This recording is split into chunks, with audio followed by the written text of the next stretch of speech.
idea, I think, and it's fun to involve the fans and let them be a physical part in this photograph, making up the whole band and have it last forever. And it's like 9,000 pictures. It's cool as a art project. It turned out really sweet. I mean, one thing I thought was striking today too is I was kind of getting ready for this. I don't know very many other bands, and I'd have to think about it a little longer, that people will tattoo their band on. You have so many people that have 311 tattoos in one way, form, or fashion. That is such an absolute honor. I won't get a Simpsons tattoo, and that's my favorite show of all time. Yeah, I should have gotten a Simpson tattoo a long time ago. He's got the After very first 311 tattoo. That is 3 and 11. It's the first one of anybody. Wow. Before the logo even existed, so he just used Roman numerals. Yeah, it was like 93 or 94. Wow. Yep. It's tomorrow night, and I don't mean to jump around topics. Tomorrow night playing Lincoln. I'm sorry that I don't know the Nebraska geography or what have you. Is that like a hometown? You should know your geography way better. I know I should, but is that sort of like a hometown? 4 out of 5 of us went to school there for higher education. Ah. So Yeah, it's only an hour away from Omaha, Yeah. and we haven't played there for like 15 years or something. Oh my gosh. Who knows? Yeah, and we're playing outside, and 4,000 people already say they're going to show up, but you know what that's like. Yeah, you know how that goes. Well, guys, just one more thing here before before we leave. First of all, thank you very much for taking the time. It's always a pleasure when we get a chance to talk to you. How do you like the new album? I do dig the album. I have not listened to the album from start to finish, and I'll be honest with you. And I knew you were going to probably ask that, and I didn't want to be a liar. I like asking questions back to. No, that's good. That's good. I think we've done this before. But, well, I have. But see, the worst thing I think is if I say, "Oh yeah, I've heard it. It's great," and then you go, "What songs do you like?" And then I'm like, Hey, good morning, everybody. Hello, Moon and Learn and Rafe and Energy up, man. King Scott. Good morning, sir. Energy up indeed on this. What is to be possibly a stormy Wednesday. First alert day. Yeah, possibly worse than the 14th was. Well, yeah, KMOV, first alert Wednesday. Let's see here. We got potential for severe storms today. Damaging wind, large hail, tornadoes possible noon to 6. Noon to 6. That's a pretty wide swath. Windy from noon to 7. Oh, so it's not just today. It's additional rounds of rain Thursday through Saturday. Fantastic. All right. That's good with the tarp, right? This morning. Oh, yeah, you're still tarped off, right? Yeah. Ooh. Yeah, Scott's still got the tarp on his roof. When are they going to fix that? Well, I get all my reports back on the 5th from insurance so they can tell me what they think, and then we'll move forward from there. Oh, on the 5th. Yeah. So, Fifth. on the 5th. Yeah. On the 5th. So I have to wait a while. When's the Gosh. 5th? Friday? Yes. Friday the 5th? Yep.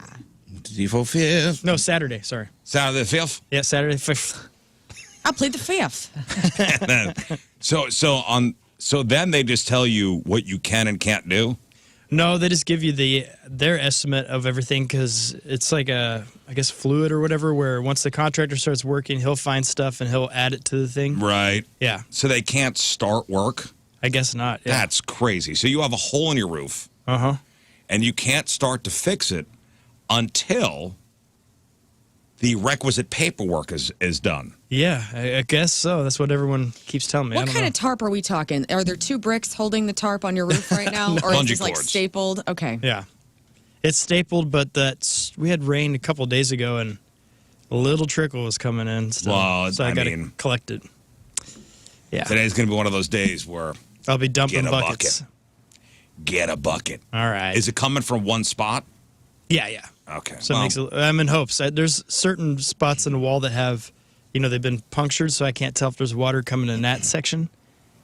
yeah, in case you didn't know, so Scott's house, a tree was uprooted in the backyard during that big storm a couple Fridays ago. And Not just a tree, the tree. The- The Overland tree. Yeah. It's the Overland The oak. Overland- the oldest tree in Overland. Yeah. This thing Yeah. was giant. It's seen so many trampolines in its time. The oldest tree in Overland. It was actually overseeing all of the Overland Yeah. trampolines. It didn't snap, it uprooted, which is... Crazy. Yeah, we got a hole the size of a pool in your backyard now. Might as well just put a Pretty pool much. back there. Oh, you I know, should put you're a little right. like earth hot tub. That'd be fun. I like An that. earth hot tub? Yeah.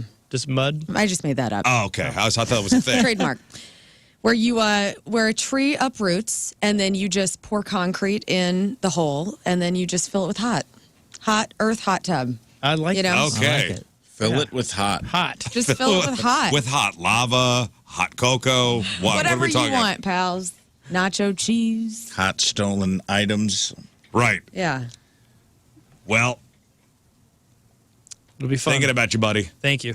Yeah, we have Hopefully today will be all right. the twin tree is still standing, so I'm just praying it stands the whole time. Can they look at that? Because all right, yeah, so you had they looked at it. you had two big trees back Yeah. there. So the one is gone. One is gone. Yeah. And yeah, the other one is were their roots entangled? That's the problem, is that it's a tulip tree, so they're not too, like, the way the roots are, they're a little higher up. They don't go as deep as some of the trees, so that can be problematic. Ooh, okay.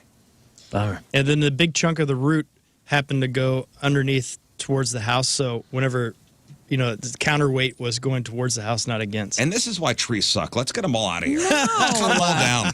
Well, I will say this. get 'em your all outta here. Story did freak me out, and I have a bunch of trees in my backyard, one of which is pretty dead.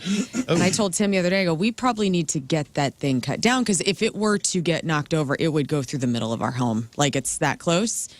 Oh, really? And then he was like, no, we don't need to do that. And so I'm terrified. I'm like, because, when you know somebody where it happened. Well, we're gonna have some What a wind mess. today, so I you're gonna know. be looking outside. You're gonna see that thing swaying. I swear to God, if this is one of those things where the wife has suggested, hey, we should cut this down, and then that thing goes through the house, buckle up, Tim. Oh, Uh-oh. a big I told you so. I told right? you so would be coming. And And it that won't would be Get good. ready, Tim. Yeah. Tim, We got a guest room for you. well, he's not coming. Well, Would If you that gonna thing be goes dead? through my house. If the tree fell through and you came home first, would Oh. you crawl underneath the limb to really drive the point home? Yeah. Would I'll you do crawl that. under it, wait for him to get home, and be like, I told you so. I told you. If you can't let us off of me.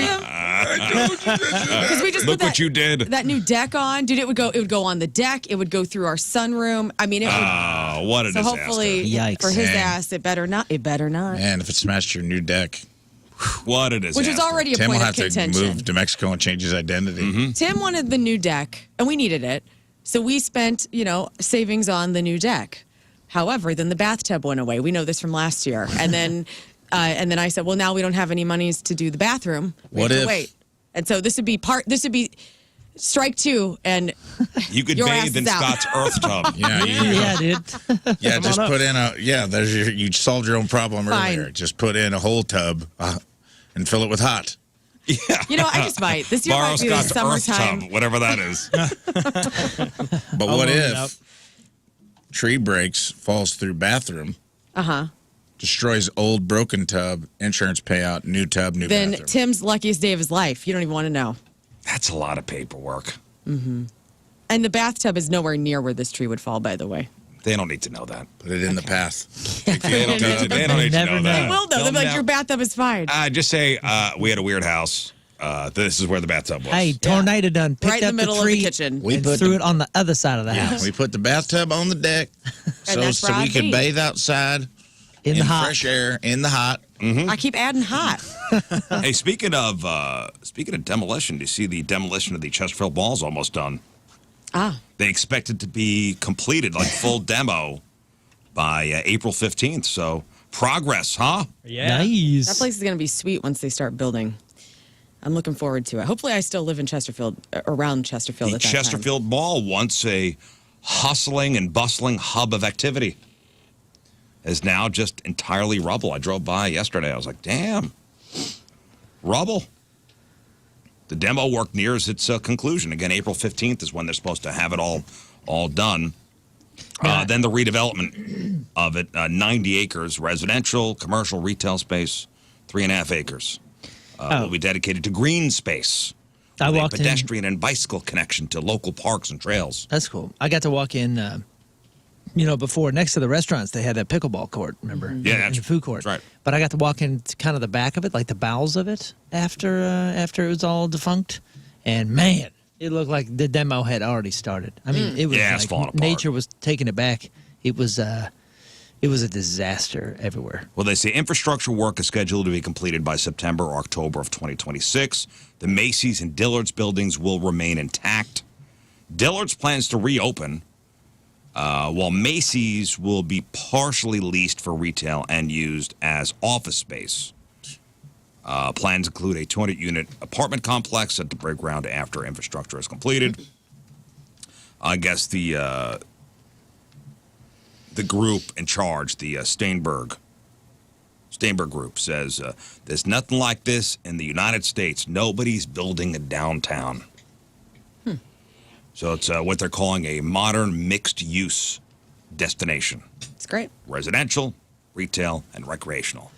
They've been doing. That's a good group. They've been doing a lot of great stuff. Are they the ones? Streets of St. Charles are the same group?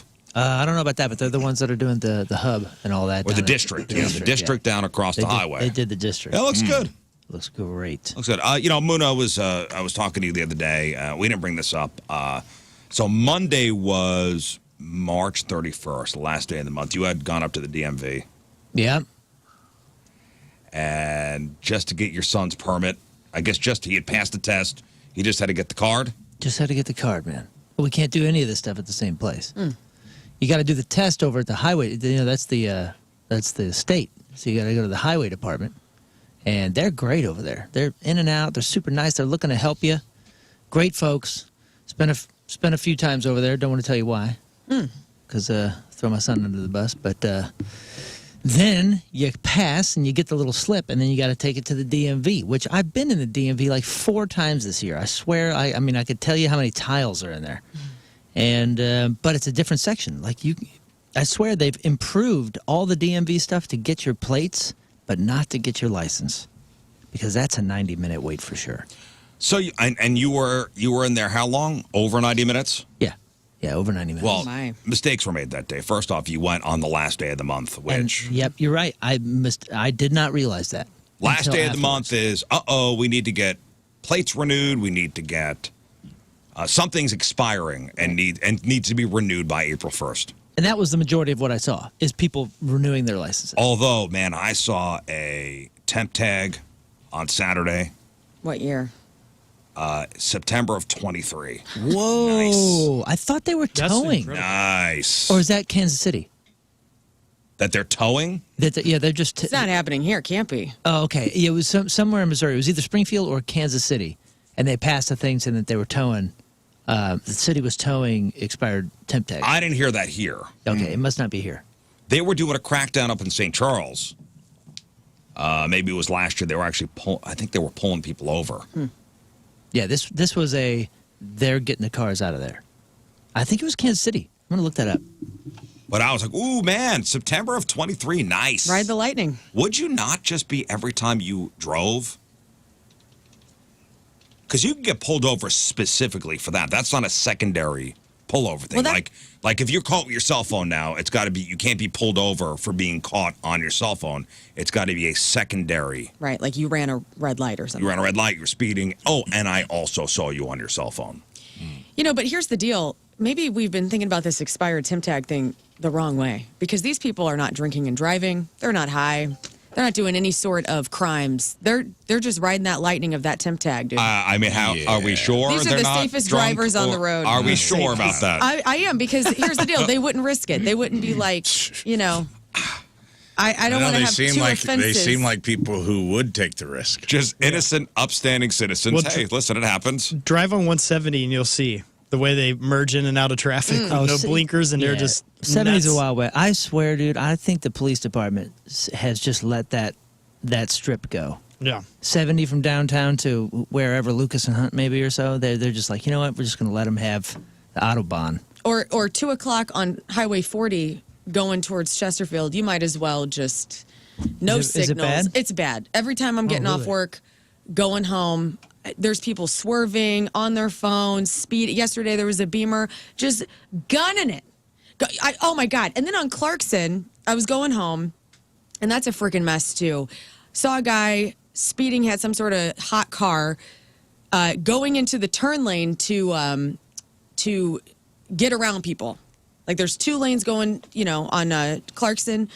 This guy got in the turning lane to get back in the left lane so he could, bypass 5 cars, speeding about 70 miles per hour. I like it. Freaking disaster. I had the opposite yesterday. I went out to Mountaintop, And on my way, I was taking 64 up there, and this guy in front of me, he started kind of slowing down out of nowhere, but was still going about 60 miles per hour. And I'm like, what's going on here? So I kind of backed off a little bit, and then out of nowhere, he just slammed his brakes on, no lights or anything. We're in the fast lane, and he just pulls right off as close to he's still on the highway, but he pulled off on the left side and never let me know why. But I was feet from this guy by the time it all got done. And there's like semi trucks behind me and all this stuff that had to slam their brakes on. I'm like, you freaking punk. People don't care anymore. Somebody just sent over a pic. Thank you, 314. 21021. Wow. Temp tag. Nice. So Kansas City, Kansas Police Department, and they were doing this for a while. They were towing for any vehicle that displayed tags more than 45 days past the Is 21021 more than 40 days past? So 45 days, and here's what the owners were responsible for: the $125 towing fee, and then $35 per day for storing that vehicle. You had to show up with vehicle registration proof and your plates to get the car. So let me ask you this question. So so this guy, 4 years, his temp tag is expired 4 years. In the 4 years he has had that Subaru on the road, a cop has not gotten behind him. Yeah, that's wild. Lucky. Or he's probably been pulled over a few times. But then again, what is? Unless they drag you away, what's the? Or unless they take the temp tag away. Right. Listen, they're riding the lightning, like you said, but they're also skipping the tax payments. And I know that this would be a tremendous change and a hassle for the dealers, obviously, in Missouri. There's a lot that needs to change to be able to do the tax thing. And I thought they were doing that. They were doing that. Whatever. I just know that's going to solve a lot of this trouble. I think I think that passed. Like the dealerships can do that now. It's just taking a little while for the integration of it. The integration of it. Because it is a hassle. I understand that. Because they're used to a certain system, and that's how the system is run forever. And I guess to these people who have not paid the taxes on their car, or maybe they don't have insurance, and that's why. Oh, good point. And that's why they haven't gotten their real plates. To them, it's worth, I guess, the fine. Like the fine of getting nabbed with a temp tag that's expired is less than what the taxes on the car would be. So they're not getting it from a dealership then. They're buying these cars from neighbors or something. No, not necessarily. Because you can't. How can you buy a car without insurance? I thought you always had to have it. To buy it? No. Yeah. Also, isn't this like a tax? I don't know if it's a fraud or negligence or whatever, but like, doesn't that count? Like, does the IRS know? It's not good for the state. That you didn't pay taxes on your purchase? You have this new purchase for 4 years and you haven't paid anything. Because you never registered it. Because you haven't registered it, you're not paying personal property tax on it because they don't know you have it. That's true. All you did was buy something. But then you're going to have to show, or do you have to show, like, once you do register it, like, when you bought it? Yeah, because the title's going to be the title signed over on a certain date. So technically, the state does know when you bought it, and then they can backtrack the. But they don't know until you register it. I don't think that's an IRS go after you thing. But you're saying state. Yeah. I don't think the state knows until you go into the DMV and say, "Hey, I bought this car. Let me give you more money." Anyway, so you dum go on March 31st to get to the DMV. It turned into Donnybrook there for a second. We started getting deep in the weeds with Missouri tax we don't need that code. Well, it's good information. Yeah, it is good information. Since Missouri makes it so easy. And somebody says you could get the taxes included when you buy the car, but you don't have to. I don't know. For me, I'd be like, just give me the bill. I don't want to go to the DMV. That was the issue as it was explained to me. Which Moon's right. The Missouri DMV is the worst DMV I've ever seen. As far as having to go to 5 different buildings to just get plates for your car. You know what happened when I tried to get my car bought. So. Same. I had to go to like downtown, get a paper, get a tax waiver, go to City Hall. They closed that DMV, go back to the original, but sure, go get the way it was explained to me personal was property tax waiver from Clayton. It's a giant pain in the ass. Yeah. A lot of people just don't. They have to get a car and then they don't have the money. And then it starts to pile up. Or the time. You take time off work, you're not getting paid. Yep. So, how many offices do I have to sit in here and not get paid? You know but what I if mean? you get a temp tag, it has been registered with the DMV because that's where the temp tag comes from. Yeah.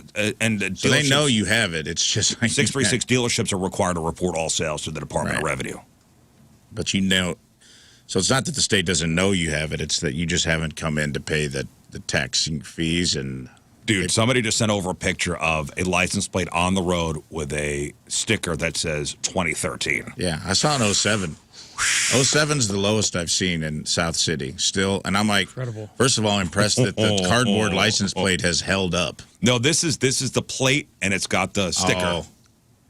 So it's just Unless somebody stole, because that's a thing too, where a thief will take a razor blade and take the sticker, and you have your old ones underneath. Let's just say it's that. That's crazy. But you're talking about. That's my story, and I'm sticking to it. So you were talking about, okay, so they were towing cars in Kansas City? Yeah, apparently. And having to be a repo guy. Oh, dude. Having to be a tow truck repo man has got to be the craziest. Can you imagine Super a crazier crazy. job? Stories for days, I know. that's for sure. Dude, I had to run in with a repo man. He showed up to my house, and he was, this was straight off of the page, man. Like movie, TV show, whatever that Lot Lizard show was. Yeah, which was a lot of that was scripted out. Right, but this guy was bald, big old goatee. I mean, just a monster of a human being. He walks over all slow, and I see him coming. I go down the driveway. I go, "Hey, man, what's going on?" He's like, "Do you have the blah blah blah car?" And I was like, "No, that's not mine, man." And he goes, "Oh yeah?" I go, "Yeah, it's my ex's." And he goes, "It's not here?" And I go, "No, but I can tell you where she works." And he's Right. like, and all of a sudden his shoulders go down. And he goes, "Okay, cool, yeah." So they got to go into this situation all bowed up. Like he was they're ready. bowed. He was ready to swing on me. He was ready to pound me through the concrete, and then he realized like, oh wait, this guy doesn't have this car. This isn't his. Like, and he had like 5 different addresses. So he was basically like, oh okay, you think she still has it? And I was like, I don't know. I would assume.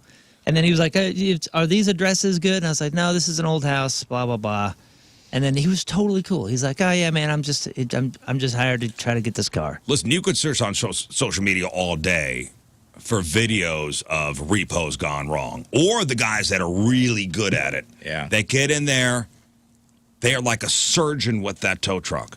They'll go in there. They'll put the thing down. They'll lift it up. Oh yeah. And get out of there within seconds. Yeah. Yep. There are social media accounts that have millions of followers, and it's just these guys showing how good they are. There's at a real getting- affable country guy, real affable Southern guy that has like millions of followers that I'll see a couple of his because he tries to be cool with people. He tries. Sometimes his Southern charm disarms people that come out mad, and they end up like giving him their car. It's really interesting. He has a different method. He doesn't bow up as much as he tries to relate with empathy and gets them to be like, man, I'll drop it right now, dude. Go inside and call. Just go call him. I'll wait. And then they leave, and he's gone with the car, dude. He befriends them, and then he's like, all right, cool. They're out of here. Let's go. Yeah. And then he's like, hey, man, got to get You got to de-escalate. He's like, I ain't trying to fight nobody, man. I want to see my kids. And I was just like, I kind of like his style. I mean, because imagine what they're doing. They're going in there to take somebody's mode of transportation. Mm-hmm. How they, how somebody gets around. And you're taking away a large part of somebody's life, regardless of what issues they have, why they're there. Mm-hmm. And, people will come out. It's not fun no matter what, dude. I had to do it for a while. Not cars, but I worked for a rental store. Like one of those rent-to-owns? Rent-to-own place. And there was a lot of people with bad credit coming in, winning a scratch-off and buying a big screen TV, or renting a big screen TV that I'm like, see you in 3 weeks. Well, as soon as you miss a payment. Dude, I got this 70-inch TV. Yeah. $15 a month. Yeah, more than that. $15 a month for 500 months. Yeah. Or it'd be something crazy. It'd be like, it's $58 a week for 9 years. And I'm like, that is a $17,000 television service. All right. Washer and dryer. I had to go when people know you're coming, they'll do some nasty stuff. Because they're mad. And then, like, a lot of times you go and I'd have to get a washer and dryer and it'd be in some stinky basement, someone's house. We just dropped it off 3 weeks ago. They missed they missed the first 2 payments. We got to go get it. I had to take a PlayStation away from a kid. Dude, 636 says, my buddy's a Repo man. His favorite time to come is on Christmas morning because everybody's home. Everybody's home. Oh, my gosh. Ooh, man. That's terrible. Merry Christmas. You got to really be able to disassociate. Oh, man. Can you imagine, like, you're repoing a present under the tree? Kid's like, oh, PS5. And he's like, actually, your dad missed a payment on that, young man. And he just has to take it right away. Oh, if he dresses in a Santa suit and comes and takes cars. Dude, that's next level evil. No Or thanks. Grinch. I mean, I had to go into someone's apartment while the kid was playing the PlayStation. Their kid was playing, and like we were there to get it because that is what they were renting from the rental store. And I'm great. like, this sucks. I just pretended like they weren't home. But you gotta, and people get creative too, man. Like you had to like go on stakeouts. Just me and another guy in a rental van, being like waiting to see somebody go in their house so we could go pick up the because they wouldn't answer the door. You're like the sticky bandits. Well, that's why you see I these hated videos. it. These guys going in quick, back the truck up, lift it, roll it out of the driveway, roll it down the street, hook it, then get out, hook it up to the chains and gone. Yeah. At least cars are outside though. And a lot of times you'll have, people running after you. Yeah, it is their lifeline, their cars. Right. Well, they probably have stuff in it, too. And probably stuff in it. And there's a story coming out of Memphis where 2 people have been arrested and charged with assault following an incident with a repo guy. So the repo worker was in the process of towing a super sweet red Ford Fusion. And the guy who had the car jumped into the driver's seat while the repo guy was under the car trying to get it hooked up. He starts the engine. Again, workers partially underneath. In a desperate attempt to stop the car from being towed, the guy threw the car in reverse, ran over the repo worker's head. Ran over his head. By the way, he threw it in reverse. He is parked backwards. Right. So I don't know where he's going. he ran up on the curb and into the building. Drove over his head. Whoa. Like, what a He wackadoo. did not die. And then he's still trying to go backwards. Oh, I see. He's going out reverse because the truck is in Because the front truck of is him. blocking the parking spot. He was trying to go through this bush. Right. So the tow truck has got the ramp down. And look at whoever he's with. The monster, as the guy is writhing as the repo guy is writhing in pain after his head being run over, she doesn't give a crap. Direct in traffic. I mean, this dude got Scooby-Dooed. I mean, like his head got flattened. He's alive. He's man. alive. You can just alive. He got up. Not right These away. are not. Oh my gosh! Do you, Guy I mean, needs to be a And look at this Holy monster who smokes. doesn't even. thank goodness. I think it's the boyfriend. I'm sorry, the girlfriend of the guy who's trying to steal the car back. Thank goodness he had a camera right here. Look at this psychopath of a Whoa. woman. Not even Yeah, she's- any She's just kind of standing empathy at all. Well, she has empathy, but not for the right person in the moment. She's trying to get her man friend out of the parking lot. As the guy whose head was just run over, I'm not saying is it's right. screaming I'm in just saying pain. it's what that's her priorities are not Holy straight. cow! By the way, Look at this guy, dude. He's up. He's up and going. And he and grabbed he his grabs phone. the camera. Yeah. head did not squash like a watermelon, which I thought it would. It looked like it might have gone over like the neck collarbone area. Gosh. Really? It looked like it went over It his looked scully. well to me. For everything I read, it was the guy sustained head abrasions. Here's a. I mean, it went over his face, went bro. over his There's a face. tire track on his face. He went to the hospital and was released. He'll be fine. That is a tough human. Right over his jaw right here and up on his temple. And I don't know if his head was already shaped like that or Or it's a brand new shape. if it's a new He's an shape. Aries. We know that because he has a tattoo that says so. Oh, right on. Well, now we know. Or unless he knows, or unless he's dating somebody named Aries, I don't know. Or his kid's name Aries, I That's don't know. possible. That's possible. Man, what?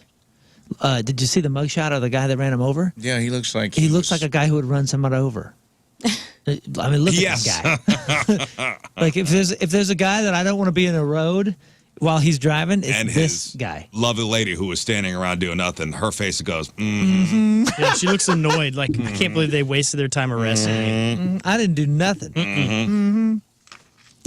Yes, but being a repo guy or gal, it's a job that involves sometimes being around people. When you went to the DMV the other day and the DMV workers, Yes. there's a certain attitude Yes. that I guess you have to have being a DMV clerk. Yeah, it's like Because a I'm sure shield. you've heard every excuse in the book for why you don't have something, why their needs are not being taken care of, why they're not a priority, blah blah blah blah blah. And I'm sure they've heard it all. And you have to have, I guess you have to have a personality that you could just. You got to have the shield up. The shield. It's almost like you remember the battle droids in Star Wars? I feel like they're the battle droids because I was in there for 90 minutes, so I heard them say the same thing over and over and over and over, and I'm just like, this is an interesting job because they all seem they're on the whole they're fairly delightful, if I could use that word, compared to some other experiences I've had, but they're all just boop. Kind of blank faces, Riz, Yeah. for a license, and then you come over, they go, what do you need? And then they look at it, and then they start doing their thing, and here's this copier, and then this, stare at the camera, blah, blah, blah, and it's just like this. Or and they if you don't have the right paperwork. Yeah, Next. it's this droid mentality. But no, next. And then they put the Right. shield up and say, Shield up, next. You're going to need this. You're going to need to go to downtown St. Charles and sit in that building for an hour to get Now, this. knowing what you're telling somebody to do, I mean, next. And they're going to be frustrated. You already know they're already frustrated. And when they're in I'm there. hoping that somebody like that could leave, work at work and be home and be pleasant and be open and Could be very therapeutic to work at a DMV because there is no empathy going on. They don't care that you don't have the right Right. paperwork. I mean, they shouldn't because Yeah, they can't. It's on all of us. And They can't. Yeah, they can't can't. care about every person that's coming through because it is a nightmare for everybody coming because if you through. cared about everybody, it wouldn't be much. efficient. I get it. I'm not blaming them at all. I think I'm they're not actually, either. They're actually doing a pretty good job, and they did a great job while we were there. You can only move so fast when you're doing all this kind of crap, and they only had like 5 folks working. Yeah, go up to a DMV worker next time and go, why aren't you smiling, baby? Oh, God. Yeah. See how fast a fist comes across Yeah, yeah. You're taunting the battle droids. What? Hey, baby. Hey, baby. How about a little smile? You'll see how quickly your jaw will be broken. But I guess working at the DMV, being a repo person, it's not a job for an introvert, correct? Now, what is the definition of an introvert? It's somebody who likes to be alone. Yeah, they Sort get of. drained around other people. Someone who gets their battery recharged by alone time, I believe, is the true definition. It's the of true an introvert. definition. Or who thrives when they're alone. Yeah. It is their time where they're drawing energy in. Some people are extroverted, they get energy from others. Some are introverted, they get energy from their alone time. Yeah, I was reading this article about the best jobs for introverts based on salary and how little you have to work with other people. Go on. Oh, a forest ranger, Number 1 is radiologist. radiologist. Like if you're a radiologist, you work with X-rays, you work at MRIs, ultrasounds. Median salary is $354,000 a year, and you really don't have to work with anybody. Did you say $354,000 a year That's the median salary for a radiologist? for a radiologist. And all you got to do is you greet somebody and you go, "Oh, cool, you're in your robe. Yeah, put Go some in that metal room. on you. Yeah, go in that room, and I'm gonna shut the door, and I'm gonna stay in my room." Yeah, and I'm going to just press a button and then read the scans. And if you want music, what kind of music do you want? Wait, does a radiologist even read the scans? I think I don't that's think so. X-ray tech. I think the radiologist just looks at the results. Oh, so you don't even have to cooler. deal with the person. Yeah. I have could to be deal wrong, with the but I'm radium. pretty sure the radiologist is like, once the pictures are taken, they pop them up on the little light, and they go, "Yeah, it's broken. Whoa. Yeah, lacerated liver. Next. Send it off to the Oh, you're Compound right. fracture. You're right, because you need a medical degree. yeah." So for radiologists, yes, but I would assume you need a medical degree. What but if you've worked Okay, in so radio? You're the one just reading the scan. So typical 4-year bachelor's degree. Then you attend medical school for 4 years, obtain a medical degree, a doctor of medicine or a doctor of osteopathic medicine. Then you complete a diagnostic radiology residency program, which usually takes 5 years to gain expertise in medical imaging technology, and then you can pursue a fellowship. So, okay, $354,000. Okay, makes but it's more a lot. sense. It's a lot. You know, listen, it's a Also, lot of doesn't work. sound like that much after you read off all that work. I started thinking about all the loans I had to take out to get all the things you just said, and I was like, damn. Eventually, Yeah, you'll be. if I started Eventually, now- you'll be in the black. Yeah. If you start, yeah, If I eventually. started now, I could have it paid off by the time I'm 80. By the time you're retired. All right, so radiologist, good salary. Natural sciences manager, $169,000 a year, responsible for planning, supervising, and coordinating research. Computer and information research scientist, $157,000. You work alone there a lot. Physicist or astronomer, $150,000. Software developer, $138,000. Computer network architect, $134,000. An actuary, they do risk assessments for insurance and investment companies, $133,000. I knew a guy who became a Mortician on here? IT guy because he didn't want to deal with people. I don't know how much those pay. These are all like six-figure jobs. Mortician's got to be making some bank, dude. They get paid more in jewelry, I think. And gold teeth. Yeah. Yeah, we get paid in gold teeth. Got a lot of rings. Paying bills with necklaces. Yeah, I just read this this job offer. So if you ever dreamed of escaping the hustle and bustle of city life, here's an opportunity. Julia Creek is a tiny rural town in Queensland, Australia. They're on the hunt for a new family doctor. And the job comes with a $428,000 salary, free housing, even a car. Sounds like a sweet deal, huh? Mm-hmm. Here's the catch. You will be living in isolation, far from civilization. Julia Creek it's remote. Oh, my gosh. The closest major city is Townsville, which is a 7-hour drive away. And Queensland's capital, Brisbane, is 17 hours by car. Oh, my. That's So while the town, it does have electricity, it does have internet, you're still about as off the grid as you could get. I couldn't do it. Does it have venomous snakes for you? Probably. Okay, I'm in. Oh, dude, I'm looking at this place, Julia Creek. It's smaller than Shelbina. It's got 1, 2, 3, 4, 5, You can count the 6, people? 7. It's got about 8 streets, and they're 1, 2, 3, 4 blocks wide. So the position pays more than double what a doctor would typically earn in Australia, partially because, of the town's secluded location. It's their way of making the job and lifestyle, a bit more appealing. I'll go ahead and I'll show you. Look, here's the entire town. This is the entire town. Let me zoom out. But it's tiny. Nothing. More nothing. But you're a day's drive from some pretty cool national parks. Well, according to the town's outgoing doctor, this Dr. Adam Lowe's, a slower, quieter way of life. He moved there back in 2022, leaving behind the fast-paced city life in Brisbane. During his time there, not only expanded his medical skills, but also picked up unique hobbies, like learning to milk cows. He says the money's plenty. Simple lifestyles the town offers is something people, I guess, not appealing to everybody. But his 2-year contract ended, and he's going back to his family and practice in Brisbane. So yeah, if that's appealing to somebody, Yeah, man. it is off the grid. Full benefits, yes, 618. Full bennies. I just saw an article. There's a town in northern Italy. Pay you 100,000 euros, which is roughly about $130,000, to move there.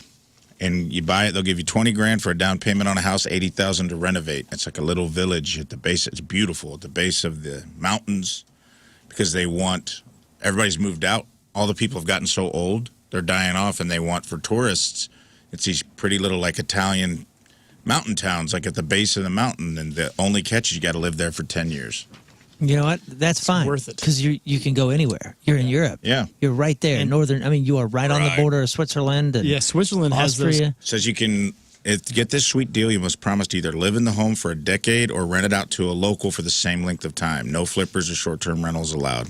What town? What town? If you don't, Trent, it is the town Trento? of Italy? Trento. I'm going tomorrow. Trentino, a beautiful mountain region. Look at the picture, dude. Yeah, Pull dude, up it's Trentino. it's literally right there on the freaking border, dang near, of Austria and Switzerland. Right here. I mean, you are. You don't have to be nothing. You're You can in just the be a mountains. dude or a chick. And what are the benefits? So it says here, I'll give you the bennies real quick. You're Italian. Hey. They're paying both residents of Italy and Italians living abroad or people willing to get citizenship to move to the area, renovate an abandoned home, providing grants of up to 80,000 euros for the renovation and 20,000 to purchase the property. The specific amount would equal up to 40% of the expenses incurred for the purchase and renovation of the properties. Look, and it's a river And town. will they take foreigners? Yeah, it says if you're willing to apply for citizenship. Oh, Very cool. Switzerland, too, is offering They that. prefer Italians living abroad or people in Italy. right. Yeah, Switzerland's offering that same deal in this one area that there's no internet and there's no Wi-Fi, or I mean, no cell phone signal, but they have electricity. But it's one of those where everyone's moved out pretty much, and they're trying to get you in there. And it is I on don't a wanna- river. It is I don't stunning. want to You're be in the that mountains. off the grid. I don't either. I mean, as much as it sounds appealing to some people. It's beautiful. 10 I like years? modern amenities. I have to has be within amenities? at least 15 minutes of an emergency room and or CVS at all times. Well, learn to hear about what Apple's doing. Oh yeah. Trust. I get the hypochondriac daily. When I found out about this AI doctor app that could be coming to Apple products like our iWatches and our phones, sign me up. This is the first AI thing that I am like fully on board with. Oh, did you hear about this? No. So Apple's working on something pretty wild. They're calling it an AI doctor.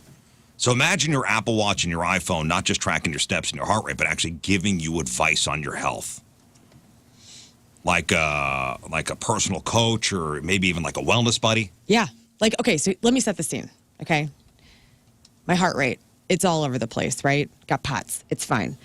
My medical card on my iPhone and my iWatch know this, okay? It realizes, hey, you're not standing enough. Hey, you haven't gone on your walk this week. Hey, you need to lose some weight. Because all that is like in my phone. And then the AI doctor comes up and says, hey, why don't you do this week? This will cut your heart rate, 59% from being so high. Well, they're Excellent. calling this Project Mulberry. Okay, and it could be ready as soon as next year, possibly launching with a future, iOS update. And the idea is that it'll use all the data Apple already collects, like from the health app, from your Apple Watch, and then give you personalized tips on things, like you said, like eating better or exercising smarter. Here's the kicker, though. They're reportedly training this AI on actual medical data from doctors and health experts. So it's not just some fitness app telling you to take a walk. It might actually feel legit. Love it. So here's where it gets interesting, though. Some rumors suggest that this could be marketed as something called Health Plus, which will be a paid service. Because, Apple, they love their subscriptions. Sign me up. That's where we're all going, man. Amazon's going to be next. And it's not clear if this AI doctor is supposed to act like a real physician or just a super smart health coach. Either way, it's I guess it's a step towards Apple's big push into healthcare, which Tim Cook, the CEO, has been hyping for a while. Mm-hmm. And of course, anything AI related, there are some concerns. A lot of experts have pointed out that mixing AI with healthcare can be risky. Like what if AI gives bad advice or isn't, as accurate as it should be? Sure. There are groups, listing AI as the top potential hazard for healthcare in 2025. So, a lot of promise.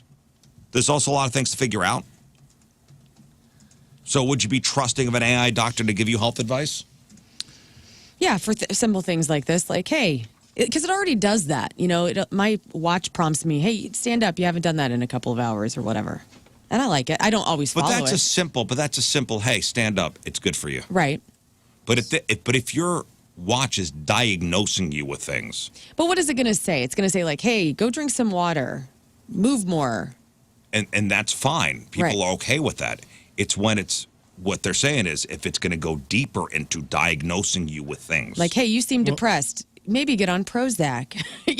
I wonder if it Okay. could. Leave the garage door closed. What? Leave the garage door closed. What Apple Watch? Very specific. What'd you say, Apple Watch? Heard your conversation with husband. Sounds like things going down tubes. Murder him.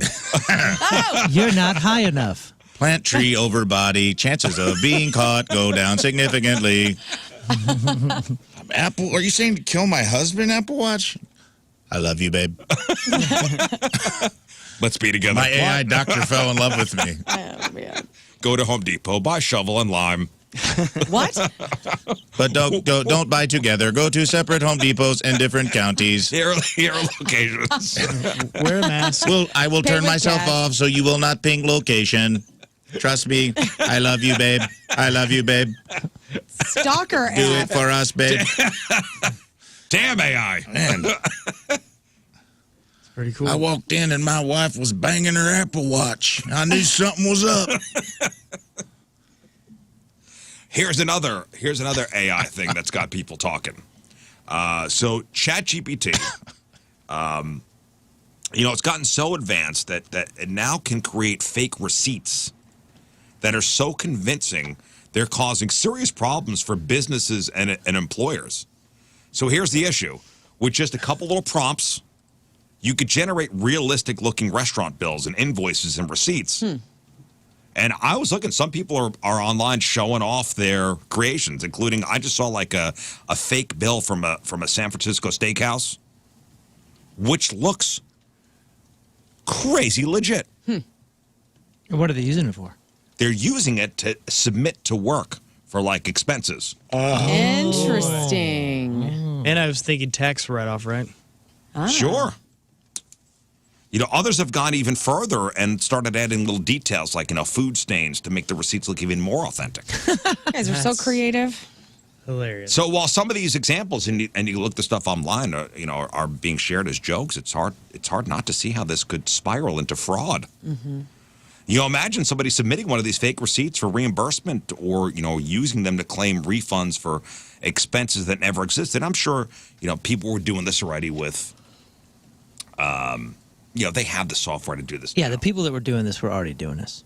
They're just doing it easier now. But if you told me to go on to what's one of these, Canva, where you could create documents and stuff like that, I wouldn't know how to do it. I'm not good at that. I am. You are, but I'm not. So it's Just let me know what you need. But so for you now, you could do it easily. Yeah. But for me, I'm ignorant when it comes to this kind of stuff.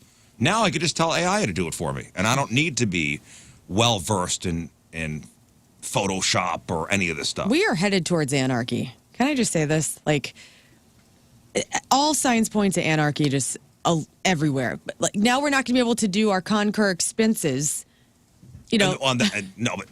Finally. Concur is what we use here for. Yeah, but I'm sure a lot of people use it.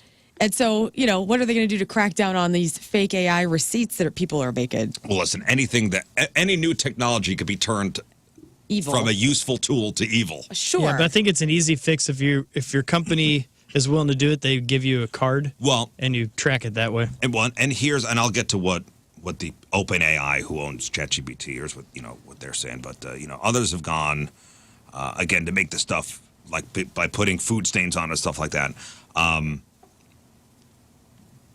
The ease and accuracy of the AI generated documents, opens the door for all kinds of scams. Sure. And listen, maybe with when the first cars hit the street, there were thousands of learns out there going, these are just going to run people over. Mm-hmm.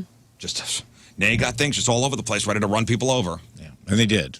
And they still are. To be fair. And they still are. To be fair, if you go back and look at stories of the first automobiles, a lot of deaths. Oh, A lot of people just get get. going at the Waymos. Oh no, I'm talking No, Model cars, T, dude. Cars. I'm talking Model T. Excuse me, cars don't run people over. People run people over. Now, Right. even though AI generated receipts aren't perfect yet, some of them still have small errors like using commas instead of periods or, mismatched totals. It wouldn't take much for somebody to tweak the details with, basic editing tools. Experts warn this could become a big problem for businesses that rely on receipts for verifications like expenses, refunds. So OpenAI, the company behind ChatGPT, says, yes, we are aware of the risks and have safeguards in place. Learn. For example, all AI-generated images contain hidden data that identifies them as AI creations. And for God's sakes, they have policies against using their my tools goodness. for fraudulent purposes and say they take action when people break the rules. You see it right here. It says Wow. you can't do this. Everything is going to be so safe. It'll be fine. I didn't think Everything's that. Because fine. we told you you're not allowed to use it for bad things. But here's the tricky part. OpenAI also defends the creative freedom their tools provide. They argue that AI-generated receipts have legit uses, like teaching financial literacy or creating mock-ups for advertising. I'm just saying, we're there, guys. We're there. Let's just use all these tools, these new tools we have for good, not evil. Okay, let's be good out there. Let's be good. Let's be honest people. Good luck with that. Having a negative day. Sorry. I feel it. I know. I So feel mad at society. It's fine. I feel like you're having a negative day. Yeah, it's fine. Which, on today being National Peanut Butter and Jelly Day, How dare me? how Oh man. Learn. how could somebody be I upset? know. Trust me, I'm upset at me How too. can somebody be upset on today, National Peanut Butter and Jelly Day? Let's talk through it. Come on, it's April 2nd. You know. Yeah, man. Every year. PBJD. PBJD. This is the day I look forward to. It's a perfect excuse to just eat 3 peanut butter and jelly sandwiches today. Today we celebrate one of the most iconic food combos of all time. I'm going to try all 3 different flavors that have been sitting in our fridge for over a year. Peanut butter and jelly might sound like an odd pairing to some. Who are these people? I don't know. But here, in the U.S., it's a classic. Hey, you know what? One of the few things that made me feel, we're always talking about, when did you feel like an adult? You know when I felt like an adult? When I tried chunky peanut butter and was okay with it because I had to. I don't like it. And when I decided to try something beyond grape jelly. I know this sounds silly, but I distinctly remember going, God, we only have raspberry or strawberry, whatever this red crap is. I guess I'll give it a go. And then when I had it and I went, this is delightful. I was like, I'm a grown-up. Strawberry is my go-to. Any of the red ones, strawberry or When I was raspberry. a boy. But when I was a grape. boy, it was always grape. I love grape. Had to be When grape. I was a boy, it was grape. It was grape or nothing, is what I'm saying. When I was a kid. Yeah, Now- nothing was even an option. You went from a jelly boy to a marmalade man. Now it's anything. I'm a jelly boy. I went from a jelly boy to a marmalade man. I'm no longer. What is jelly Apricot boy. marmalade Oh made man, a the man rind. of me. When they got the orange marmalade with the rind that's in there, what I'm saying. just Throw kill me me some now. rind. It's so Yeah, amazing. more things to It's chew on. amazing, though, but if you want to look at peanut butter and jelly consumption, the average consumption by the numbers, when we become adults, it really drops off. Oh, not at my house. Right. My husband Really? takes a peanut butter and jelly sandwich to work every day. Does he still. really? Yes, he's been doing that for like 10 years. Okay, Oh, this seems a little high. I don't know who jealous. this number's coming from, so Okay. somebody want to verify this. But the average number of PB&J sandwiches an American will eat before turning 18. What do you think the number is? Oh man. Wait, what did you say? The The total? average number of PB&J sandwiches an American will eat before they turn 18. Show me 1,000. Let's see, Oh, way 365. Wait, hang on. days. Let me crunch the numbers like John Nash real quick. Yeah, we got a beautiful mind going on. We got, dude, I see pie there's symbols. Uncrustables just floating over Oh, my head yeah, right I forgot now. about Uncrustables. I'm going to say this, a 10. I'll go 13. 5,000. 5,000. Yeah. Show me 2,600. I'm going to say 18. Go ahead. 18. Well, you said 18? No, I'm doing the math still. So you said how many? 5,000. 5,000? 2,600 sandwiches. it is 3,600 exact. 3,600? Not over, not under. I need a number. I I'm need a going to number. say by age 18, I would say you're probably eating somewhere around, if you're a kid, at least 100 a year. See, I average 200 a year from the age 5 to 18. Okay. All right. So maybe my number is not that. Maybe my number is accurate. What's your number? 1,500. Oh, but what was his guess? Did he never didn't, guess? he didn't make a guess. was- You would have said. I don't think you put it into Uncrustables when the invention happened. I was going to say like 2,200. So I was a little high. So good. I don't know if Uncrustables are counted on here. Well, that's a shame. I thought 1,500 was high, but I guess, when you look into it. Yeah, those Uncrustables, They're amazing. So They're jelly heavy, but They they're are great. So Sugar balls, 1,500 dude. by the age of 18, and then the total number lifetime is 3,000. So again, PB&J consumption really drops off after 18, and I think to me that makes it all the more appealing when I do have one. I had one last week because my wife got some good bread, and What was it? it was some like thick, like sourdough from some local. Oh, wow. Yep. From some local baker, Yes. Sourdough. Sourdough's a game changer. and it was for a PB&J. sourdough loaf. It wasn't like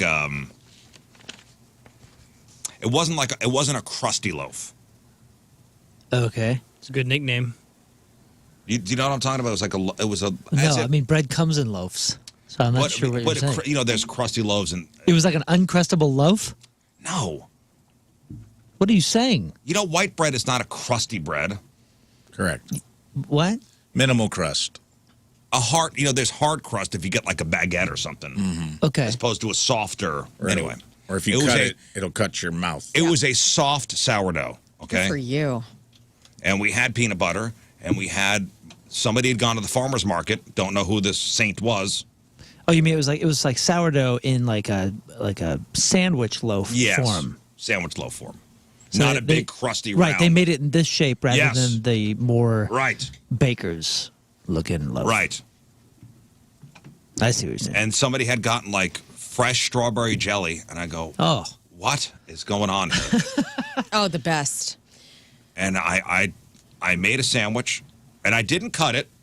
And I sat down, and I was by myself, and it was amazing. It was an amazing experience. Let me ask you about this. When you're making the PB&J, do you start spreading the peanut butter first because it's easier to get off the knife and then you go into the jelly, or do you go into the jelly first and then the peanut butter? No, I'll use 2 different utensils. You do. Interesting.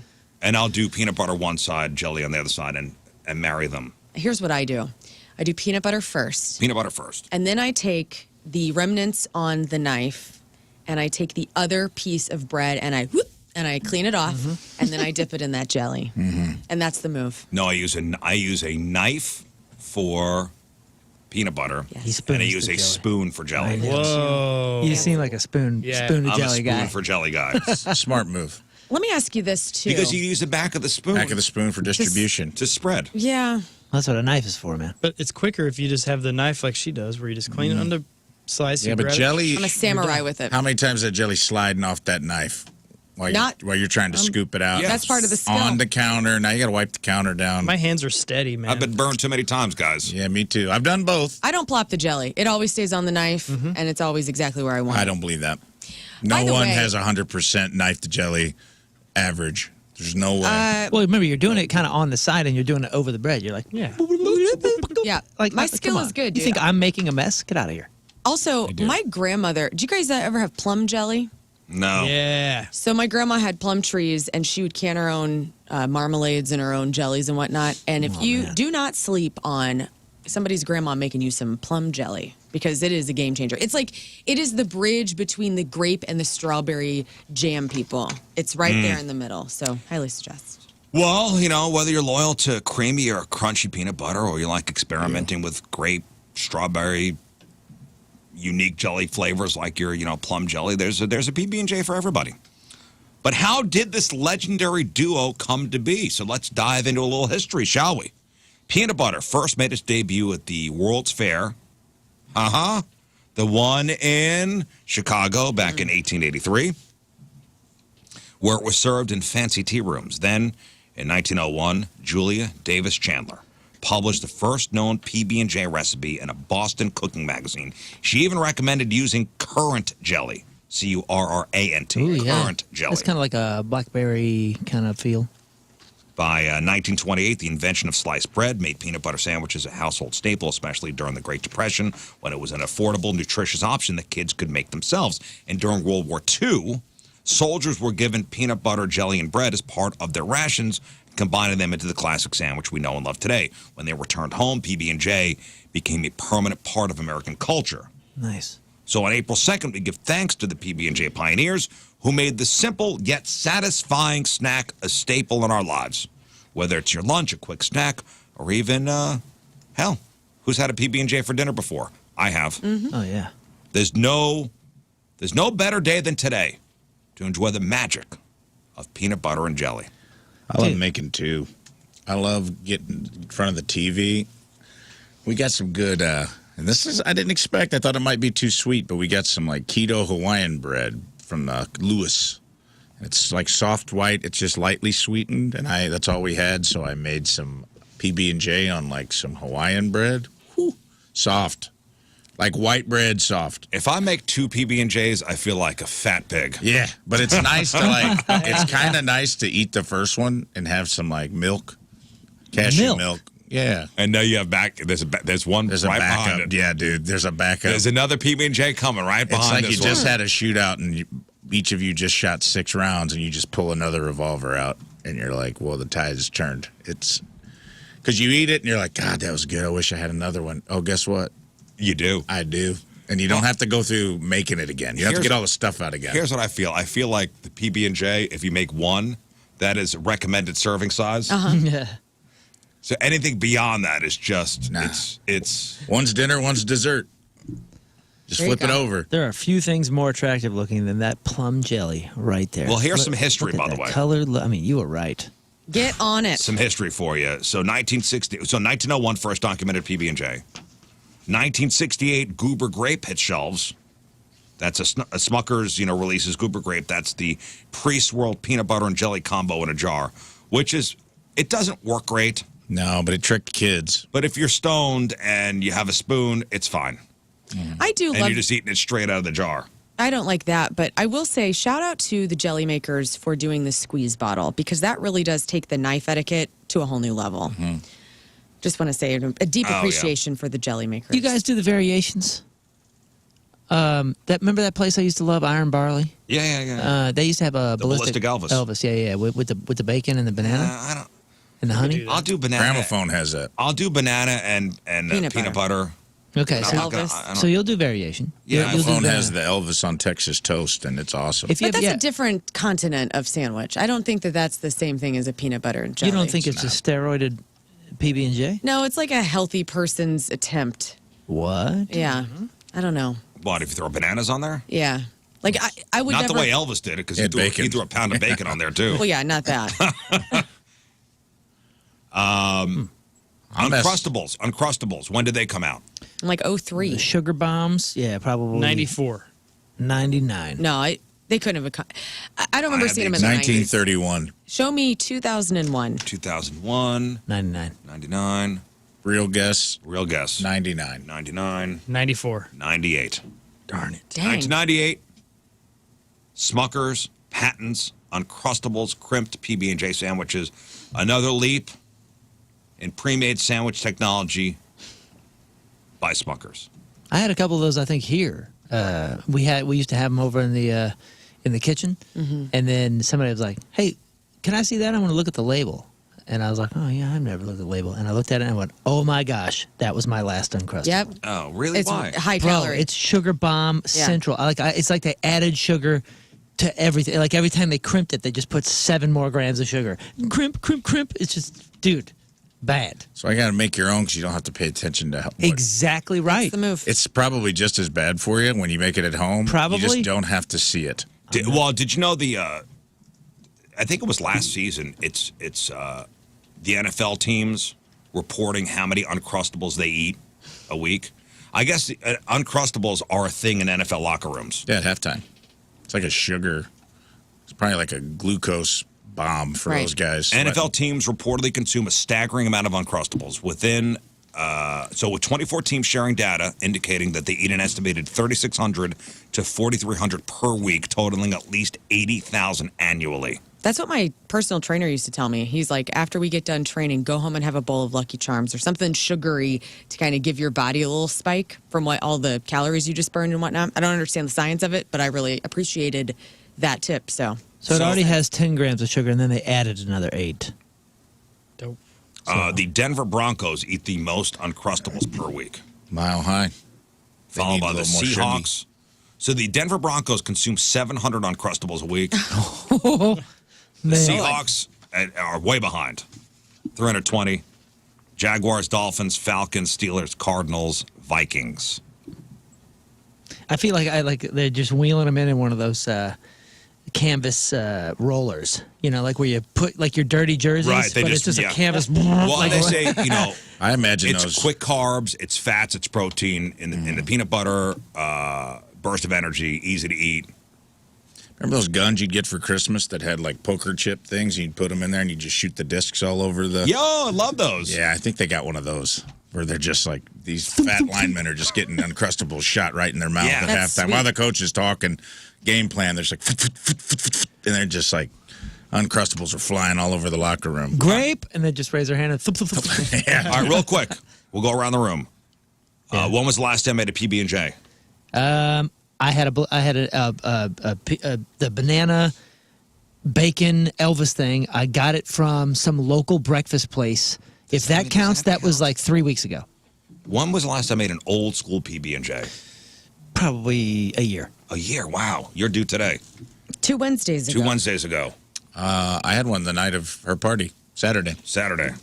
I mean, it's well over a year. Wow. I need to have one soon. Today. You don't Today. think, you don't This think is it the counts to have the bacon in the thing? Now, today's PB&J day. No bacon. I'll raw dog it too. I'll raw dog a spoonful of peanut butter. Oh, yeah, me Just Oh, too. yeah.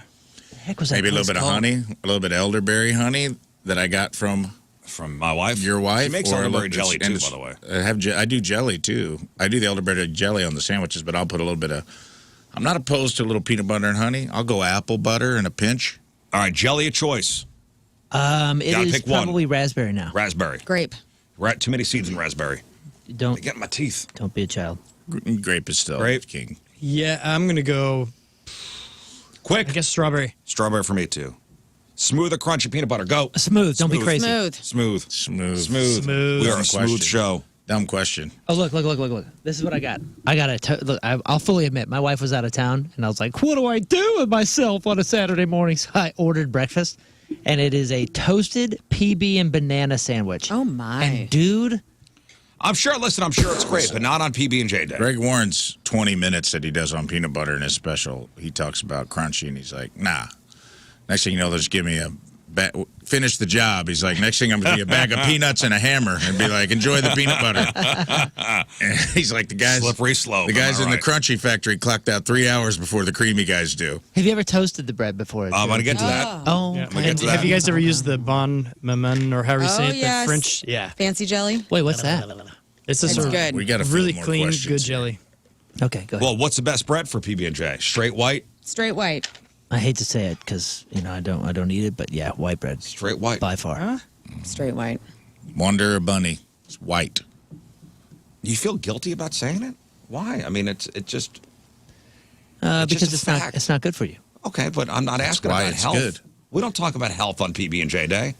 Okay, point. Health is out great the point. window. Yeah. The softest, most fake cloud. Give me poofy- some Wonder Bread. Just poofy bread. Give Honestly? me sticky poofy bread. I'm not afraid to pull from the middle of the deck for a PB&J. Yeah, I'm not either. I'm not afraid to take my little fingers, go for a walk right into the middle of the loaf and pull 2 pieces and slide them over the top and then push it all back in there and tie it back up And with nobody's butt the first. wiser. No harm, no foul. Hey, I fully reversed on. I would never have eaten. I peeled the crust off of every sandwich before when I was a kid. Now I actually like the butts. Have you ever had a PB&J on the butts? Get Yep. out of here, man. Off. I've done that. What's wrong with you? If there's no other bread. I'm telling you, it's actually kind of good. If there's just the butts left, that's what I will use for peanut butter and jelly. Best bread. I like sourdough. Sourdough, okay.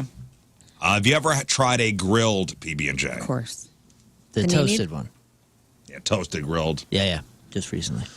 Yeah. Panini it up. I mean, I have. I'd prefer. Yeah.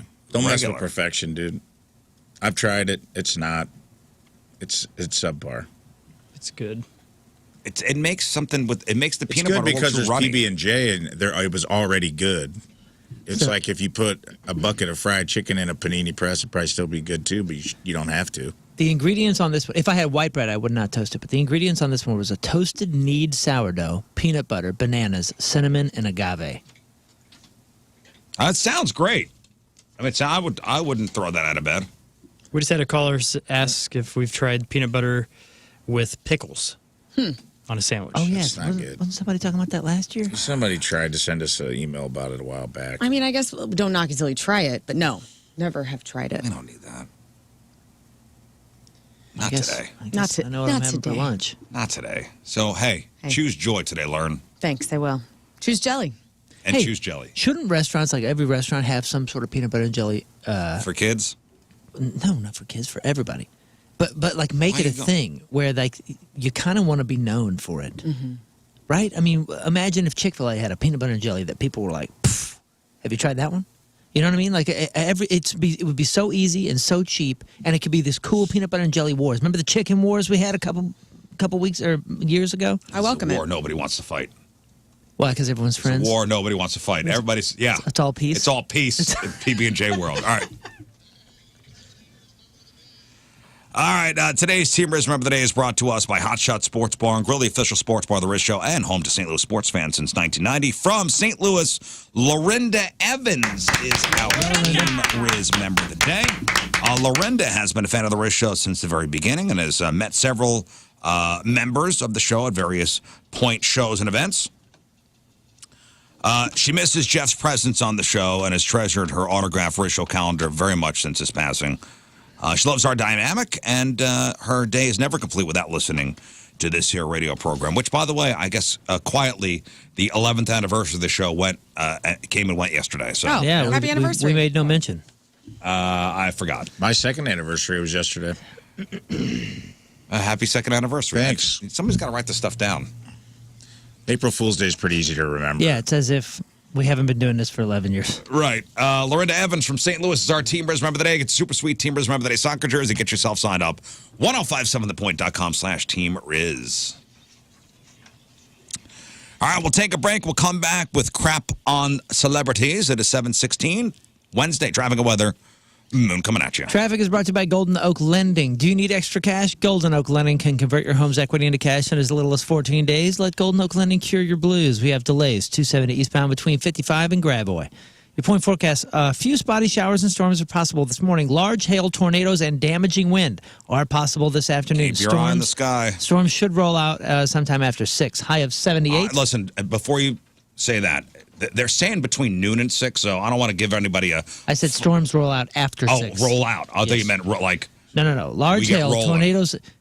Listen carefully, Riz. Okay, all right. Large hail, tornadoes, and damaging Hang on, say it winds again, say it are again. possible this afternoon. Storms should roll out sometime after Oh, okay, 6. so leave the area. Okay. I just... Listen, Yeah, I get it. I know. Scott's got a tarp on his roof. We're worried about him. A few spotty showers and storms are possible this morning. Large hail, tornadoes, and damaging winds are possible this afternoon. Yeah, okay. Storms should roll out sometime after 6. Leave, High of- yes, leave the area. Play us out. What Play does us- that mean? Roll Go out. right in at 68 at the Point Studio. Roll out.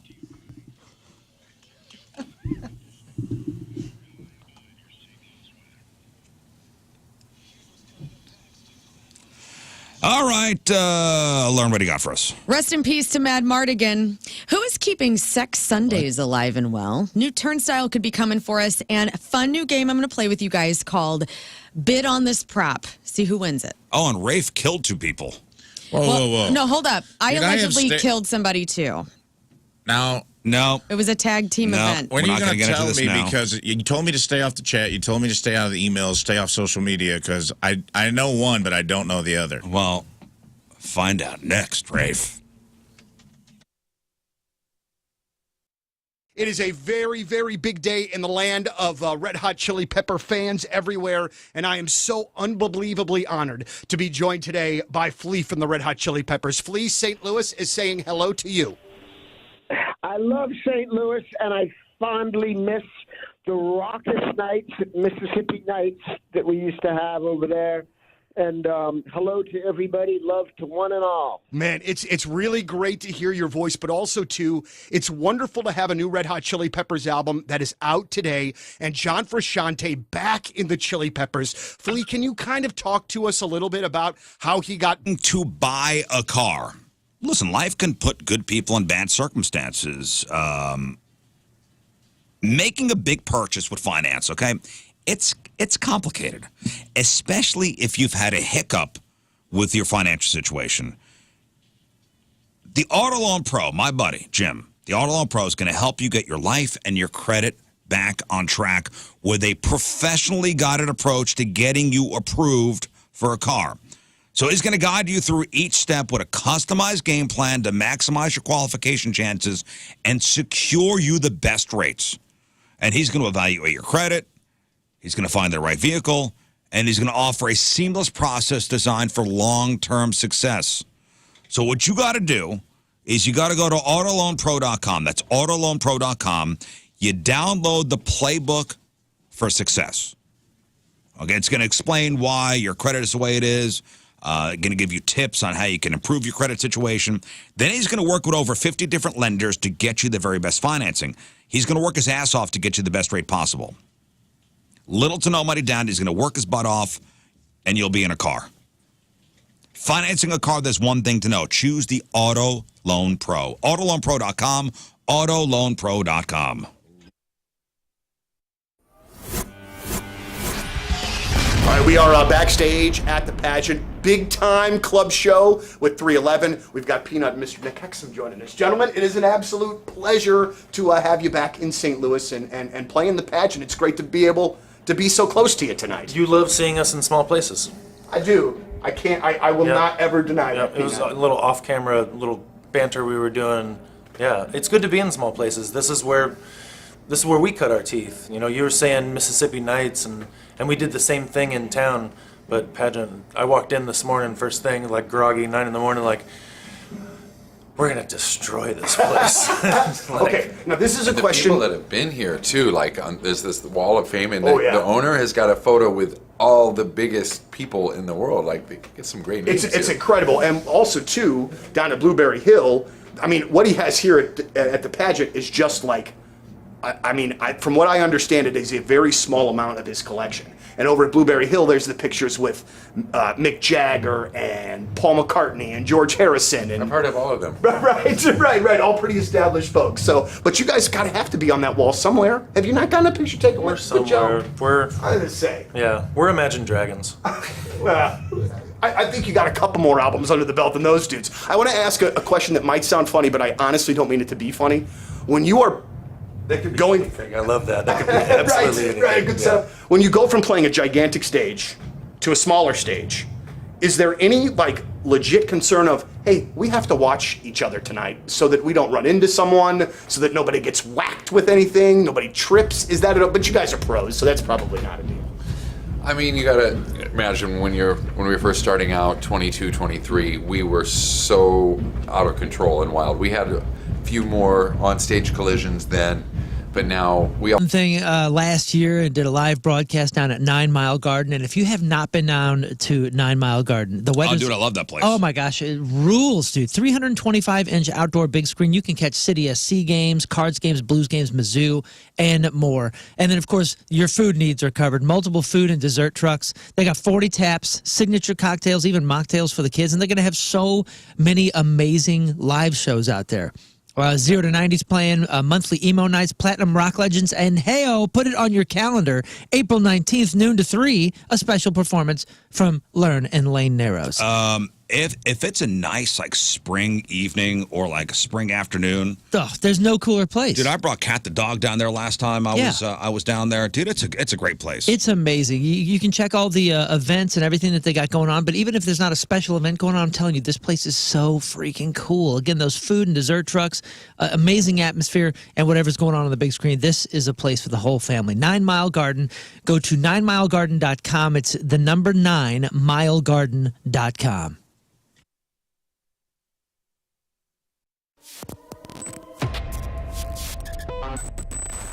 Well, gentlemen, we will see you in St. Louis on Sunday. We are so excited to have Point Fest back and to have you guys be a part of it. But I want to kind of talk about this from a couple of different angles, all right? First and foremost, the crew that you have working with you in the Seether camp, I'm sure is scaled down because of, the craziness that is the pandemic. But can you talk about like sort of what the crew is doing now, added responsibility that they weren't doing before to keep you guys safe for all these shows, just so you can play them? Go ahead, Johnny. Actually, for us, our little world, obviously, venues will have different rules, mask mandates backstage. Our crew, we still have a full crew. We have our regular setup, our techs and front of house. So it's such a healthy thing and a great thing to be playing shows again, man. This time last year, we never, we didn't know what was going to happen. And here we are doing shows again. And the first one was almost like a spiritual experience. It was a show in Ohio. And it was just so great to be on stage, playing music, being a band and doing what we do, man. I missed it so much. So it's a great thing. I've talked to a couple of folks, like myself, that are in the industry, and we're very lucky to be able to go to a lot of shows, but sometimes, unfortunately, in the job, sometimes there's burnout that creeps in, even for going to concerts. And I guess it was a couple of months into the pandemic, I was like, I don't know how I'm going to get through this without more live music, because it had been the longest that I'd been since I was like 15, since I had been to a show. And when I finally got back to a show, oh God, that, like just everything about it. I had a beer in the hand. It was loud. There was thousands. It was just so great. But I would assume a pretty almost emotional experience for you guys getting back after it. Oh, it's totally emotional. I mean, like Johnny was saying, the first show back, it was truly to see everyone's faces, stuff like that. I mean, it'd been what, Johnny, because we took a little time off even beforehand to do a record. Yeah.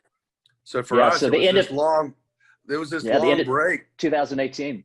Yeah. So it was like, but there again, for us also, we have families. We've been touring for our whole lives, I'm talking to you. If you're not feeling like you once did, you're tired all the time, you're sluggish, you gained weight, you lost muscle, low libido, these are all, not good things. And fellas, you can get yourself fixed up at Mentality is a place for us guys. You have a location in Chesterfield. You have a location in South County.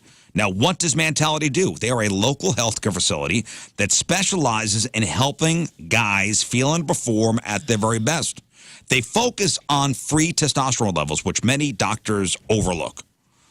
And they make sure your treatments are tailored to you, your body. They also offer FDA-approved testosterone therapy combined with semaglutide to target fat while maintaining your muscle. Here's what's going to happen. Your energy is going to come roaring back. Your belly fat's going to burn off. You're going to feel like yourself again. Confident, ready to tackle life. Most insurance is accepted. And treatments are designed to fit your life, even with a busy schedule. Be the dad you know you could be. Be the husband you know you could be. Feel and perform like you did 5 or 10 years ago. Whether it's at work, in the gym, in the bedroom, at home, whatever. So take back your numbers. Stop settling for a fraction of your potential. Mentality is your chance to take back control. Go to mentalityhealth.com/radio to get started. mentalityhealth.com/radio.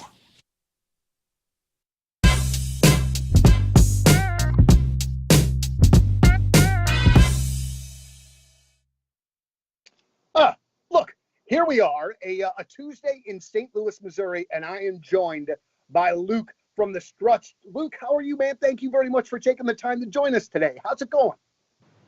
I'm doing really good. Thank you so much for having me. It's an honor to be back in your presence again. All right, welcome back to the program. Phone number 314-624-3833 or 618-398-3833. The Mick Ultra Studio Cams, 1057thepoint.com/Riz. The socials at RIZZ Show. Your emails, RizShow@1057thepoint.com. Of course, there's the Coleman's Campers texting line, 314-649-3862, 314-649-DUMB. Grab on celebrities here in just one moment. We'll talk to Chris Kerber in just a little bit as well. How about the Blues, huh? How about them Blues? I went to bed last night, and it was 0-0, and going into the third. And I was like, 10 in a row. It's fine. We're fine with 9. They're doing good. And here's what I missed when I went to bed. Get it free, Thomas and Fowler. Thomas to Fowler in the clear. Backhander, he scores!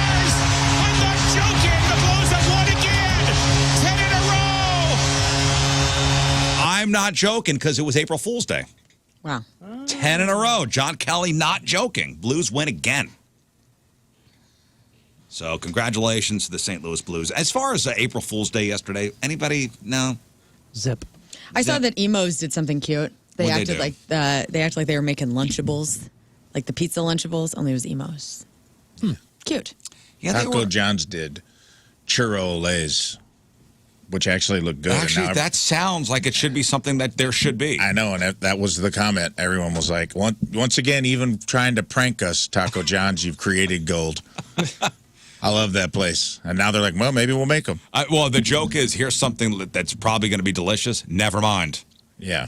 That's the joke. No. Ha joke's on you. We're not making these. I'd love an Emo's Lunchables, too. Lunchemos. Right? Here were some April Fool's Day pranks from the corporate world yesterday. Hidden Valley Ranch flavored soda. The brand Olipop announced 4 fake varieties: classic ranch, garlic ranch, hot honey ranch, jalapeno ranch. A few diehard ranch lovers were sad to find out it was a prank. Sorry, fatties. Yahoo's Touch Grass keyboard. They posted a video of a keyboard with grass growing out of each key. They claimed it immediately sold out. Cat poop scented candles. Oh, nobody wants that. A pet tech company called Whisker announced a candle called Cat Pew No. 2. Most people that have cats, their house already smells like that. It's real though, but it does the litter box thing. like that's Cat like the Pew worst No. part about 2 is real, but it doesn't actually smell like a litter box. It's rose scented. An electric shaver for your butt. Dude Wipes teamed up with Manscaped for the Dude Man, a shaver with a cone-shaped attachment so you could really get up in there. Invent that. Sounds great. Again, some of us are like, what? That would sound Yeah, great. that actually sounds sounds really like a good thing. An entire outfit meant for cleaning your glasses. The site Glasses USA claimed they were launching a line of clothes made entirely out of microfiber cloth. I hate microfiber cloth. Why? It's so sticky. Sticks to your dry skin. Sucks. So it's all staticky. no. Right? It gets all staticky? No, I'm talking like it actually. Do you know what I'm talking about? Like it actually sticks to, like, if you have dry skin at all, like you touch a microfiber towel, it hurts almost. I know, because it's all I think it's all the staticky. I hate microfiber furniture, so it stands to reason. Well, this company said they're doing an entire line of clothes made out of microfiber cloth, because that's how everybody cleans their glasses anyway. Mood matching lingerie, bras and panties that change color like a mood ring. Well, that'd be cool. The lingerie brand Journelle was behind it. You're so angry in your teddy. What color is brown? What? Satisfied. Mood? Yeah.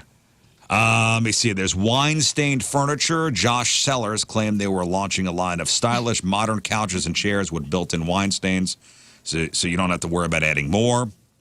The Duolingo World Cruise, they claimed they were partnering with Carnival Cruise Line for a 5-year cruise to help you learn 40 different languages.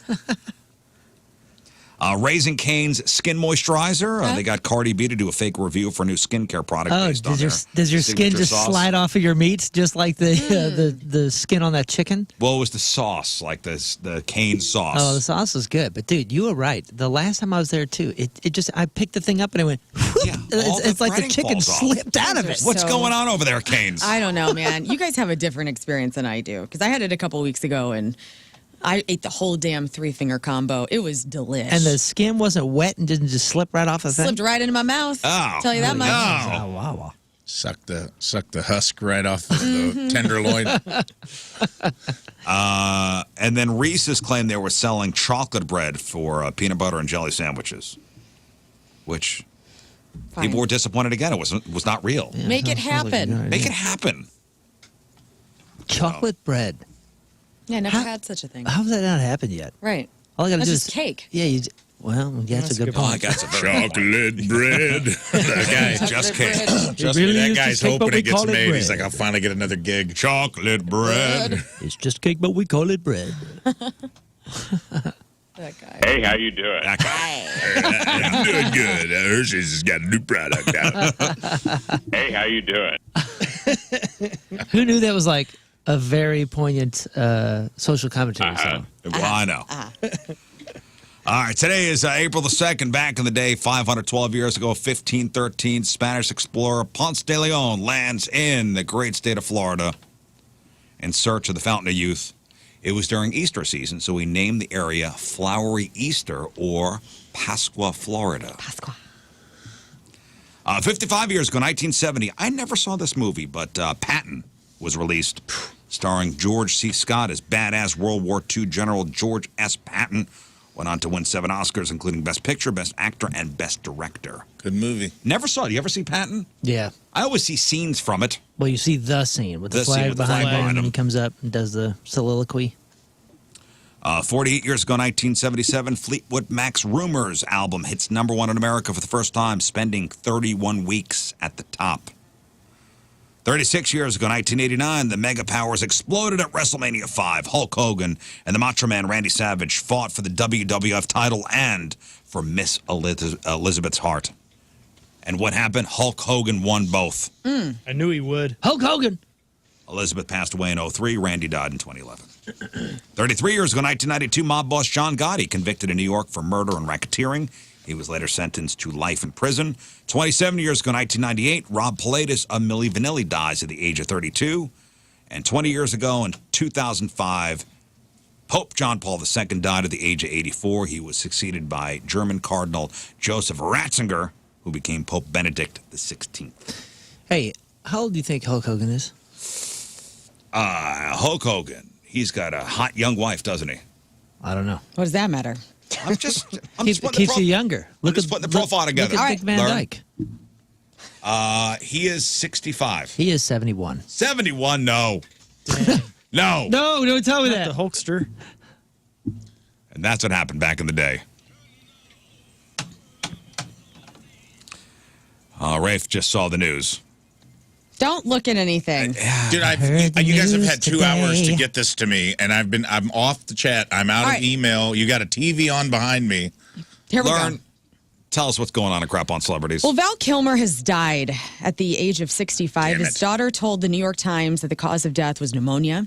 Now, a decade ago, Kilmer was treated for throat cancer and receded from acting. And if you've seen the documentary Val, you know all about it. Here are some memorable moments Great of Val doc. Kilmer's Oh, career. great doc. Great. Super sad. Super sad. One of the best put together docs I have seen. Go ahead and play the Val Kilmer died track here, Riz. You can be my wingman anytime. You can be mine. You know, the first one, I really rallied hard for him to make the movie. You're everyone's problem. And the kind of talent that he has, and you see that scene, is very special. This is very special. So, the memorable roles for the critically acclaimed actor that never earned an Oscar nomination include Batman Forever, Top Gun as Iceman, of course. Even in the Top Gun Maverick movie, Tom Cruise insisted that Val Kilmer have some sort of role. Yeah. And then, of course, him as Jim Morrison in the Doors movie. He did an excellent job doing all the singing. Here's a little bit of that movie, if you remember it. Here we go. Val Kilmer as Jim Morrison. Yeah, you know the day destroy the night. Night divide the day. Trying to run, trying to hide. Break on through to the other side. Break on through. Yeah, I mean, Break on through. when did that come out? That came out In the 90s. in the 90s. Great And movie. Everybody was a Loved Doors him. fan after that. It was a great movie. Peak Oliver Stone had a moment. He started making weird movies towards. He had about a 9-year window where his movies were just knocking him out of the park. From Of course. Platoon to JFK to The Doors. Everybody had the Jim Morrison with the shirt off Not everybody. Poster. poster. Well, at least, you know. I did. I painted it, actually, in high school in my art class because I loved it so Doors much. movie. But I did not love any Val Kilmer role more than I loved him as Mad Mardigan in Willow. That is where I 1991. first fell in love with him. And guys, I'm going to be completely honest with you. When we were talking about Val Kilmer last week, because I discussed it, that, he's never been cuter with the long hair. I thought last week that Val Kilmer had already passed away. Oh. So in my brain, and I didn't say anything. I didn't say anything on the air. But while we were talking about it, I'm like, oh, man, it's really sad that he's gone. Because when I saw the documentary Val a couple of years ago, I feel like I'm having like a Mandela effect right now. Yes. Because I thought that he had passed away. Did you feel this way too, Scott? I saw that this morning, and I'm like, oh, this is supposed to be like an old post. So then Or I an searched, April Fool's joke. and Yeah. I'm like, wait, I thought he passed. I thought he already maybe passed. 2 years ago. Okay, he was mentioned. So you talked about him last week. I did. I said something yesterday. You talked about Real Genius, that when you talked about your twins, that the twins going to Florida. That I hope they had a Val Kilmer. I mentioned him like yesterday. You mentioned him yesterday. 30 seconds before his death. I had brought was Val fine till Kilmer then. up because he was up for a role, and I forgot what it was we're talking about. He was considered for Yeah, a we were role. talking about movies that Corey Feldman. DiCaprio. What was it, Titanic or something? No. It was something in that realm, though. We were talking about Corey Feldman roles that he turned down or didn't get because they went to other people. Oh, no, Neo, The Matrix. Oh, okay. He was briefly considered for the role of Neo in The Matrix. That's when I brought him up. Yesterday. Was it yesterday or the day before? It was yesterday. I brought that up yesterday? I Good believe job, so. guys. Because I feel like we were talking about the anniversary of The Matrix being in theaters yesterday. Well, you can stop the curse lives on emails. We get it. We've gotten a few. Oh, when I woke up this morning, I obviously I didn't know the news until I woke up this morning, and that 500 emails that specifically Rafe killed him. Oh. Well, I think you. I also contributed. Well, that's because Rafe is on a roll. Because there's another email, and a couple people, another person passed away, and read the one email. I'm not a believer in the Rizzuto curse, but this one might have converted me. A couple weeks ago, Rafe brought up the viral video from years ago of a guy that popped the racist in the gas station with a can of Twisted Tea. And then I saw this headline. TikToker who went viral following a bust-up in a convenience store has died at the age of 35. Oh, my. Man. They call him Mr. TKO. Oh, man. TEAKO. I TKO'd TKO. Bobby Oliver died you mentioned unexpectedly. Bobby Oliver. Unexpectedly that week. Oliver, known as Mr. TKO, went viral in 2020 at an altercation at a Circle K convenience store in Ohio. The video shows him using a can of Twisted Tea to defend himself against a man who was allegedly shouting racial slurs. The dramatic moment sparked widespread attention, became a cultural phenomenon with countless memes and online discussions following its release. Mr. TKO dead at the age of 35 after Rafe talked about him. Okay, well, we're just trying to do our jobs over here. I'm sorry. Man, I feel bad. I love Val Kilmer. I love Mr. TKO. I watched that video. It brings me, it's the perfect distribution of Swamp Justice. I watch it once a week to cheer myself up. Doc Holliday, Yeah, of course, he killed that. He turned down Blue Velvet, too. Heat. It was Island David of Lynch's first choice. Dr. Monroe. Yes. Yeah, True Heat was Romance. awesome. Yeah, Val Kilmer is survived by 2 kids and his ex-wife, the English actress And Joanne his Wally. son in that documentary did all the voiceover stuff. Yes, and we actually, Tremendous. he worked a couple of years ago in 2021 with a software company to recreate his voice because he had to recreate it. So they used archived recordings. We actually have a little sample of that as well. Here's Val Kilmer. I hope it says, thanks a lot, Rafe. Yeah. Thanks a I was struck by throat cancer. After getting treated, my voice as I knew it was taken away from me. People around me struggle to understand me when I'm talking. But despite all that, I still feel I'm the exact same person. Still the same creative soul. The soul that dreams ideas and stories constantly. But now I can express myself again. I can bring these dreams to you and show you this part of myself once more. A part that was never truly gone. Damn it, Val. Damn it, Val. Indeed. Damn it, R.I.P. AI Val. That's a big one. It's a big one, and I apologize for thinking he had already passed. I was sad. I guess it was just sadness after the documentary, thinking the that he had gone. documentary, he had not been in great shape. No. Even in Top Gun, he didn't look great. Right. So rest in peace. Such to a Val handsome Kilmer. dude, So good-looking beautiful. guy. Oh, talented. In better news, Jennifer Lawrence and her husband have welcomed their second child, People magazine reports. So, it's one out, one in now. So there we go. Happy day to them. Sony's revealed the cast for its 4-part Beatles biopic project, and the cast looks pretty good. Gladiator 2 star Paul Mescal, he's going to play Paul McCartney. Baby girl actor Harris Dickinson is going to play John Lennon. Saltburn star Barry Keoghan is going to be Ringo Starr. And Joseph Quinn, who played the metalhead hero Eddie Munson on Stranger Things, is going to be George Harrison. People are all up in arms about this. I guess they posted the picture of the 4 of them together. I think it looks good. What do you people want? Or is it 5 of them? What do we want? We have four. Four. I want a full film with the AI version of the young Beatles. No, with the actors from Walk Hard, Dewey Cox story. Okay, well, that's not going to happen for you. I want to see those guys. Great this is gonna record. be terrible. April 2028 is when we can expect this. Can I ask a biopic to come Beatles question? Okay. Because I was thinking about this. I don't mean to interrupt you. No, you're not interrupting. I saw some footage of late in John Lennon's career when Yoko had taken over, and a couple of deep cuts. Mm-hmm. One very questionable where he was using like a racial slur in the song. Yes, I know it's Terrible song. Terrible song.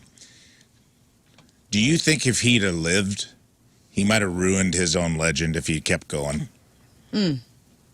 Because this late work is very bad. I think that's the argument to be made for a lot of these guys. The record that came out. Because I feel like he is the Beatle. John Lennon is the Beatle, and everybody. I love George Harrison. This is a George Harrison show, but I feel like he gets a lot of.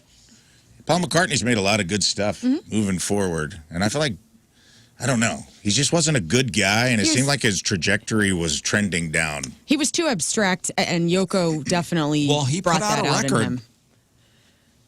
After he died, like so, a record came out after, like the Double Fantasy record came out after he died. Was it good? Yeah. Oh, okay. Well, I mean, let me see. When was the release? Because he died in what, 1980? Album was released November 17th, 1980. He was killed. He died in December of 1980. I thought, no, or January. He died in December. Okay. Okay. The album came out in November. He died in December. So it was last. It was the last record, which had some great songs on there. No, I don't know. It's an abstract question. I mean, I get what you're saying. The solo careers of each Beatle, I feel like Paul McCartney obviously was the most successful because he continued. Right. But even now, if you look at some of Paul's work in the last 10 years, it's not great. Like, it's not remarkable. People don't talk about what Paul McCartney released in 2020. You know what I'm saying? I think the album he put out right after he got done with the Beatles was garbage. Like, it took him a couple records. Couple of seconds. It took him a couple records to put out something good. Right. Good point. That's a good observation, though. Turnstile, who I absolutely love and hope to see one day, they're teasing something on June 6th as the group posted billboards in L.A. that have a picture of the band performing and the caption, "Never Enough Turnstile." Yeah, I think George Harrison was really the one that consistently put out good things. He was great. Yeah, and he went on to do the Traveling Wilburys and... Because All Things Must Pass came out right after the Beatles broke up, and that was... Like, even Paul McCartney's collaboration with Dave Grohl, which, was Sirvana or whatever, whenever they were making stuff at Sound City, it wasn't that great. It was cool, but it wasn't like the Traveling Wilburys, where it was a super group that actually did something. So who knows? Things between exes Cardi B and Offset are not going very smoothly, at least not according to Cardi B. During a live stream, she said he's been harassing her constantly for the last few months, alternating between begging her to come back and then threatening to kill her and then himself. Cardi also claims he's been sending videos to them having sex to the new guy that she's been seeing. And she adds, quote, "Every time he knows that I'm going out of town, he harasses me. He leaves me voice notes, trying to put my self-esteem in the ground, and I'm so tired of it." So Offset needs to cool it. A new trailer for the upcoming Karate Kid Legends has just been unveiled. Stars Ben Wang and Ralph Macchio took to the stage in a CinemaCon to hype up the new movie and reveal the latest trailer. So here is the audio of the trailer. This is Karate Kid. You can't step to guys like him. He wins the 5 boroughs every year. It's the biggest tournament in the city. In life, we have only one question. Is it worth fighting for it or not? So we're just supposed to let him fight. It seems like the same story. It's always the same story. Just a little different. It'll be out May 30th. The prequel series Dexter Original Sin has been renewed for season 2 on Paramount Plus with Showtime, so congrats to everybody who loves that. Despite all of those paternity shows that he did, Mory Povich was never revealed as the father, but there's someone in his life who still calls him daddy, and her name is Connie Chung. On Sundays anyway. So Mory launched a podcast called On Par with Mory Povich, where he was joined by his wife, Connie, and she asked him when he feels sexiest. And he replied, quote, "I feel sexiest on Sundays." And then they both chuckled. And then Connie joked, "Never on Sunday." And Mory replied, quote, "Not in our house." But the tone of his voice sounded like they do indeed grind it out every Sunday. Every Sunday. So I want everybody to, every Sunday from here on out to just daydream about Mory Povich and Connie Chung getting down. He's 86. She's 78. Holy crow. Holy smokes. Hey, good on them. I know. That's great. I support it. That is awesome. And finally, guys, new game. We're going to call this How Much for That Prop, okay? Going to go around the horn. Let's see if you guys could win this movie prop. Okay. Because I have the actual total of what it went to auction for. So let's start off with Winona Ryder's dress from Edward Scissorhands, okay? Designed by Colleen Atwood, just sold at auction. Riz, how much are you bidding on this dress for? How much am I bidding, or did it go for? Well, how much did it go for? This is what let's see if you'd win it if you bid. What's the money go to? Is this a charity thing? This is a charity thing. Riz Kids. Riz Kids. Okay. The Riz Kids It charity. does. I know it sounds silly, but it does matter. Because I feel like a lot of these things aren't going to go for squat unless it was tied to something that was That's a good point. A big to do. How much are you paying for the white iconic dress from Edward Scissorhands? $50,000. Okay, $50,000. $50,000. Wow, you must really love that. I'm going to say $4,600. $4,600. Rafe Dean. 12 grand. 12 grand. And King Scott. Doggone it. Well, I'll go 8,500. 1,500. All right. Well, because you bid $50K, you would have won this dress, Riz, because it went for $15,000. So you went overshot it there. Nice. What? Cool. What about Dumbledore's robe from Harry Potter and the Half-Blood Prince? Dumbledore's robe. Dumbledore's robe. Dumbledore's robe. Here we go. Here we go. This Here is we it. go. How much are you paying for it? Dumbledore's robe. I mean, think of all of the tail you're going to get. So much tail.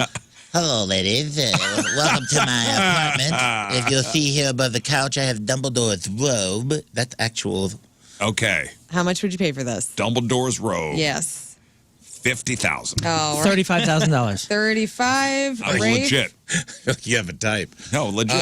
For Dumbledore's robe, I would pay approximately $12.75. Okay, and King Scott.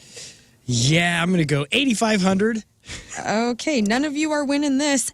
$81,900. Wait, what brand was it? It was Fruit of the Loom. Fruit of the Loom. I should have known. What about the Grease T-Birds jacket that John Travolta wore? Ooh. How much Piece would of you cinema pay for? history. You're a leather jacket man. I love leather jackets. Yeah. $37,000. Show me $125,000. Okay, Rafe. Show me. Oh man, that was a good guess. I'm gonna go. What'd you say? 125. $125,000. I'll go 150. And King Scott. Dang. Don't make you me guys laugh. did good. I'm going to say I'll go 200,000. 200,000. Okay. Well, congratulations to Rafe and King, who would have won this $126,000. Okay. Okay, just a couple more. Michael Keaton's bat suit that was actually worn by him from Batman Returns. How much do you think that went for? This one, I'm gonna say 300,000. 300,000. A Moon. legit bat suit? Yeah, With the nipples. The legit bat The suit. legit one. No nipples on Michael that's, Keaton. That's not the nipples. Oh, it's not? No nipples Was on Clooney. Was it George Val Kilmer? Clooney. Oh, George Clooney. Show me $230,000. Okay. USD. Rafe? I was only 1,000 off on the last one. I will say $500,000. 500K. Dang. And King. I'm going to go $425,000. Wow, you guys all are nuts. So, $157,500. You all kind of I overshot just figured there. the nerds would You want to play get it. nuts? You wanna get nuts? Let's I get also nuts. just realized every Batman has had a K sound in their name when we said them all in a row. Michael Keaton, Val Kilmer, Kilmer. George Clooney, Christian Bale, Ben Affleck. What's up You with got to have a that? K sound if you want to be Batman. Adam It was meant to be because that's a West. stage. That's a stage name for Movie. Keaton. Movie. That's a stage name for Keaton. What about this one? The Ghost Trap from Ghostbusters. Oh my gosh! Oh man. my money, big gosh! money. I would pay a lot for that. How much oh would you my pay? gosh! That's I not, would pay. that's not going to go for more than the bat suit, though, right? No, I don't think so. I'm going to say $75,000. Okay, Great guess. Moon? Great guess. I like that. Show me 76,000. Nice. Okay, Rafe Dean. Outbid. This is a The ghost prop. trap. This is a small prop. I'm going to say 25K. But what a big part of the movie, though. It is, but Yeah. I think there's more than one floating around. Does out it there. function? Yes, there's ghosts in it. Uh-oh. King? Has it been cleared? Man, I feel like this is the most famous prop, but you guys are right. But I'm going to say, give me 77,000. I mean, don't you think a proton pack would go for way Yes. more? Oh, But for still. That's not up for sure. auction right now. Don't cross the streams. None of you are getting this. $327,000. More than Michael Keaton's bat suit. Yes. He didn't even wild. toot that one. Two more. Perhaps there's only one. Conan the Barbarian, his sword. Oh, my goodness. How much do you think that went for at auction? Well, Throwing his furry bikini. No, there's no 2 for 1. Sniff it. where are the two snakes facing Smells like crumb in here. Ew, it smells like crumb in my furry underwear. So his sword. His sword. That's a big sword. That's It's a a big huge It's a big sword. for a big man. Yeah. I loved Grace Jones. I'm going to say 50,000. 50. Moon. Well, I'm going to go strategy here based on the game and how it's been playing out, which means everything is going up. I'll say this is $362,000. Okay, There's right? no way this is worth more than a ghost trap. Schwarzenegger, though, man, it's It's a sword. It's a real I sword. mean, you can put it on a wall. This is 250K. this is a part of his legacy. King. I'm going to go 600,000. Okay. You all overshot it a lot. $176,000. I didn't overshoot it. I said There goes You, 50,000. yeah, you didn't win it though. But I won. And finally, and this is a big one. This is the mother. Chewbacca's bowcaster, the iconic weapon from the Star Wars trilogy, Holy the crap. actual one. The actual one? How much would you pay for this, and how much do you think it? Like we're moving through characters by how well you can understand them when they talk. Arnold, to your Chewie. The bowcaster. Yeah, Yes. haven't heard Is he here? Haven't heard that spot on impression in a while. Come on, Scott, you can do it. That is good. That was me. The bowcaster. The bowcaster, Chewie. Shoot. I'll start 150 grand. 150 grand. $520,000. $500,000 for sure. 520. Rafe. 100. Even. I mean, less than the bat suit, y'all. Come on. This is serious. Side character. What? Oh. Dare you? Give me a number, Scott. I'm going to go, give me 600,000. You think they're making Christmas specials based on the 600,000. family of a side character? Oh, I doubt it. Ladies and gentlemen, nobody has won the bowcaster. $768,000. Wowie. Okay. All right. Anyway, that's your crap on celebrities. All right, celebrity celebrating a birthday today. Emma Myers from Wednesday and a Minecraft movie is 23. Zach Bryan is 29. Quavo from Migos is 35. Lee DeWise is 39. Bethany Joe Lenz from One Tree Hill, former American Idol judge, or one of her hits from the show with former American Idol judge Kara. She's also in Suits and Pearson. She's 44. Bobby Bones, Dancing with the Stars winner, is 45. And Jesse, our competition, by the way. So, okay. Oh, yeah, okay. Like I knew Robert that. Bones. Rob. Jesse Carmichael, Maroon 5's keyboard player, is 46. Michael Fassbender, legendary hoo-ha, apparently. This dude, he's one of those... Vagina? His hoo-ha? No, he's got a giant penis. He's got a man... His man hog-ha. They His say hog-ha. he's got the biggest penis in Hollywood. Who? I'm sorry, what? Michael Fassbender No doubt, huh? is loaded. He's How does- he's Magneto on X-Men. He's in Alien Covenant and That's what they Prometheus. call his penis, actually, Magneto. If Yeah, you yeah. say, well, if you say hoo-ha, then I Okay, think so- of, Hee-ha. His hee-ha. Michael Fassbender's legendary His real name hee-ha. is Michael Fass, but his wiener was so big he has to bend it in half to. He's changed his name. easy chew. Oh, my God. Well, he and his bender are 48. Pedro Pascal, he's 50. What? Yes. My guy. Oh, Clark he's Gregg, an Aries. two first names, Agent Phil Coulson on Marvel's Agents of S.H.I.E.L.D. and all the MCU movies. He's 63. Karen Woodward from Bananarama is 64, Christopher Maloney. That's he's the dude from Law and Order SVU that I used to think was the same guy that was in the Teenage Mutant Ninja Turtles as Casey. Yeah. Nope, not the same guy. Honest mistake, though. Gosh dang, look at identical, don't they? He's 64. Mistake. Christopher Maloney's the zaddy guy. Yeah, it has like He's the guy that like pure muscle for a butt. You see that guy's butt?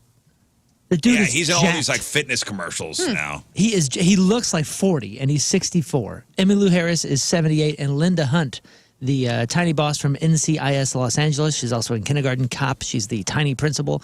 You know her as the tiny judge on The Practice. She's also in Pocahontas. She is 80 years old. All right, today's porno birthday, which is being brought to you by Patricia's, where fun and fantasy meet, is Christian Wolf. And today's birthday girl has been in 97 fine films, including The 18-Inch Club, All Alone and No One to Bone, Caught from Behind 28. She was in a movie called Dr. Prixton's Sex Clinic, Horny Henry Summer Fun, Hot Bods and Tailpipe 5, The Mating Game 2, Polka Hot Ass 6, and who could forget her role in 1998's Put Out or Get Out, Part 2. Wow. Christian Wolf is 54 years old. That's your porno birthday. Those are crappy birthdays, and that was your crap on celebrities. Dude, Linda Hunt has an Oscar. For? Best Supporting Actress. And look, in the film of her accepting is Val Kilmer and Cher sitting next to each other. How wild is that? What did she win? Bye-bye, Linda. Best Supporting Actress in 1984.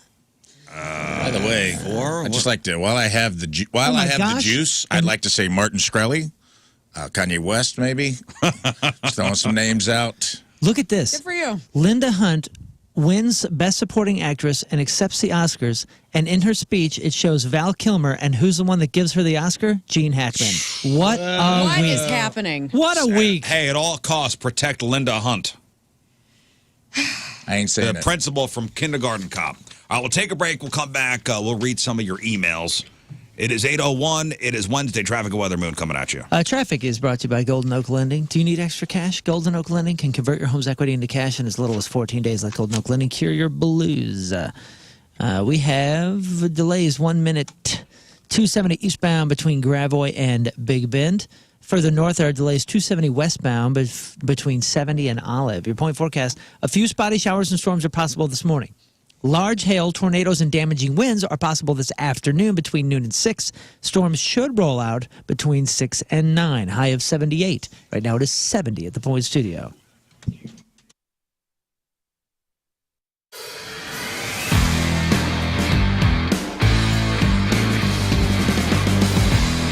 So last time you saw the garage, the place was full of stuff. It was dirty, it was dingy. So this is the inside of the garage. So what we're gonna do is we're gonna keep some of this structure here and then kind of build around it. And now look, it's a house.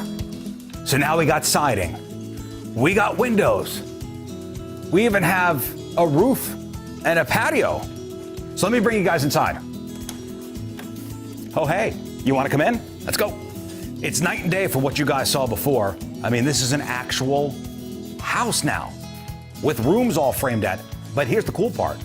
We kept basically the frame of the old garage. I mean, On your future, right? You want to transform your life and you want to transform your career. And you could do that in just a couple months with Centric. Find out how you could train for a new IT career with St. Louis's leading IT training company. Centric.com/RIZZ. Now, Centric is one of the longest running, most experienced entry-level tech training programs in the country. The programs over there are designed to train you on the most current technologies employers are using because, unlike four-year schools, they could quickly adapt the curriculum to match changes in the job market. Now, they know your goal over there at Centric is to get a great IT job. That's why job search assistance is a huge part of the program. So in addition to your tech training, they know there are skills that need to be developed to help you find that right job. Their career services team provides you with seminars and workshops and other services throughout the training that prepares you for that job search. They're going to help you land that new IT job. Over 1,700 companies have hired Centric grads.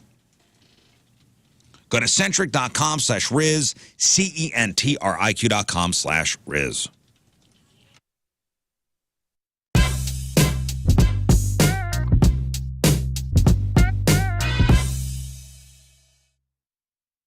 And here's something that I firmly believe, and we're just going to start the interview here because it just seems like a good place to pop off. But I want the artist to do what the artist wants to do. If you want to make 5 radio songs in a row, great. If you want to make 5 fan tracks in a row, great, because I feel like it's your art. So who the hell are we to tell you when it needs to be a radio single or when it needs to be this or that? It needs to be whatever the hell you're feeling, whenever the hell you're feeling it. Yeah, and you're right. It froze a little bit. Popular Monster was not supposed to be a radio song, by the way. As you could tell, the bridge is like death metal, almost like the scream and stuff. I was like, okay, the rest of the song is like sick. I was like, this is never going to be on the radio. Let's put double kick in the let's make the bridge the craziest thing you've ever heard. And lo and behold, it went straight to #1, went platinum. And I was like, wow, and then they came to me, dude. Wow. So then after that, I found a formula, and there's like this formula and it worked and it's what I wanted it to do. And you're absolutely right. You let the artist do whatever they want. And, and you don't, it's like the opposite of selling out almost. Like I did what I wanted to do and it worked, I love that. So it's brilliant. Absolutely. And also too, Ronnie, I think this whole sellout thing, it to me, man, like everybody's trying to eat. And everybody's trying to make their best art. So I feel like that sellout label that gets thrown around from time to time is largely completely unfair and most of the time total bull.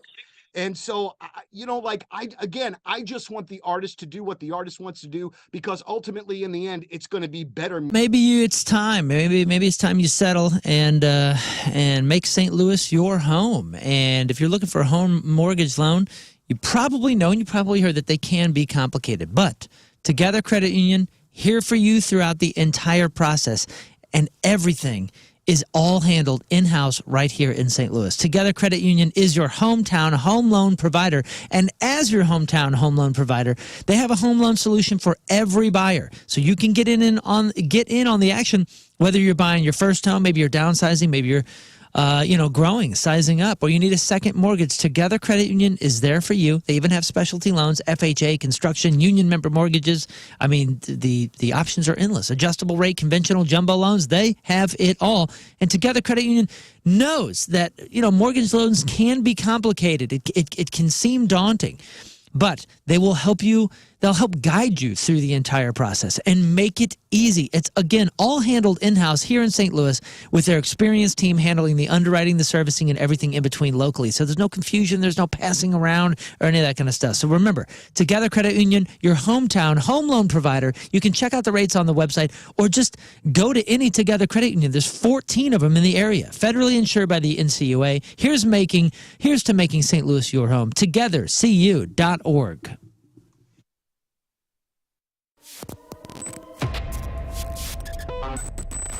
Well, here we are backstage at Point Fest with Greek Fire. Hey, gentlemen. Hi, Donnie. So guys, how'd it go today?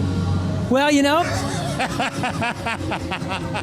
it went excellently. Yeah, man. You know why? Because so we had, just to fill anybody in, we had a bunch of technical difficulties, and it really wasn't anyone's fault, but a whole bunch of stuff was going wrong. But I tell you what, man, the St. Louis crews worked so hard. Everybody is friendly here. Thank goodness for Midwestern hospitality. You know what I'm saying? Yeah. Everybody did such a great job fixing it. We got it on.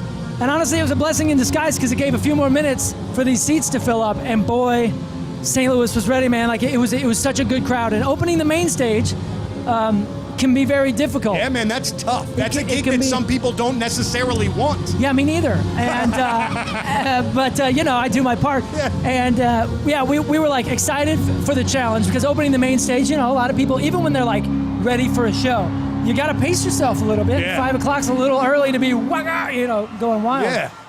But dude, I thought they brought it, honestly. And it was a blessing in disguise that it was a little trouble. We started a little late, cut one song, that was it. And had an excellent time. I don't know about you guys. Yeah, it felt great to me once we got going. But as you guys, and correct me if I'm wrong, but being in bands and going through the come up, as it were, you have to kind of learn how to deal with freaking crazy crap going on probably fairly often, right? Keep your head on the swivel. So, Which would be a tough thing to do because I'd get pissy and want to walk out the door. Just for me personally, that's how it would go down. I think you handle it the best. Yeah, best thing to do that I've learned is just step back and focus on playing, keeping everything together in your own head, and then you can get to that point eventually where you get a little looser, but sometimes it can be pretty tough to center yourself when you're on a weird stage with no sound and whatever happens. Yeah, I don't know. This ain't our first barbecue. This ain't our first rodeo, and we've had many of mishaps happen and that kind of stuff. And honestly, for a band like ours, for the most part, that kind of becomes some of the fun of it. It kind of takes out some of the monotony, especially if you're on tour. It gets a little Groundhog Day if the crowds are sort of similar. Obviously, hometown here, we want to do our absolute best and give it our all and go home with broken bones and, you know what I mean? But yeah, All right, have you noticed recently that your neighbor, they just seem like something's going on inside their home? Very good stuff's happening with them. They seem happier, and it is true. Something is going on, and it's making them way happier. Is that after 3 years of inflation and a debt which had crushed them, for the first time, they finally have the cash to secure their retirement, pay off bills, and plan their future, go on those vacations they've always wanted to do. And they didn't win the lottery, but they did something wonderful that's called the Sell and Stay program from Truehold, and it's easy. Their home values have rebounded greatly, so they quickly sold it to Truehold and banked all that equity in cash. And since they weren't ready to move, they get to stay in their home with an easy, affordable lease. And Truehold's going to take care of the property taxes, home insurance, and even those essential home repairs. So Truehold unlocks your wealth without uprooting your life. That's huge. Get a Truehold offer right now where your home value is sky high. Call 1-855-300-9993 or just visit Truehold.com. The smarter, faster way to cash out your home's value without moving. That's Truehold.com.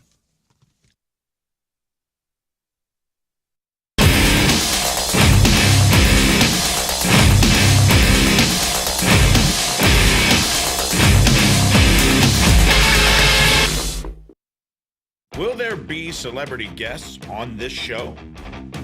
Who does number 2 work for? Have you ever wondered what your boss's bathroom routine is like? Hey, Riz. Thank you. Emails here in just a second. We'll talk to Chris Kerber in about 20, 25 minutes. All right, let's talk. This has got people buzzing on the internet. Wedding etiquette. Okay. Springtime, wedding season. Who's got a wedding to go to this year? Ooh. Nothing on the books, huh? I don't know. Oh, yeah, maybe. I just got an invitation Same. in the mail. But I can't go. Oh, October? An October wedding, huh? Yeah, it's my buddy Eric, who is getting married. Used to host STL Up Late, and he said he's doing a reunion. He's getting married, and he's having our old house band, Hazard to Your Booties, playing the reception. Oh, wow. Like, Got the band back together, huh? Yeah, dude. He's like, it's going to be an Up Late reunion. Congratulations. Actually, that'll be a fun one. Somebody, a relative? Relative. My cousin Mariah's getting married. Okay. Scott, you got a wedding coming up? Potentially. I have not actually been invited yet, but all my friends have been invited, so we'll see. Yeah, and it's a buddy of mine, so I don't know. All your friends have been invited, not you. Yeah, so this will be fun. Somebody's being left out. I know. It's all right. Dude, that's the worst. You ever had that happen, where you just talk openly to someone about, you just assume is invited, and then you're the one that spills the beans? Ooh, awkward. Where you're like, oh, you going to Ron's wedding in June? They're like, didn't know about it. Oh, Ron's getting married, huh? Okay. Yeah, and then you can hear like the pain in their voice. Well, this whole thing's got people heated. A photo of a wedding welcome sign has gone viral after being posted online. The sign read, "Welcome to Lauren's wedding," with the groom's name simply listed below as featuring and the groom. Come on, that's funny. That is funny. Now, it's clear the couple's trying to be funny, but the internet is divided over whether it's clever or tacky. I'm sure the groom does not mind. Yeah, I was gonna say He probably did the joke. One way or the other, he don't care. Some people are like, well, this bride is narcissistic and self-centered. Yeah.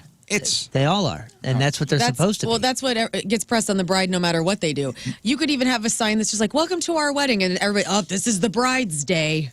But it is, and that's the point, and that's okay. That's what our culture has done. And is it okay though? I mean, there's a participant that's male that's also involved that I feel like but doesn't care. Gets zero input. But also, that's a generalization. There are men that care about their wedding. Well, and Well, here's of course, there's always exceptions, but on the whole, I think most of us we're just having a good time. I feel like we whatever you want. Whatever we negotiated weddings, that whatever the representation, the male hired a bad lawyer because he's like, all right, I want to have like barbecue and all my buddies and beer at the wedding. She's like, no.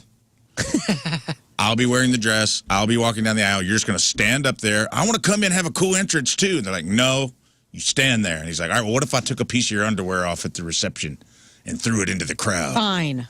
Fine. That's the one thing you get. Yes. Here's the way I feel it is. I feel it's, okay, guys, you get your vote. But my vote counts as 4 votes.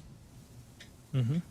Like it's your you get to vote for something. Oh yeah. As opposed to to go on during the wedding, but my vote, speaking as the bride, my vote counts as 4. So I wasn't saying it in a bad way in any way. I'm saying it in like this is the norm. Well, and how I'm confused as to how it's not the norm. Okay, go ahead. Why are you so sad? I'm not upset. It's the funny thing to me that women, it is the one day that a couple does their thing. Yeah. Like my wedding was, yes, I was excited and there were things that Tim didn't care about, like you're all saying, but it was still our day. Like it wasn't about me. It was about us. And that was the only day like that I've ever had, you know? So what song did you dance to? We that was the only day, I mean, as far as like. Hold on, I want to answer this. What song did you dance to? Like our first dance was Sparks by Coldplay. Who picked it? We did. We both did. That's an important song to us. Okay. Okay. So suck on that. No. Why are you looking at me? I don't know. I'm not saying that the guys aren't having input or aren't enjoying themselves. You're getting this all wrong. I'm saying this is her day. I hate that. Can I just say I hate that? But I feel like you hate me for even saying that. No, I don't hate you. I hate when people say that. I hate when they're like, it's her day. No, it's our day. Well, there's things that both of us don't care about. Like, I didn't really care about, like, picking out the majority of the music. Like, Tim did all of that. We both picked out all of the important, like, what we were going to walk down the aisle to. We both had that in mind. I know it's our day, but who puts more emphasis on our day? Here's what survey says. Survey says that if the gal didn't want to have a wedding, are you telling me there's a wedding? I didn't want to have a wedding. I told Tim, I think it'd be really cute if we just went to the courthouse. I wanted to have a party. I wanted to have the reception. That's still the wedding. Is it? I wanted to have the ceremony. I wanted to just do like a little, just you and me and some stranger at the courthouse. I think that is a darling thing. And he didn't want to do it. He goes, no, we got to have the wedding. We actually have to have the ceremony. I think when people say wedding, they're referring mostly to the reception anyway. Oh, okay. Don't you think? I'm always pro party. That is what I visualize. When you say wedding, you're always like the church part. That's already. Yeah, it's like the price you got to pay. The formality of it. There's the formality of it. I get it. You know. But that's what I'm talking. Tim was more like he was more sentimental about like the actual ceremony. Yeah, right. Sure. Because I was like, and I can understand that. I wanted to do like the thing where it was just for us, and he didn't want to. Yeah, I can understand that. The formality, I can see. Society sees it as being the woman's day. Right, and I'm as a woman, I just want to say it out loud for some of the women listening. I hate that. Well, so Me again, too, but there's not a show called Groomzilla's.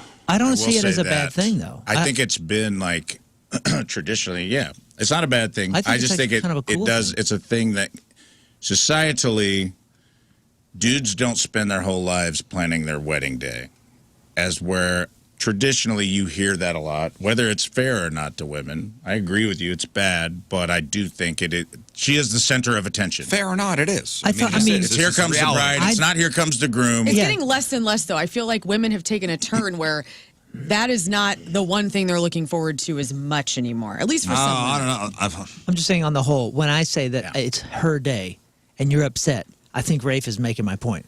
Here comes the bride.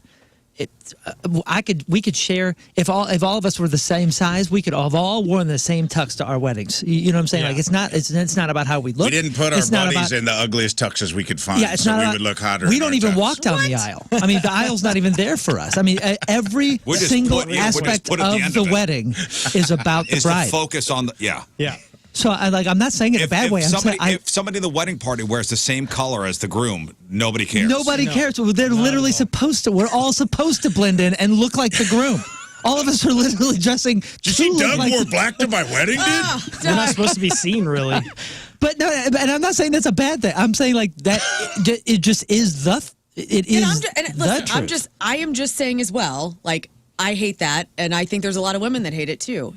And I think there's might even be some grooms out there that are like, oh man, we hate that was it. Like we were the focal point. Or the fact that, someone was like, fine, let me just take care of it. I like that it's my day. Mm-hmm. I get to do what I want. I'm taking care of everything. Just show up. Yeah. I've never been And then married. some dude's like, cool, I'll just show up. That's all I got to do. Right. Great. I don't want to be that guy. If I ever got married, which I don't think I will, but it would be about like my love for her would be like, I want this to be awesome for you. So I'm going to do everything I can. I'm going to participate in that way. I'm going to participate in everything because I do want it to be a cool party. Like, I don't ever want to be accused of throwing a lame party. But I also just, like, I don't have a problem with that. Like, I'm like, I want everyone to see how beautiful you are and how lucky I am to have you. And, like, I don't mind taking a backseat. Yeah, that's kind of what here's some of the criticisms to the side. Again, this this all comes down to that welcome to Lauren's wedding with groom's name simply listed below, like featuring, okay. The criticisms, it screams Bridezilla. Maybe they both thought it was cute, but it feels like a red flag for the marriage. Come on. This would be funny at a bachelorette party or bridal shower, but not at the wedding itself. Please, these people have a Divorce sense of lawyers humor. must love seeing these signs. And then it's like, it's clearly meant to be funny. Lighten up, Francis. Exactly. Yeah, in regards to this story, because you said people thought it was tacky, but I'm like, aren't weddings kind of tacky? All of them are, and that's kind of the fun. Yeah. Is you get to customize yours and have whatever changes and alterations to all the But the base traditional stuff. tackiness is still there. The last one that I was at, the dogs came down the aisle, and it was cool as heck. It was like, oh, there's the dogs. This is all because the dogs are a big part of the relationship. It was freaking awesome. And that's also and to Lauren's point, there's also the cliche of the guy just being like, I'll do whatever you want, or not trying, or Right. being like a total. And that lump. sucks too. I hate that. Yeah, Like there's that's plenty of not guys cool. that like there were things that were important to them, and you guys don't get enough credit for that. Well, there's also so the bride's got the whole Bridezilla thing. Mm-hmm. There's also a lot of cliched sayings that often demean husbands, portraying them as incompetent or lazy or less capable. I was trying to think of some cliched sayings demeaning to husbands, because if you look at it for what it is, that sign, the wedding, this welcome to Lauren's wedding featuring Scott. It's demeaning if you take it for what it is. Okay. Yeah.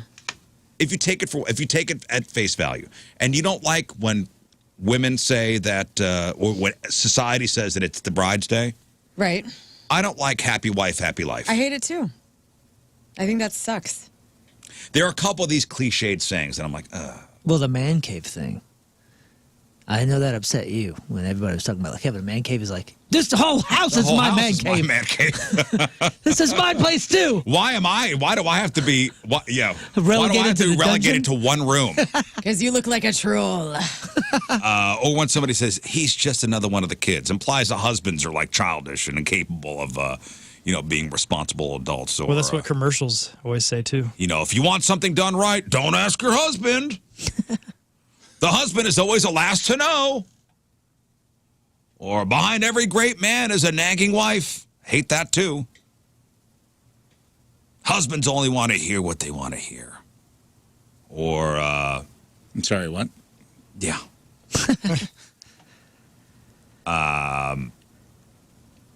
He's not useless. He could always serve as a bad example. I don't like that one either. Never heard that one. No? How do you feel about happy spouse, happy house? Text it in. Happy spouse, happy house? Equals it out for everybody. Well, the happy wife, happy life thing suggests that a husband's happiness is irrelevant and his sole role is to keep the wife content no matter what. Also implies your wife's a bitch. Yeah. You know what I mean? It I kind of know. implies like, got to keep the old ball and chain happy. Otherwise, I'd love to have a good time, but she won't allow it. It's kind of that implication is always there. Hey, let's go to Ethan on line 1. What's up, Ethan?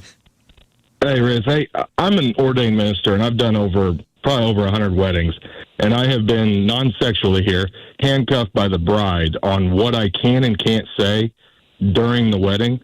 Like, I've had brides tell me no Bible verses, no this, and if it's not the bride, it's always the mother. The groom the groom does not care. I had a woman one year in St. Louis tell me that I needed to shave my beard before I could officiate their wedding. Well, how big's your beard?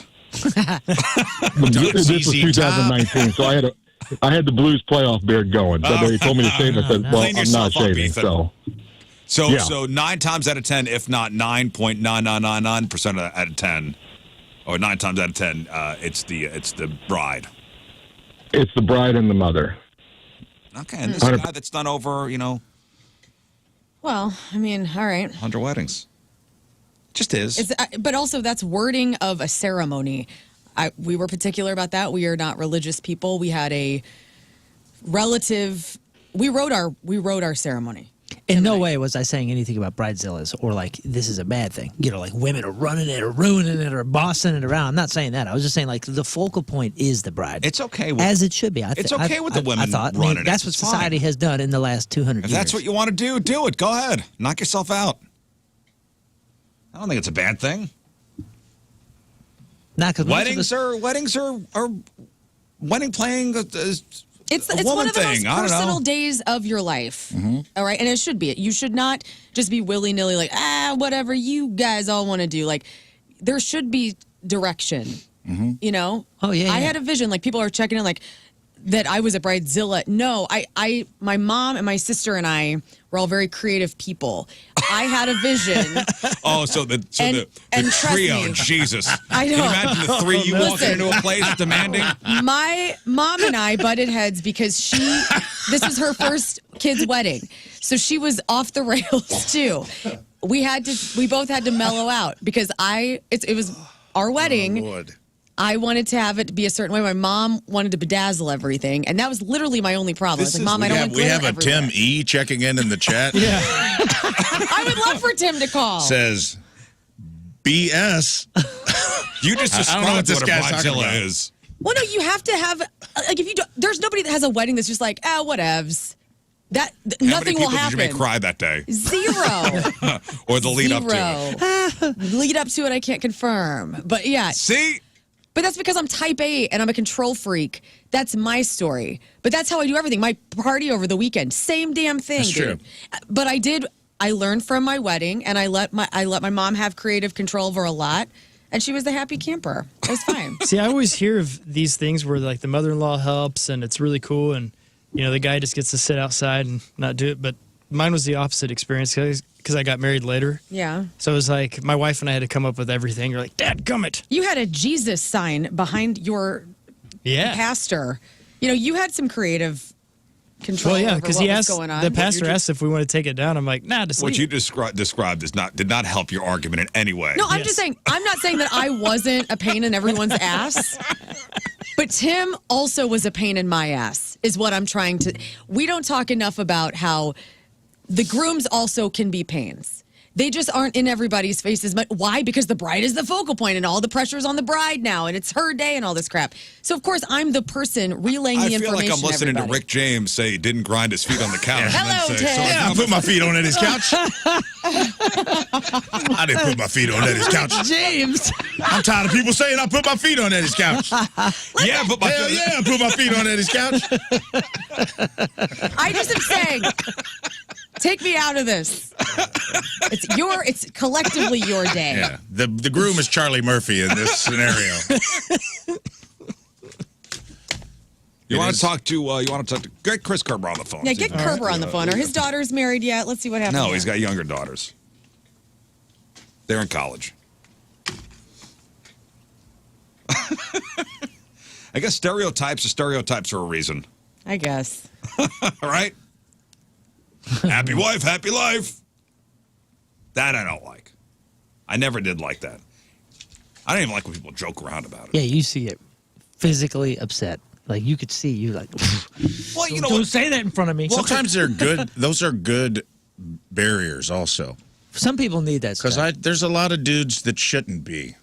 They shouldn't have input. They'd be up there in like old style gangster holding fake Tommy guns. Like, this is cool. Hey, me and the boys want to hold fake Tommy guns and have big old fedoras and smoke cigars during the ceremony. And we're like, no, Todd, you're not doing that. Oh, we know a perfect example, and I think you've even referenced this before. We knew a guy who was DJing a wedding, and he said the only thing that the groom was intense about, like the groom was like, she gets to decide everything about the wedding, I get to decide everything about the reception. And what did he want to do? He wanted to do nothing but grunge and shine down for the thing. Yeah. And dude, I think it was 5 songs in when somebody came over and said, abort.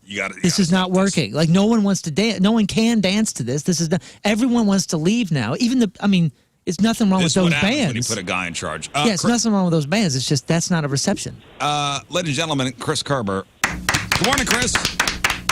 Morning, everybody. How are you? How long have you been married for? Man, really? You forgot? Just make up a number. We're not checking you on it. Way to reinforce our point right away. 20. Just say a number. We're not going to check you. 22, 23. Oh, wait. No one's going to look it up, man. I think 22 years, going on 23 this summer. Somewhere in there. There you go. Do you remember what year? Do you remember what year it was? 02. Yeah. Do I remember what year it was? Yeah, it was 2003. Okay. Okay. 2003. There we go. There we go. Do you remember the planning of your wedding? Yeah, I hated every minute of it. I said, listen, Christy was standing right here. If you guys had her on with me, listen, we had the biggest fight we've ever had as a couple over whether or not we were going to spend the extra money for lined envelopes. Yep. I I'm believe telling it. you. Now, look, we got married at an age where we were paying for it ourselves. Like, her side wasn't paying, my dad wasn't paying. We were taking care of it.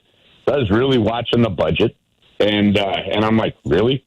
We're going to spend like an extra $60 just so the inside of the envelopes are lined? And this is man caring.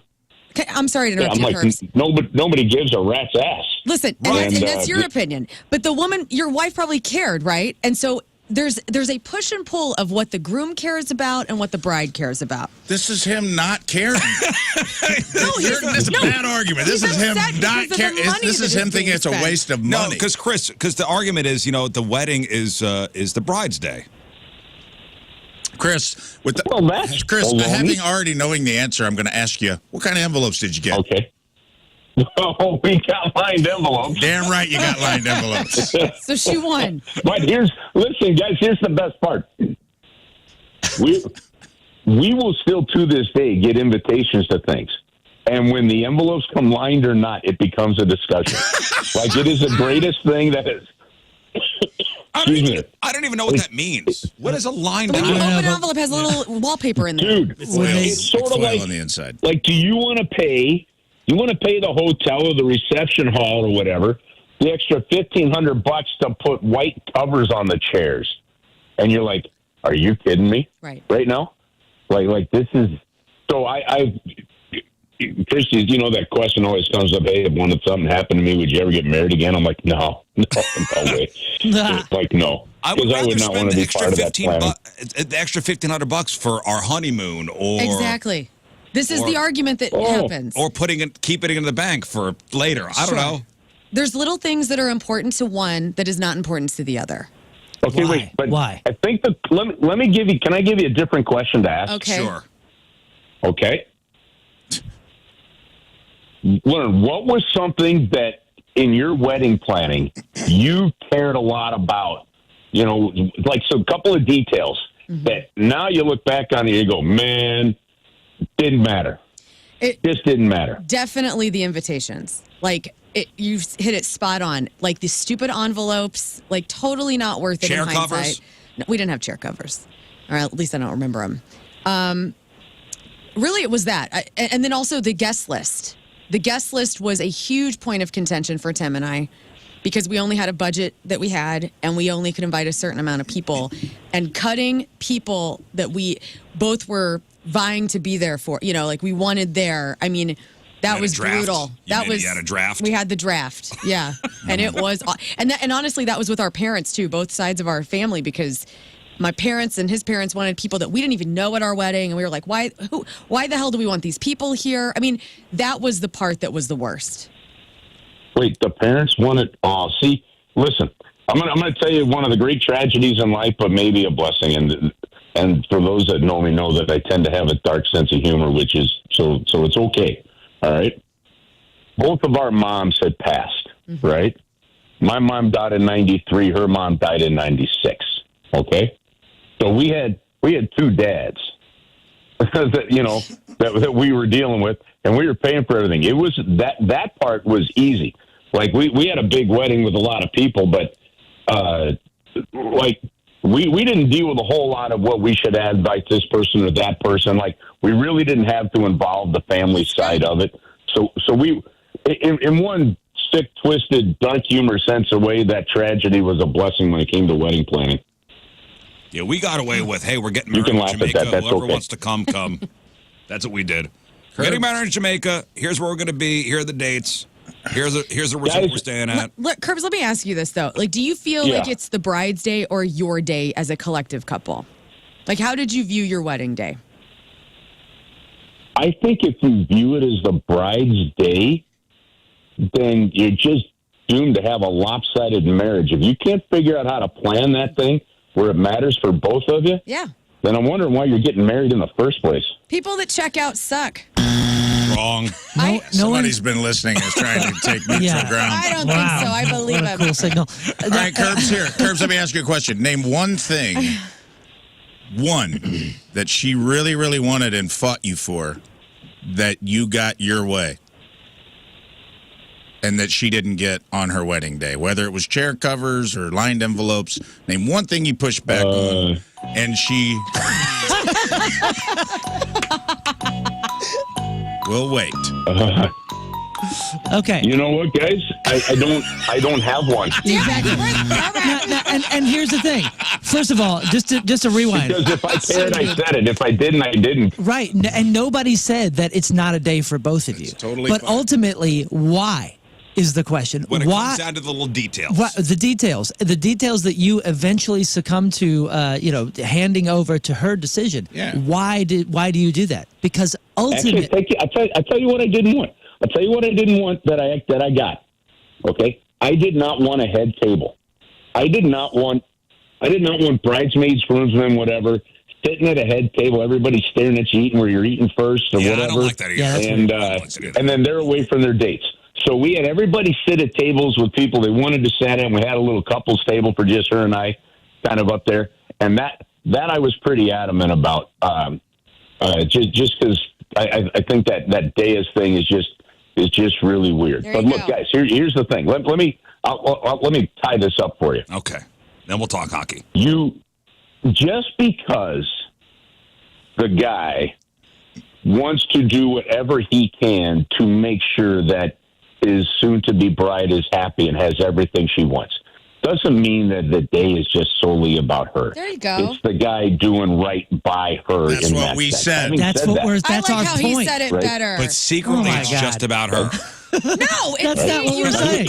We said the exact same thing. Here's what I did do. Yeah, we're all saying the same thing. Yeah. Here's what I did do at our wedding. Christy had said at one point in time when we were dating that the saxophone was her favorite instrument. So the moment we got engaged, without her knowing, for like 10 months, I took saxophone lessons. Oh, well, look at this. At one point in time, I had everybody, like the DJ says, okay, everybody get around, make a circle around Christy. She's got no clue what's going on. And I walked in with a saxophone and played Unforgettable on the saxophone. Let me ask you this. Did she learn the bagpipes for you? We know you're a big bagpipe fan. Did she play the bagpipes Here's for the you? deal. Here's the tip for the guys. Just kind of make sure she's happy. She's doing her thing. And then you make your own moments happen whether she wants it or not. Exactly. Exactly what we said. Right. I like the way he said it better. It's your day Kerber because for the you win. are you get your dream girl. That's all you need. Everything else is just icing on the cake. Right. Try Now, to have guys, fun. I have 3 daughters. I don't know where Moon. I don't know I don't know the age of everybody's kids, okay, but I'm going to tell you this, and I don't know if you're like, I look at the cost these days of a lot of things, right? Like in-state tuition at Mizzou is stupid, like for those that are dealing with college kids, right? Things like that. You look at the cost of a lot of things, and what people are willing to shell out for weddings these days, to me, is mind-boggling. I'm looking at my 3 kids, and I'm going, I suggest you make it as small as possible, and you do it however you want to do it. Invite your mom and dad, and you don't have to invite anybody else. Like keep it like, and then take whatever money, and I don't care whether it's a honeymoon, you want to blow it in Vegas, you want to do whatever. Go do it and spend it on an experience that isn't the day of saying I do. Keep it small, and I bet you will remember a small, quaint ceremony so much more personally than you will a big one. I have audio. That's my advice to my girls. I have audio of Chris's wedding.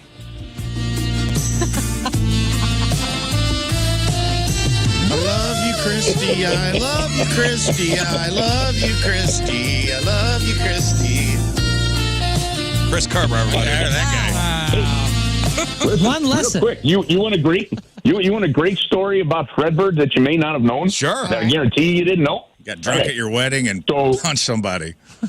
No, well, Dang. no. Okay, so my sister Jessie is married to Fredbird. Okay, All right. and the first time we met him outside the costume, okay, the first time my dad met him was at my wedding. Now, I had done one of those stupid things, so you go to take the garter off your now wife, and I had, like, tools and shit in my pocket, right? Oops, sorry, just touched on you. All right? So hit the button there. Right? Tools. Never thought I'd have to dump out Chris Kerber, by the way. Sorry about that. First thing to have in your pocket. That just came out on a Wednesday morning. See, I told you, I hated the wedding planning. Learn? Yeah, Tools got me going. Chris said tools and stuff. Yes. Yeah. It's tools and stuff. Right, because this audience has never heard that word before. I apologize for the education. So I'm throwing out wrenches. I'm throwing out stuff, and I finally hear from above the dress, that's about enough. So I start to wiggle like an earthquake, and I pop out, and I pull out this size, like 60 pair of underpants, like waist size 60, wedding just humor. huge. Right? It was epic. Okay, so throw that off to the side. The dude that's Fredbird takes this. His name's Tim. Tim takes this, okay, and puts it on him like a diaper, like wraps it around his tuxedo. Mm-hmm. As Jesse brings them up, I'm standing next to my dad. As Jesse brings them up, Jesse says, hey, Dad, I want you to meet my boyfriend, Tim. Tim, this is my dad. This is Chris. And we look down, and Tim's got this size 60 pair of white underwear tied around his tuxedo like he's wearing a diaper. My dad just looked at him and he said, well, you'll fit into the family. And that's how Dad met Fredbird. That's awesome. I'm blown away by this factoid that's like the Lannisters. This is like a Game of Thrones St. Louis sports wedding, dude. It's like, what? Your blood related to Fredbird, man? Yeah. That is like not straight up the Snows and the Lannisters making a truce. That's crazy. It definitely proved to be beneficial when when your daughter is deathly scared of mascots. Yeah. You know, We got one in the so we would family. take carrots to the ball game. Fredbird would come up, and we'd slowly feed him carrots in his beak so she could get used to mascots. All right, Chris, let's talk Blues hockey. 10 in a friggin' row. And was there a little doubt last night? Yes, there was. Oh, yeah. 0-0 going into the third period. Kyra scores with 27.9 seconds left in regulation to tie up the game. And then in overtime, Cam Fowler, seals the win. An amazing game last night. 10 in a row. Is this the second longest win streak in Blues history? Yeah, it's tied for the second longest. They had a 10-game win streak back in 2001-2002. The longest is 11. That was in the 18-19 season. So, real quickly, Alex Ferrario filled in on the broadcast for me last night. I had some back surgery on Monday, so I'll be back on Saturday. But okay. Alex, yeah, everything's great. Things went awesome. But I want to say it's because Riz, look, like the amount of work we do, and in the broadcast business, with the amazing job you guys do. It it takes everybody. Alex does an amazing job behind the scenes. The amount of work and effort he puts into our pregame shows, intermissions, like post games, we love Alex. It's really outstanding. So I got to be honest with you. I'm sitting there watching and listening to the game last night, literally doing both, right? And for that game to have been tied up in the final minute and then get the win, like I was thrilled that the team won its 10th in a row and Calgary lost again, so that's huge.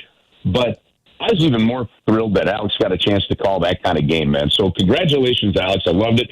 He'll be on the call Thursday night, too. But, yeah, listen, this is the cool thing about this win streak. Number one, Jordan Bennington and Joe Hope are playing lights out. Right. But if you look at the beginning of the streak, when they had won their first 7 games, they had scored 4 more goals in all 7 of those games. Like, they just dominated. These last 3 have been the 2-1 kind of, games. So they're winning it in different fashions.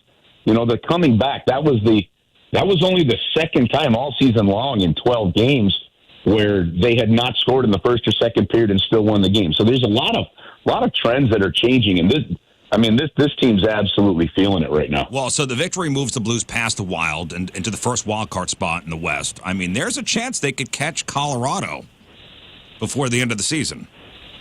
You know what? So it is. And so you've got Colorado's got 2 games before the Blues play them on Saturday. Now that they're not tough games, they shouldn't be tough games for Colorado.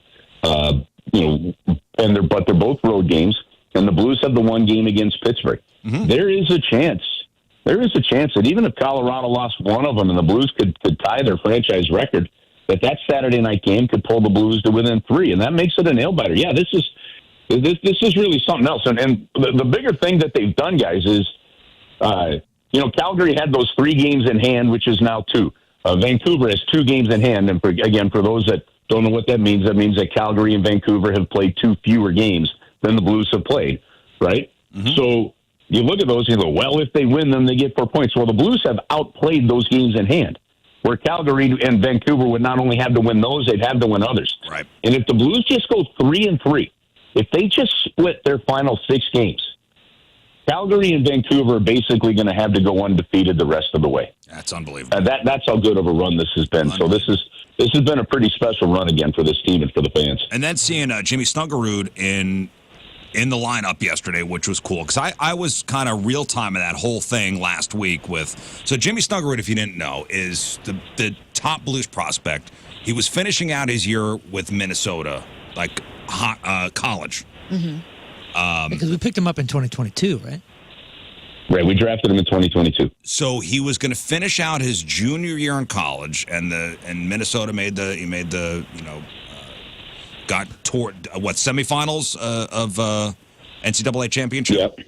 Yep. That close. They lost, and then he signed the next day and was on a plane. Wow.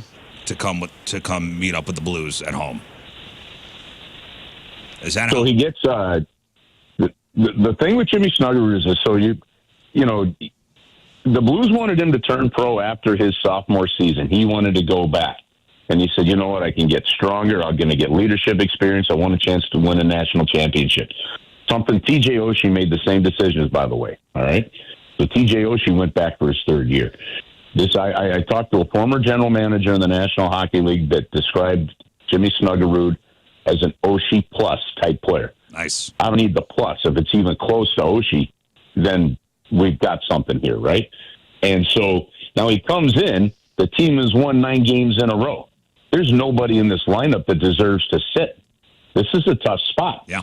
So he comes in. They decide we're going to put him in the lineup anyway. Matthew Joseph ends up drawing out, and nothing that Matthew did or could have done. Like, this is just one of those scenarios. It's a numbers thing. You've got the numbers thing. You've got a prospect that's turned pro, and if he can get comfortable, he's got a threatening right-handed shot that the Blues could use. So you've got to figure out what you have here, because this can be a really different dimension that can help you win games like Cale Makar did when he turned pro and went straight into a playoff game with Colorado. So is this going to be a couple games thing, or are they going to put him up in the press box?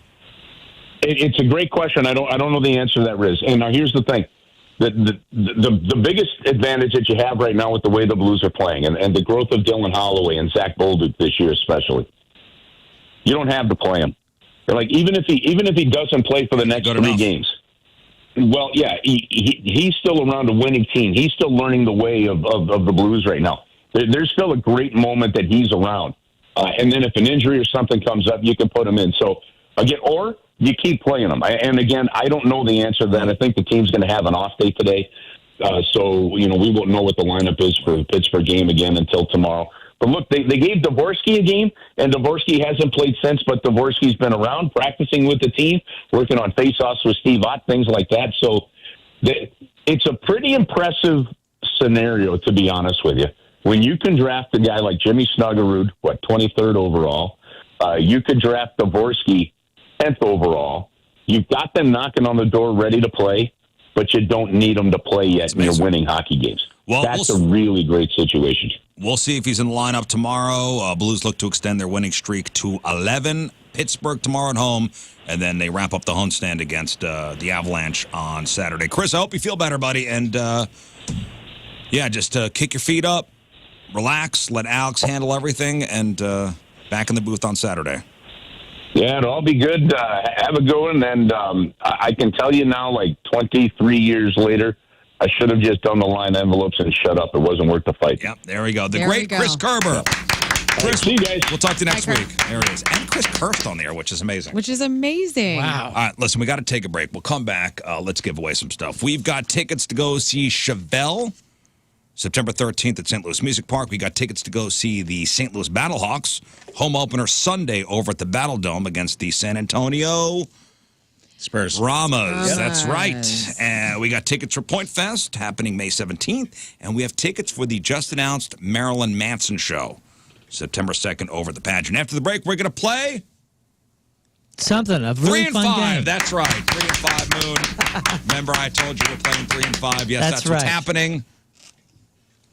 Moon Middle of the road, by the way. Not a super hard one. We haven't played this game in a while. I didn't want to. We haven't played in a while. So Moon's going to give you a category. You have 5 seconds to name 3 things in that category. 2 out of 3 categories right, you win your choice of prizes. No ums or ahs to start your answer. Rafe and Learn are the official judges. Whatever they say goes. No arguments, which is something that never happens on the show. It's a Reasonable Wednesday. 314-624-3833, 618-398-3833, 3 and 5 next. All right, 8:51, Wednesday, traffic and weather. Moon coming at you. Traffic is brought to you by Golden Oak Lending. Do you need extra cash? Golden Oak Lending can convert your home's equity into cash in as little as 14 days. Let Golden Oak Lending cure your blues. We have delays 270 westbound between Olive and 64. Your point forecast, a few spotty showers and storms are possible this morning, but then large hail, tornadoes, and damaging winds very possible this afternoon between noon and 6. Storms should roll out sometime after 6, between 6 and 9. High of 78. Right now it's 72 at the Point Studio.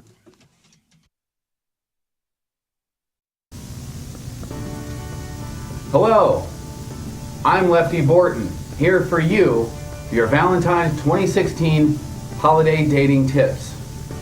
Number 1, fireplaces are great, but don't get too close. Human hair is flammable. Tip number 2, a bearskin rug is romantic. Go with something dark. It'll hide most of the stains.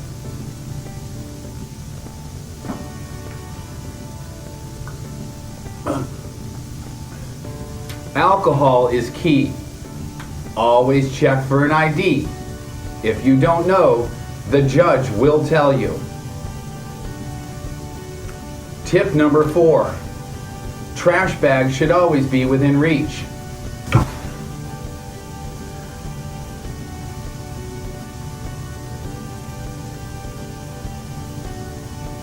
I'm fine.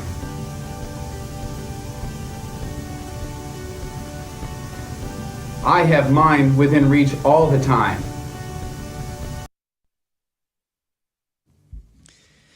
If you're in the market for a new ride, well, it's time to go out to Mountaintop Motor Company. I was just over there yesterday and just walking around their lot. It's absolutely incredible. They got some amazing new vehicles in there, and you got to go test drive them. I mean, if you're in the market for an SUV, trust me, it's time to go over there.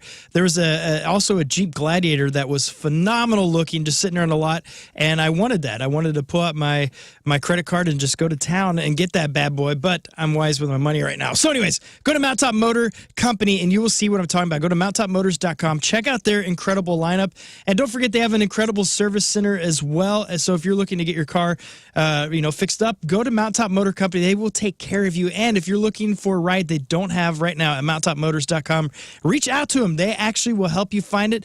And they go across the country. They find the best of the best rides. They'll bring them right back here, so you'll be in the exact vehicle that you want to drive and the one you've always dreamed of. So go to Mountaintop Motor Company. If you're looking for work trucks, sedans, SUVs, whatever it is, they got it for you. MountaintopMotors.com. That's MountaintopMotors.com.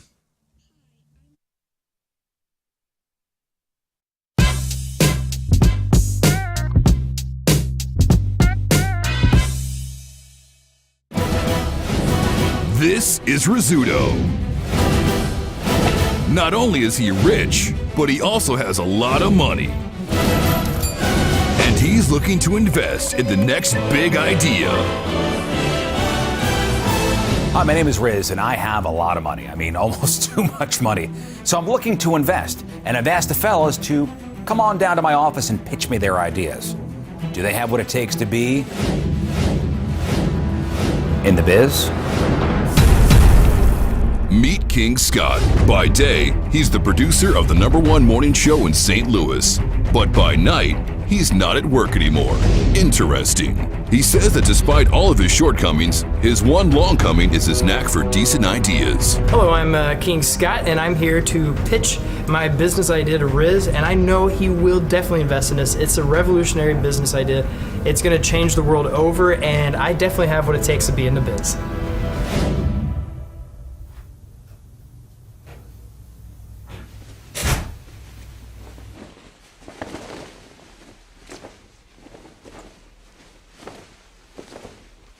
Sorry.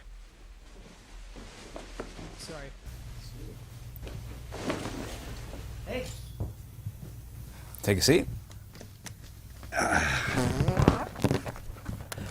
Hello there. All right. Yeah, make sure you speak into the microphone. All right. Yeah, I definitely will. Can I move the mic a little bit? Okay. Oh, thank you. Yeah. Well, hi, I'm King Scott. I'm so honored to be on RizViz. I mean, a big fan. Love the show. Hi, Gary. Anyways, I got a lot. Great. I got a really wonderful item, and you complain. Almost the biggest complaint I think in your life is your chair. And I actually did a study recently with the Pew Research Center, because that's all they do is chair research, that college or high school students, their #1 complaint in school that's holding them back is chairs. And that's why I'm going to show you something that's going to revolutionize everything. And it's making the most comfortable thing mobile. And I'm pretty excited to show you what I have. It's the Rizzuto toilet. Rizzuto. Great product. Can I show you the product? Are you going to put it on the whiteboard? I got a whiteboard. Gary, if you could. You've, of course, met Gary. Yeah. Gary, the whiteboard, please. Hey, Gary. Thank you, Gary. Thank you, sir. I see you brought a briefcase. This is a pretty, so far so good. You're doing all right. Thank you. A real Full business. lollipops. Okay. Sorry. Come on, tell me the product. All right. Glad you asked again. So with the pitch here, got a lot of. All right. So here's the pitch. It's a bag, and it's gonna go with you everywhere. But This a is chair. not going well. Just so you know. It gets better. All right. So here's the bag, and it's a modern design. A seat belt. So it's this cushion here. Kind of inflated ass gasket. Sorry. This right here is a bowl, and it will also, if you need to, take care of business. First of all, that looks like an upside-down helmet. This will snap around this so you can... So it's like a modesty cloak. Yes. Forward and smooth. So you don't have to worry about toilet paper, and you just apply, and this is patent pending. I believe that's a butt plug. Oh yeah, it feels amazing. A charge station, so underneath the seat also. Will it not just go on my leg? You can discreetly excrete, is what I call it. This is a terrible idea. But patent pending. So this is I don't know anybody that would ever invest in this. Yeah, but airplane. It's first of all, it's disgusting, and I'm actually offended that you would name something like this after me. To be honest with you, I'm not only disgusted, but I'm disappointed. It's Italian. This pitch did not go well. I'm just going to be flat out honest with you. It was from the beginning. So self-care, building your confidence, that's what it's all about at Park Crest Plastic Surgery. It's their mission over there to provide the highest level of care to help you achieve your cosmetic goals with natural-looking results.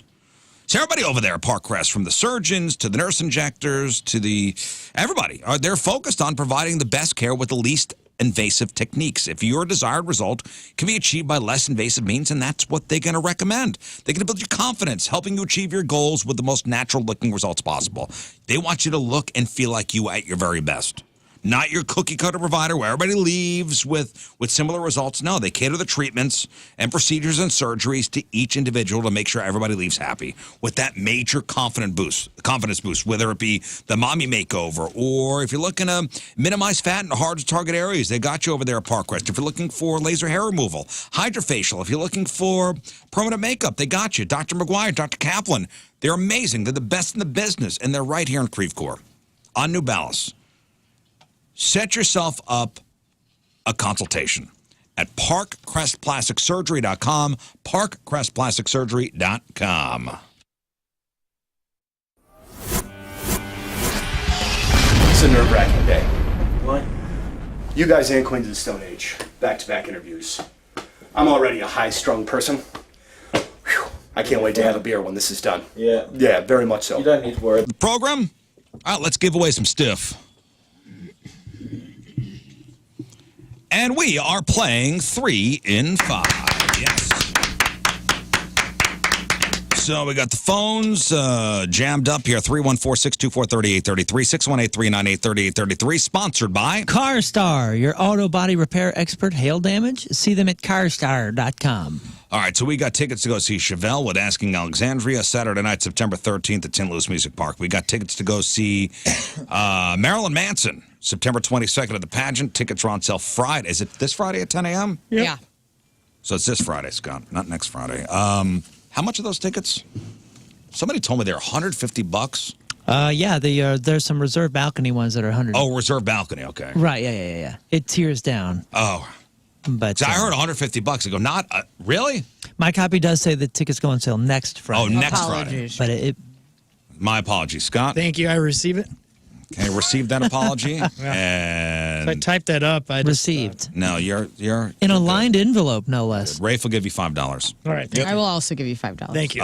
Point Fest tickets, and we got Battlehawks tickets for the home opener Sunday over at the Battle Dome. All right, so Moon's going to give you a category. You name 3 things in that category within 5 seconds. 2 out of 3 categories right, you win your choice of prizes.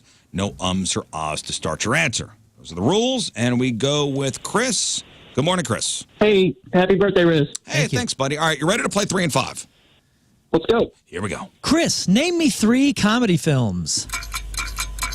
Happy Gilmore, Grandma's Boy, and Liar Liar. I can't believe you, Chris. You got to be kidding me. Grandma's Boy, though, pretty good. You couldn't. That was a layup. Got caught in the Sandler vortex. Mm-hmm. Couldn't get out of it. Very disappointing, Chris. Next. Okay, Chris, name 3 90s singers. Kurt Cobain, Eddie Vedder, Anthony Kiedis. Anthony started before the buzzer. No Kiedis till after a buzzer. So should we give it? Decide how you want to play was in that. to me, it was in the air. Ball was in the air before the buzzer went off. I'll give it. Thanks, Ray. Okay. Final one. Barely. Name 3 things that are purple. Barney, a car, and a shirt. Perfect. Barney, a car, and a shirt. I mean, all of those things can be and are purple. Okay. Rafe looks, learn, and disgust. Don't you look at me like that. I'm not looking at her. I was looking out at the road and all the purple cars lining up Paige right now. There is some... There's no law against getting an ugly car. Hoosier that has had their Trans Am painted purple. Okay. It's not the spirit of the question, but... To defend them, though, I had a friend in high school, El Camino, said plum crazy on the side and was very purple. So there is at least one purple car in the world. Okay, all right, Chris, what do you want? I'll take the Marilyn Manson. Marilyn Manson, you're going on September 22nd. I will reword that type of question. The Joker from here on out. car, remember his car was purple? Yes, There you go. but Yes, okay. Also acceptable, a broken penis. Eggplant. Who's next, Riz? Hey, Aaron, where are you? Grimace. Where is Aaron right now? Aaron, hello. Good morning. All right, here we go. Hey, how you guys doing? Hey, dude, name me 3 things that are always yellow. A banana, Big Bird, a school bus. There you go. That's the spirit. That's the Some spirit. school buses noticed are yellow. orange. Some school buses are orange in other countries. Well, we're not in other Last countries. time I We're- checked, this is America. Last time I checked my watch. He said always. Okay. I'll reword the question again. Okay. Almost always. Known for being. I should do that. There you go. Okay, name 3 dramatic TV shows. 24. That's over. No, save it. You done messed up, Aaron! All right. That's right. I always have those at the ready. Like he took the joint out of his mouth to laugh, and I like that. I'm rooting for you, Aaron. Final one. For the win, name me 3 famous tennis players. Have a good day, guys. Oh, come on, man. Venus and Serena Williams knock out 2 right there. Throw me a John McEnroe. Andre Agassi, right? Yeah. What's up? I mean, yeah, McEnroe. Speaking of Happy Gilmore films. Throw me a McEnroe. Mm. The Williams sisters were. That's 2. That's 2. You only had to come up with one more. Wow. Arthur Ashe. Didn't even try. Pete Sampras. Aaron, You done messed up, Aaron! I'm disappointed that you just punched your own card like that, man. Yeah, Not that even was- trying. I That's was not rooting the for Aaron you. we know. It's not the Aaron we know. Chris. Yes, sir. All right, Chris, let's do this. Get on. 3 things that you write with. A pen, a quill, and a pencil. A quill, yes. Very good. He chooses the quill He's a before quill the boy. pencil. That's Okay. interesting. Name me 3 animals that are known for being slow. A sloth, a turtle. Yes. Yeah. Nice. I'm with you. Chris. What is the third animal? That's not my Oh, this is Manatee. that's not my question to answer. little manatee. That is a tough one. I love the turds I in can the only sea, think dude. of 2 as well. Yeah, turds of the sea. They're slow flushers. Cat So work? cute. Would You a ever seen cat them? work? How about a cat with With no legs? diabetes. We don't know. Yeah, a fat Yes, cat. a diabetic cat, yes. If you'd have said a fat cat, I probably would have given it to you. All right, one final one, Chris. Here we go. Name 3 Super Bowl winning teams. The Rams, the Patriots, the Los Angeles Oh Rams. my gosh, bro. The Chiefs. You could have said anything except for I think there's only one I don't team think that's you never got won it. a Super Bowl. Anything Yeah, the but Browns. Anything? Yeah, with my luck, I would have said the Jets. He didn't get They it did before win the a buzzer. Super Bowl. No. The GD The Jets. Jets have won a Jets Super did Bowl? 1969. Namath. Broadway Joe Namath. Oh, yes, Called of his course. shot. Yes, of course. So, yeah, Goodbye. turds of the sea. Any- Flush him down any right team. now. Get Any out of here. team. Paul. Ay. Yes. All right, Paul, here we go. Paul, name me 3 famous people from Canada. Geddy Lee, Michael Moore, Oh, Michael. no. Save the Bible. Michael Morse. Michael From Moore. Michigan, right? Yes, he's from Michigan. Yeah, Michigan. Tom Green. That's by Pam Anderson. Justin The Hart Bieber. sisters. James Carey. No, they're from Seattle. Mike Myers. Trudeau. Next. Name me 3 Harrison Ford movies. Patriot Games, Star Wars, Empire Strikes Back. What's up? Okay. Okay. By the way, somebody had a photo of Harrison Ford riding the New York City subway the other day. I thought that was kind of cool. Like recently? Yeah. Was he spray painting or was he just riding? No, he was just right. He was just waiting for the train. You know, Celebrities, man. just like They're us. just like us. That's really nice. That's so cool. All right, final one, Paul. Name me 3 different cities in Florida. Tallahassee, Tampa Bay, Miami. Very good. Nice. Tampa Bay is not a city.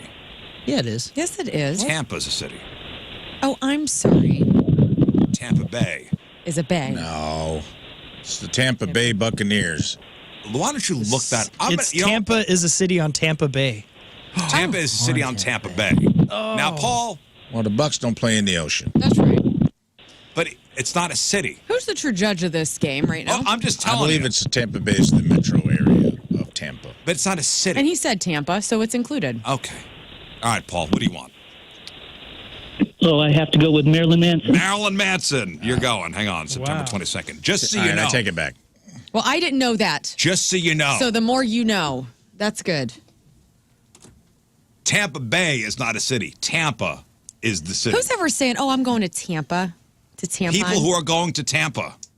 The Tampa Bay tampons, ladies. Keep saying Tampa, and it really loses. Tampa. That's wild. It is not a city. I need to go grab a couple of Tampas. What'd you say, Scott? That's pretty amazing. You want to go ahead and Bay even Bucks, just find Tampa any Bay town with Lightning, it. Tampa Bay Rays. But Why do they put the Bay in there then, dude? Answer this. Because it does ring better. Tampa Panthers. Tampa. Tampa Lightning. Tampa Buccaneers. It does sound I don't know stupid. why. Because they knew how quickly that word can expire in one's mouth. Tampa. It sounds so silly. Okay, let's go to. You want to have some sodas down at Tampa? Let's go to line 5. Tampa. Hey, Ron. Oh. Where are you? He's back. Where is Ron right now? How do you get through? Hoping I don't choke like the other AA This is Ron. another we'll AA see. Ron. Okay. My stomach hurts. What? Okay, here we go. Name 3 different models of Ford vehicles. Taurus, F-150, Mustang. Boom. Next. Let's roll. Name 3 countries in Europe. Sweden, Austria, Germany. Australia. Me trying to say Australia. I said Austria. I know No, you you did. did, but you tried to say Australia, Did he say, and then that cost you. Did he say Germany before the buzzer? I do not believe that he did. Learn. It was kind of already on. Yeah, it was late. It was late? Australia cost him. You done messed up, AA Ron. Okay, Aaron. Final one. Name 3 different planets in the solar system. Mercury, Venus, Mars. There you go. Boom. Aaron, what do you want? Marilyn Manson. please. Marilyn Manson, you're going. Hang on. Okay. Marilyn Manson. Yep. Hot ticket, guys. All right, Jennifer, you ready to play? Yes, I am. Good morning. Here we go. Good morning, Jennifer. Excluding the pitcher, name 3 positions in baseball. First base, shortstop, umpire. Umpire. And say umpire. Did you say gotta umpire? You said umpire. You got to be kidding me. I heard umpire. Is that what you said, Jennifer? Yeah, that's what I thought. Jennifer. I mean, it's a job position, I Here's suppose. Here's the thing. You got to be. It's okay. You gotta be She's kidding on me my with that level. answer. Okay. I You said understand. First base. There's 2 other bases. You could have just I said them. accept it. This is why my stomach hurts. Okay. You need to tell us. First base. You give me an all catcher, first. You she could have just said first, base. second, and third base. Of course. She knew shortstop, which is the only infielder that's not named after the base. Maybe she thought we wanted Umpire's more not a than just position. players. Yeah. Umpire is a job. There's a job position. Wow. Okay. Ball boy. All right, here we go. Name 3 well-known TV shows from the 70s. That 70s show, Matlock. Bye, Jennifer. Goodbye. None of those were in the Charlie's 70s. Angels. Matlock was not a 70s. The Maybe Brady that straddled Bunch. to 79. I It was believe late so. 80s, Late 80s. early 90s. Yeah. 80s, okay. All right, one more contestant. Let's go Matlock to... was in his 70s, and that 70s show was set about the in the 70s. Like, she had some technicalities going Maybe on. she thought it was real. Sam, hello. How's it going? All right, Hey. Sam, let's play. Final contestant. Name 3 Disney cartoon. Name 3 Disney cartoon TV shows. Aladdin. Yeah. Nope. It's fine. That was one. You got another one. Here we go. Name 3 things you would see on a couch. Pillows, a blanket, myself. There you go. Nice. All 3 of those on your couch. Here we go. Sam, final category. Name 3 green vegetables. Green beans, broccoli, asparagus. Buzzer beater. He made it. You made it. Lauren called it. He even You cleared made his throat in there. Wow. All right. Just left his Thanks, fingertips. Sam, what do you want? Could you remind me what we have? All right, we've got. Here we go. Here we Pay go. attention, Sam. We got tickets to go see Chevelle, September 13th. We have tickets for the St. Louis Battlehawks home opener, Sunday, against the Brahmas. Over the Battle Dome. We got tickets for Point Fest happening on May 17th, and we get tickets to go see Marilyn Manson at the pageant on September 22nd. What do you want? I'll take Point Fest, please. Point Fest. We'll see you there, my friend. Awesome. Thank you, guys. That's how you do that. 3 and 5 in the books. All right, we'll do emails. We'll close out the show with emails, okay? Emails? Good. It's 9:13. It is Wednesday. Traffic and weather. Moon coming at you. Traffic is brought to you by Golden Oak Lending. Do you need extra cash? Golden Oak Lending can convert your home's equity into cash in as little as 14 days. Let Golden Oak Lending cure your blues. We got an entry ramp to 64 eastbound from 70 eastbound lane blocked due to an incident. Your point forecasts a few spotty showers and storms are possible this morning. Large hail, tornadoes, and damaging winds are possible this afternoon between noon and 6. Storms should roll out sometime after 6, maybe between 6 and 9. High of 78. Right now it's 72 at the Point Studio. Hey, if you have tickets for the Savannah Bananas game, Yeah. there's 2 games coming up this weekend. We have some news for you. The games have been rescheduled. Just getting the details right now, so it's a weather thing. We'll let you know after the break.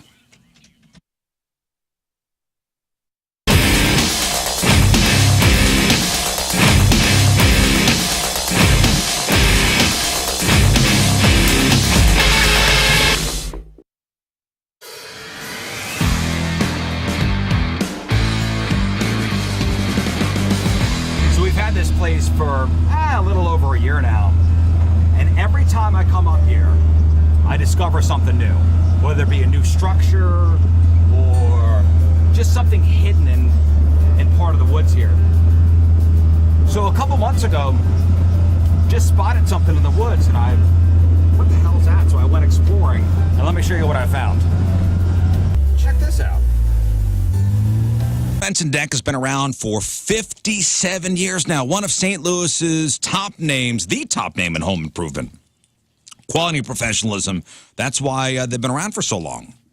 Locally owned and operated. They use their own crews and tools and trucks and operate out of their own warehouse and have a huge showroom. So, visit the showroom. See some of the beautiful displays of fences and decks and pergolas, sunrooms, screen rooms, patios, and more. Free in-home estimates, no obligation, free project design. They'll come out to take the measurements. They'll show you all the product offerings on their extensive digital photo gallery. Fences and decks and sunrooms and even windows. And all the products are guaranteed by a 5-year labor warranty. Better Business Bureau Tour winner, SBA Family-Owned Small Business of the Year. And if you mention the ratio this month, you'll get 48 months interest-free financing on your next outdoor project.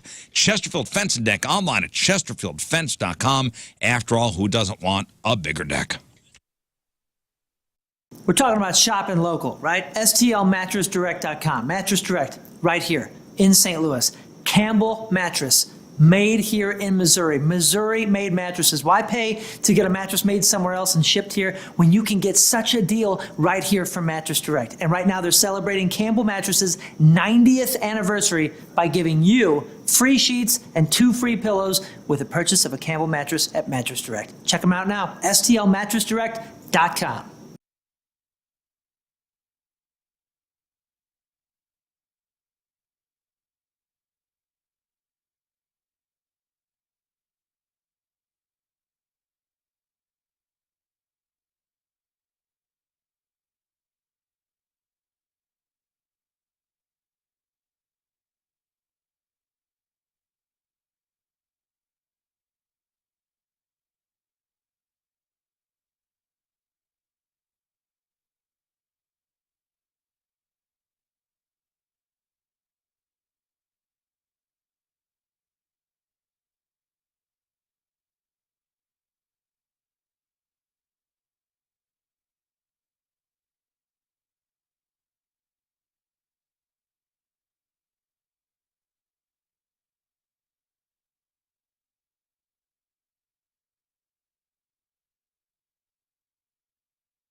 You know, I may not get the quantity of sleep that I want, but I'm definitely getting the quality. 100% quality because of the sleep specialists at Mattress Direct. STLMattressDirect.com. It's a St. Louis company. They even make the mattresses right here in Missouri. So if you want the best quality sleep that you can get into any of the locations and talk to the sleep specialists. They will match you up with the right bed so your quality of sleep is at an all-time high. Check out the website now, STL Mattress Direct, or any of the locations out there.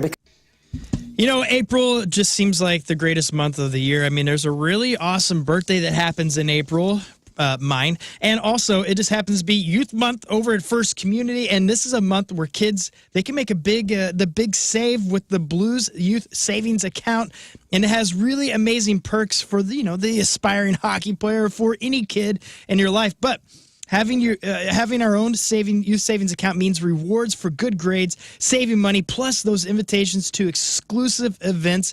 And trust me, First Community has the connections to have incredible events coming up here.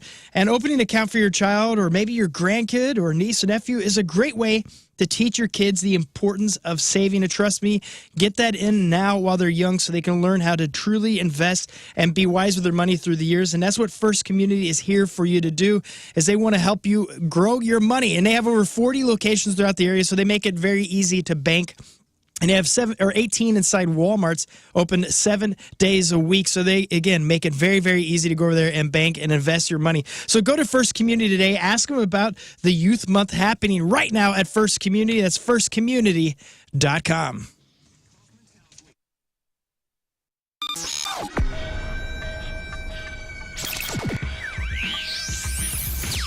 We are backstage at Point Fest, and I am absolutely honored and incredibly nervous, as a matter of fact, to have the pleasure of speaking to Alice in Chains. Gentlemen, thank you so very much. It's really great to see you here today. Why is he nervous? Is he owes money or something? I do not. I do not. You slept with my wife, you son of a bitch. Oh. See, none of those kinds of things other than just your random fanboy saw you in 93 at Lollapalooza. Let's do some of your emails. Ratio at 1057thepoint.com. All right, let's start with this one. Let's go. We were talking about the whole 23andMe thing and DNA testing. Remember yes. that? Yesterday. Was it Monday? Yeah, I think it was Monday. We're talking about surprises that may arise. This person emails in and says, hey, listen, I did a 23andMe DNA test, and I found 3 brand new sisters and a father. Holy cow. Moon had asked the question during the segment that what would you do if you found out that your dad wasn't your dad? Would you tell your dad or mom? So if I took a 23andMe and I found out that Dennis Rizzuto was not my father, would you tell him? Would I tell him, had he, if he's still alive? What? Obviously, it would have destroyed him. It's like, what do you do with truth? I thought about it it's a painful. little. I thought about it a little bit, and I don't think I would. I don't think I would either. Although now that burns on me because I feel like, I always grew up thinking that like truth, the truth shall set you free, and the truth is the most important thing, and the truth, and like justice, justice, justice.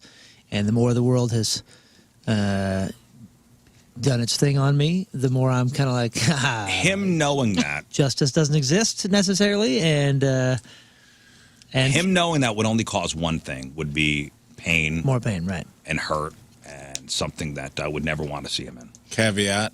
Sure. You find out your real dad's Don Mattingly. Then you tell now everybody. what? Good. And that's your pop's favorite player in there? And no, that was my favorite player growing up. I know, but I'm saying, what if it was his? So you can't tell anyone that Don Mattingly's your dad, because your dad would find out, and you got to keep a lid on it through your whole childhood. 10-year-old Riz finds out Don Mattingly's real dad. What are you doing? Oh man. Think of Dennis. Do I love Dad more or Don Mattingly more? Ooh. Well, Don Mattingly is Dad. Ooh, Scott Daddy Don. Daniel Mattingly. That sounds The cool. Mattingly Show. I'd be changing my name. Man, come on. Tough. You'd keep a lid on it. Really? This email. Congratulations, Dennis. This email gets wild. Quote, my dad does not know, and I have not the heart to tell him. Oh. Ooh, I have lived for real. I've lived over 30 years of my life with him thinking that he's my father, and I don't see the point in ever telling him. And okay, that's my thinking. Like, what's the point? And somebody says, well, he may already know. Okay. You guys are just hiding it from each other? There's more details. Oh.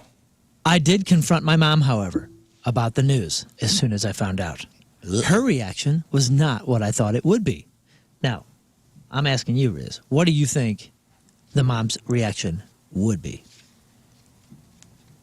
What do I think it should be, or either of them? Because they go on and say, she told Mom. Now Mom is mad at her for meddling or finding out that somehow she's thrown it back at you.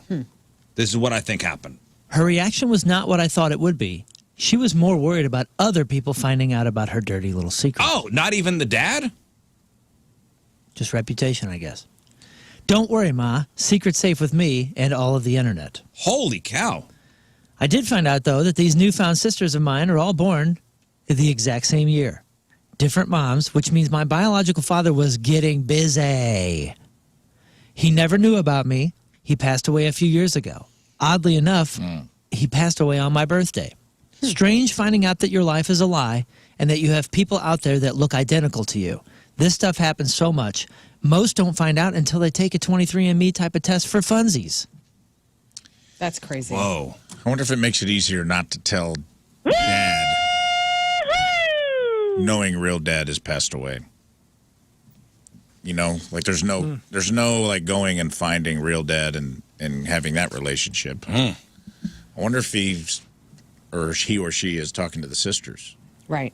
Wow, that's crazy. Man, I've done the hold somebody's secret thing, and Mom and Dad still together, does it say? Didn't say. Did not say. But I knew of a situation where a guy's daughter wasn't his, and he didn't know. And that destroyed me. Hated it. I hated knowing that. Yeah. I hated it for him. That's a tough situation, I guys. hated the whole thing. I was like, God, dude, why should I? Why? What world exists that's okay with me knowing this and not him? You know, it's tough to say what you do, you know, not in the situation. And it wasn't my kid, so don't give me that crap. This is a friend of a friend of a friend. Before the next email, I do have to say something about the Savannah Bananas, because the Bananas were supposed to be in town Friday and Saturday here at Busch Stadium. Update from the Bananas: after many conversations with the St. Louis Cardinals organization, the Banana Ball games in St. Louis on April 4th and 5th have been rescheduled due to inbound severe weather and heavy rains in the St. Louis area, because it is supposed to rain Friday and Saturday. Ticket holders will receive an email with all the details. The games have been rescheduled to July 18th and 19th. Wow. Okay. So instead of this weekend, it's going to be the weekend of July 18th and 19th. So make note if you had tickets for this weekend's Savannah Bananas games over at Busch Stadium. Next. All right. Sarah writes in and says, going on what Riz's wife and the flat tire, that whole experience, everybody needs to be aware that up to 40% of new cars don't come with any type of spare tires anymore. Found this out the hard way when my car, which was a hybrid, got a flat from a large piece of metal sticking straight out the sidewall. Oh. Just like yours. My wife checking in? I found out that the car came with an air compressor, which was no help. Is no help with a 5-inch piece of metal sticking out of the tire. Had to get a tow rather than just changing it out and getting a new tire later. Glad I was near home rather than on the highway. It would have cost me a fortune. I was not told at the time of purchase that there was no spare tire, which I will now ask for future purchases. Manufacturers eliminate a lot of these spares for gas mileage and no room for a spare tire. They don't throw those in? Oh, spare tires extra now. That's weird. They nickel and dime you. Damn it. I know. So you might as well see if they can put a full-size tire. Ooh, I want a spare tire. I want that Bose speaker system. Ooh. Or better gas mileage. Or better gas mileage. I really want a sub. The potential for a tow cost, would that negate the savings, the miles per gallon that you're saving for X amount of years? Like, I wonder how many years you would have to go without a flat. I don't know. That would still save my wife's Highlander, the tire's underneath the car. What a pain in the ass. Yeah, that's how my GMC was. What a pain in the ass that is. Yeah, and those are, I had 2 of those stolen off of my GMC. Oh, nice. Have you guys always been I'd like to do a quick poll. Okay. Have you always been told that it's okay with a flat tire, completely blown out tire, to drive home slow on the rim? I No. know where you're going with this. No. I know where you're going as well. This is hilarious. You leave Tina alone. I listen to No, Slop in fact, City. the opposite. What's why? going I on? wanted to, I don't want to point any fingers. She's a That sweet was lady. told to me by someone lately as if it were a fact, who had 2 blown out tires and drove he or she's car Okay. home many miles on the rims. Usually, if that happens and a police officer sees you, you're getting out for a road sobriety test. Right. Right. Tina. Right. I just wanted to make sure I wasn't crazy. Not to let me help you I've just change been your getting tire. gaslit in my own home a lot lately, and I want to just check in with people. Okay. It was presented to me as a fact, like everybody knows this, and that was never presented to me that way. It was always like, don't drive on the rim. More damage would be had. So I just want to make sure that was the general consensus. It's the The same whole thing thing. is protecting the rim. Yeah. Okay, cool. Good to know. Good to know. Good to know That is again. awesome. Thank you, Rizzo. Specific question for. Thank you, Rizzo. Just a hypothetical I wanted to throw out there. Gosh. Next. Hey guys, I have a question. I keep seeing some flyer deal running around on Facebook for a sports trivia you guys are supposedly doing Saturday, April 5th with ESPN. The question is this legit? Is this happening? I have Yeah, it's a Shriners event up at the Moolah Lounge up there in, is that Maryland Heights? I think so. Off of Fifi? Off of Fifi? Yeah. Off of Fifi. Yeah, we'll be out there. We got a table with and the Fast Lane's got a table too. I have no other details. We need to Who's drive bringing those the little crave cars, right? case? Somebody's got to stop by White Castle to get the crave case. I don't know.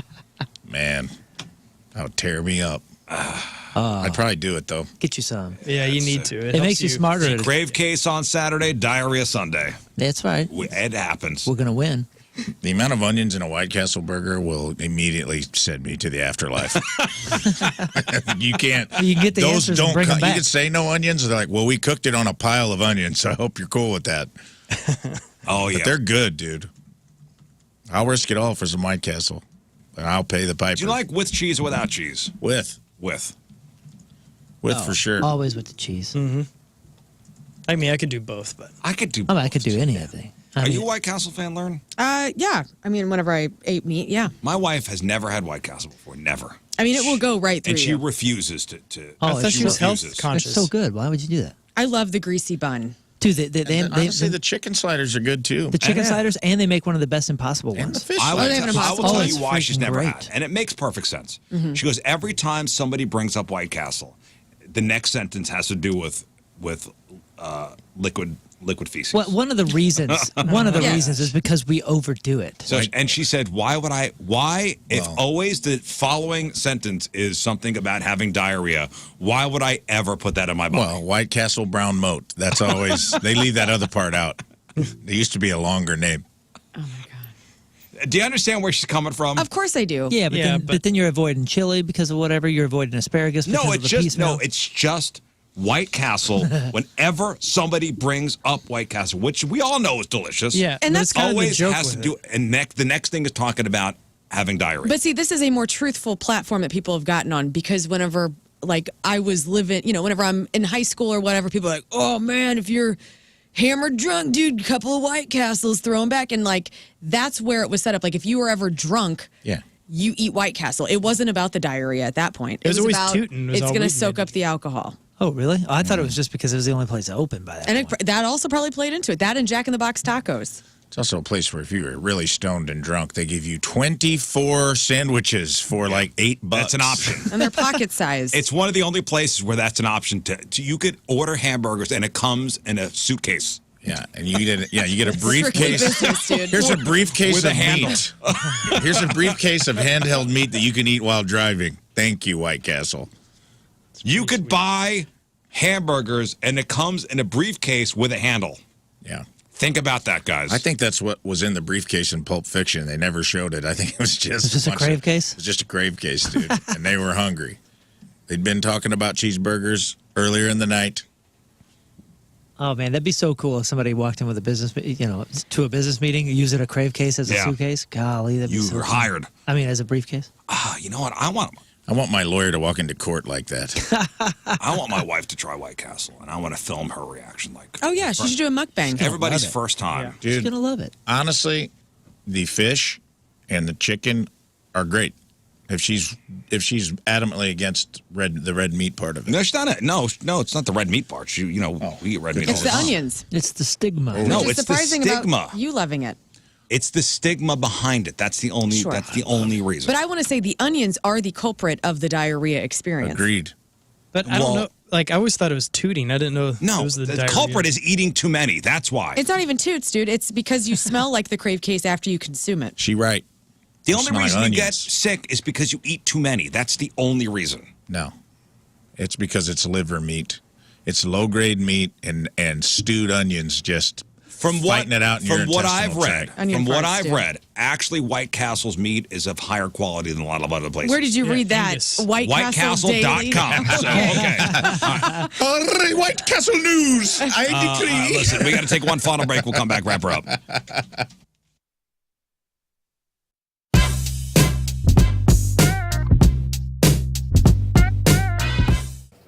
All right, Point Fest 2022. It is Liv, and I am so excited. As you know, this is one of my favorite bands ever. The Struts, gentlemen. Thank you so much. That was for a being lovely here. introduction. So Thank you very excited. much. So to start, I actually have a prop because I met you guys several years ago. It was backstage at a show, and Luke, you had disappeared for a moment, and I missed an autograph on my favorite piece of merch ever. Here we go. There's a badge on your bag as well with the Struts on. So, Flag. The flag.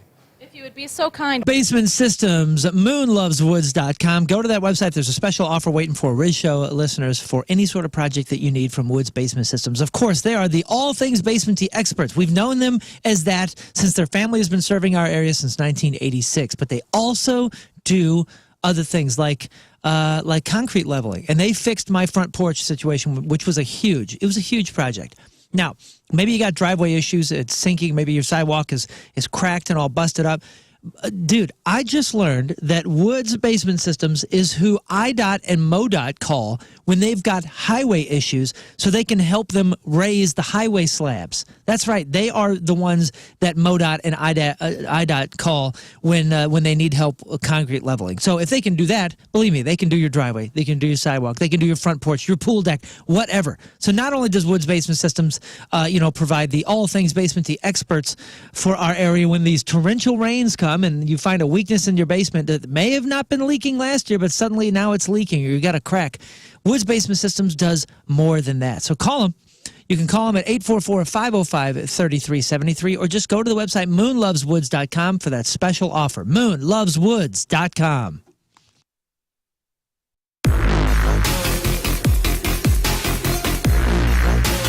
Backstage at Point Fest, and this is, I gotta say, of all of the interviews that I've done, as far as the placement in conjunction with the show, this one is a little different because there's not going to be a show here tonight, but we've got Highly Suspect here to join us. So, gentlemen, hello, and I'm going to make this probably pretty awkward for all of us. Happy to be here. Grateful to be here. Well, it's absolutely wonderful to see you guys again, and it has been a spell since we have heard new Highly Suspect music. All right, so I want to know when there's something new work. I mean, what do you got? There's got to be something going on. You got to have a single. You got to have a record. June There's gotta be something. 22nd. You heard it fucking here first, right here on the point. Ooh. June 22nd. I'm not like going to give you the name of the song, though. Okay. But that'll be the first single. All right, I'm going to do this, though. I will admit, though, I heard the song yesterday, and it's freaking fantastic. Absolutely fantastic. Oh, we're on your Instagram Live? You do not want to be on the Instagram Live with me, man. I'm not a guy that's made for camera. I am the face for radio if there ever was an example. I think you're beautiful. Well, June 22nd, and we are so fucking bummed about not being able to play today because, maybe you would have gotten a little tease. I think we would have. That's your way of saying you were going to play the new song in the set. I just said maybe. I don't know. So, but it's been a while since we've had a chance to, kind of hang out and stuff and see you guys roll through town. What have you been up to? What have you been doing? Has there been anything new going on in the life, in the world? Catch us up.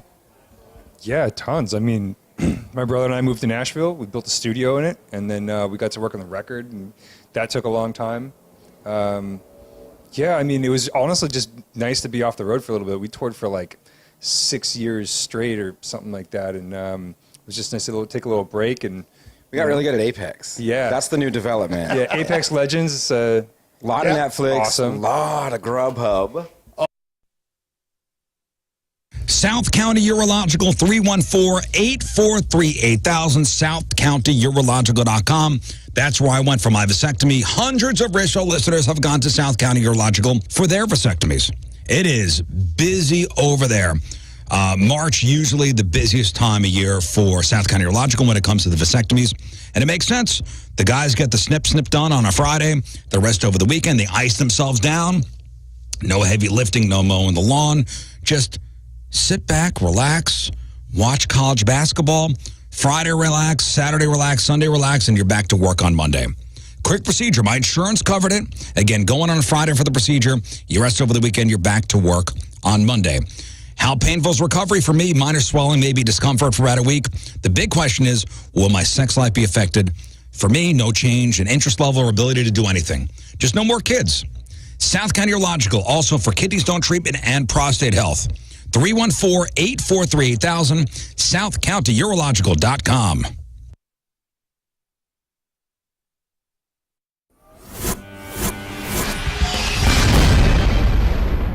All right, so here we are, way back Point Fest, the first interview of the day. It's Real Big Fish, everybody. Gentlemen, how are you? It's great to see you. Great to see you. Fantastic. Hello. Oh. Hey. Thank you. No, don't stop. No, more, please, more. It's really great to have you guys back. We have, over the years, done so many different things, so many shows. Yeah. I did legitimately the worst stage intro I've ever done in my life at a Real Big Fish show at Mississippi Nights through no fault of your own. I came up on stage too late. Your cue music that night was Billie Jean from Michael Jackson. I'll never forget. And I'm getting up there and I'm doing my spiel. And Aaron, you came up behind me and were like, "Are you done yet, Donnie? Are you done? Are you done with the intro?" Yes, I am. Thank you. And then you guys went out and rocked it. But it's really great to have you here, man. Thank you guys for coming out. No, it was not your fault. No. Somebody probably told me wrong. But do you remember any of those, older shows here? Like, because we've had you at the amphitheater. I mean, Mississippi Nights. All over the place. I was just telling you guys a story about first time I tried like really hot sauce. I wasn't into it back in the old days. But the singer of Smash Mouth at one of these festivals gave me Dave's Insanity sauce or something, and I was like... And that was here? That was here. My first time trying hot sauce. I don't even remember. Excited? I don't even remember you guys being... I don't remember you guys being here with Smash Mouth. Even. Yeah, maybe it was somewhere in Florida. I think it was Blues Traveler. All right. Yeah, it could have been. Who knows? Maybe it was the Spin Doctors that gave me... You know what? I will still... No, it was Gegita. Wow. We are going That's deep into the 90s reference bands. of the 90s. I only know the Whoever You Are song. I have nothing else going on with Gegita, even remotely. Marcy Playground. Would that have been funnier? Sex and Candy, St. Joe and the School Bus. There you go. Yeah, I could do the single game all day. All day. So, one of the things... Who sang that song? If you see K. And if you see K. What song is let you die. I don't know. It's a 90s song. Okay. 90s. You said you know about the 90s. Well, I mean, I think I know a lot about the 90s, but I don't know necessarily everything. Okay. He does. I really thought that we were going good places when the interview started. Now I'm questioning whether the interview started. never a good sign.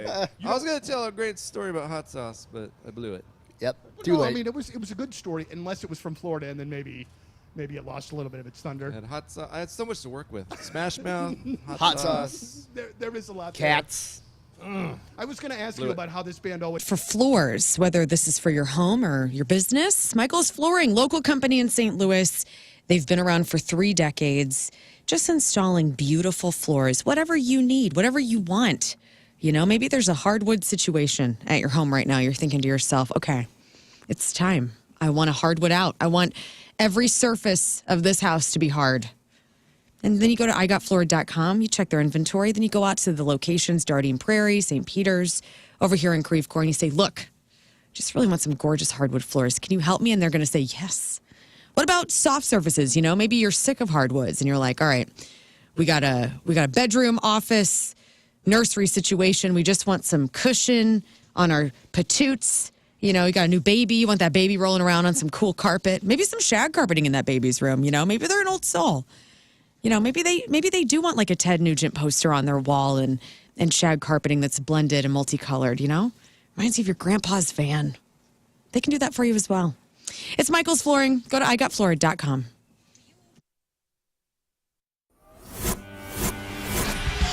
All right, we are backstage at the pageant. Big time club show with 311. We've got Peanut and Mr. Nick Hexum joining us. Gentlemen, it is an absolute pleasure to have you back in St. Louis and playing the pageant. It's great to be able to be so close to you tonight. You love seeing us in small places.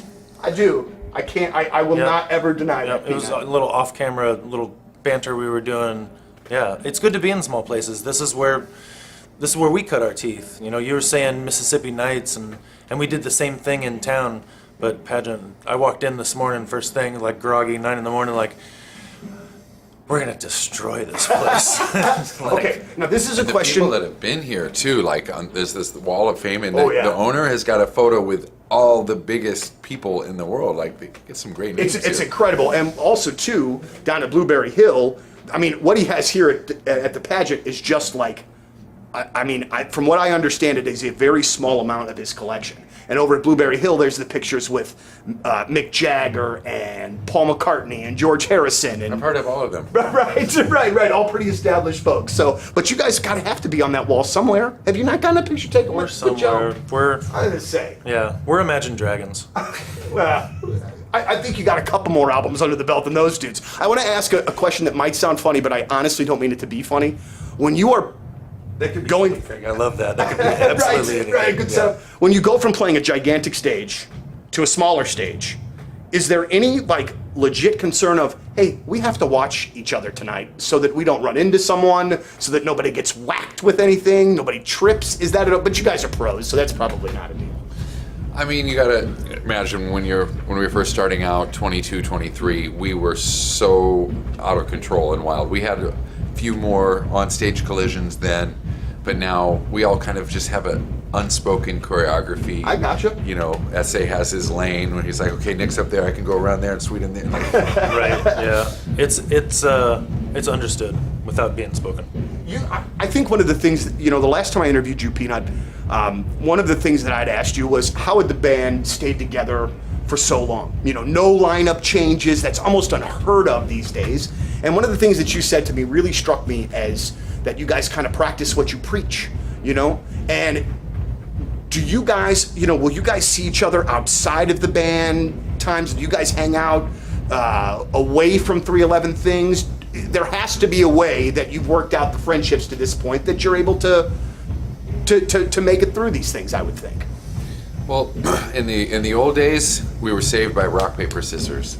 Big decisions were made by rock, paper, scissors. Are you serious? Oh yeah. Yeah, before we were mature enough to logic things out, yeah, it was just like the sanctity of the Roche. Schnucks, so they've lowered the prices on over 2,300 items around the store. That's a big number.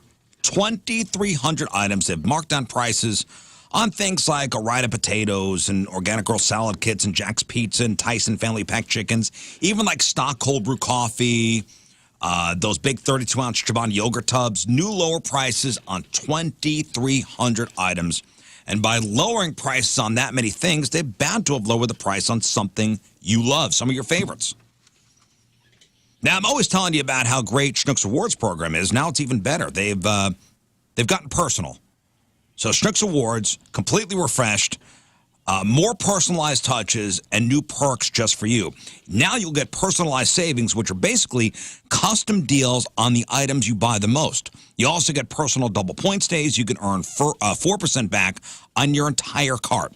Plus, you get a free, freshly baked donut on your birthday. If you're already a member, you'll start seeing these benefits on your rewards app. If not, now is the perfect time to sign up. Just download the Schnucks Rewards app and get started. That's the Schnucks Rewards app. It is a very, very big day in the land of Red Hot Chili Pepper fans everywhere, and I am so unbelievably honored to be joined today by Flea from the Red Hot Chili Peppers. Flea, St. Louis is saying hello to you. I love St. Louis, and I fondly miss the raucous nights, Mississippi nights that we used to have over there. And hello to everybody. Love to one and all. Man, it's really great to hear your voice, but also, too, it's wonderful to have a new Red Hot Chili Peppers album that is out today, and John Frusciante back in the Chili Peppers. Flea, can you kind of talk to us a little bit about how he got back into the fold with you guys? And I know that you guys had maintained a friendship even when he wasn't in the band. Were you guys still jamming and playing together when he wasn't a Chili Pepper? We occasionally jammed, and we always were friends, and we get together and talk. And, it was difficult, too, because he left, and we got someone else to replace him who was his friend. And it's sort of like, when you break up with a girlfriend and then you start dating their friend or something, it's like being in a band with someone is a very emotional and, close experience. So it was... our relationship has always been intense. But I remember I think there's a lot of things that led up to him coming back all the way around. But I remember one particular evening, he and his girlfriend were over for dinner with me and my girlfriend, and we're having dinner, and he and I were like off in a room talking. And I remember I just kind of felt like I never really touched on it, even though I would think it. And I said, John, I sometimes I really miss playing with you, man. Yeah. And I said it. I couldn't help it. I just burst into tears. It was so emotional for me to say it. And he looked at me, and I saw him do the same thing. Like, we're both looking at each other, and he was like, me too, And in that moment, I was just like, oh, man. I was just like going to Anthony like a few days later, and I was like, I think John would come back, and just kind of open that conversation. And Get your calendars out, folks, because April 26th, that's a Saturday from noon till 9. It's the 5th annual Seeger Blot over at Four Brothers Mead in Festus. And if you've not been there before, trust me, this is such a fun event. And it's absolutely incredible. If you love the old world experience, you love the Renaissance fairs, this is for you. I mean, it is loaded. They bring vendors from all over the country right here to Festus for a huge fun day of live music. They have tons of food. And they even have combat battle reenactments, live blacksmithing from past forged and fire contestants, glass blowing, chainsaw carving, so much more. And they have a VIP tent right now for all their Mead Club members, which if you go to fourbrothersmead.com, you can check out what I'm talking about. And their Mead Club is absolutely incredible. They give you a free bottle every month, and you get discounts galore. Plus, you get to go to that VIP tent. So go to fourbrothersmead.com, check out what I'm talking about. And again, I will be out there April 26th, and the day starts at noon till 9. It's going to be a blast. Go to fourbrothersmead.com. That's fourbrothersmead.com.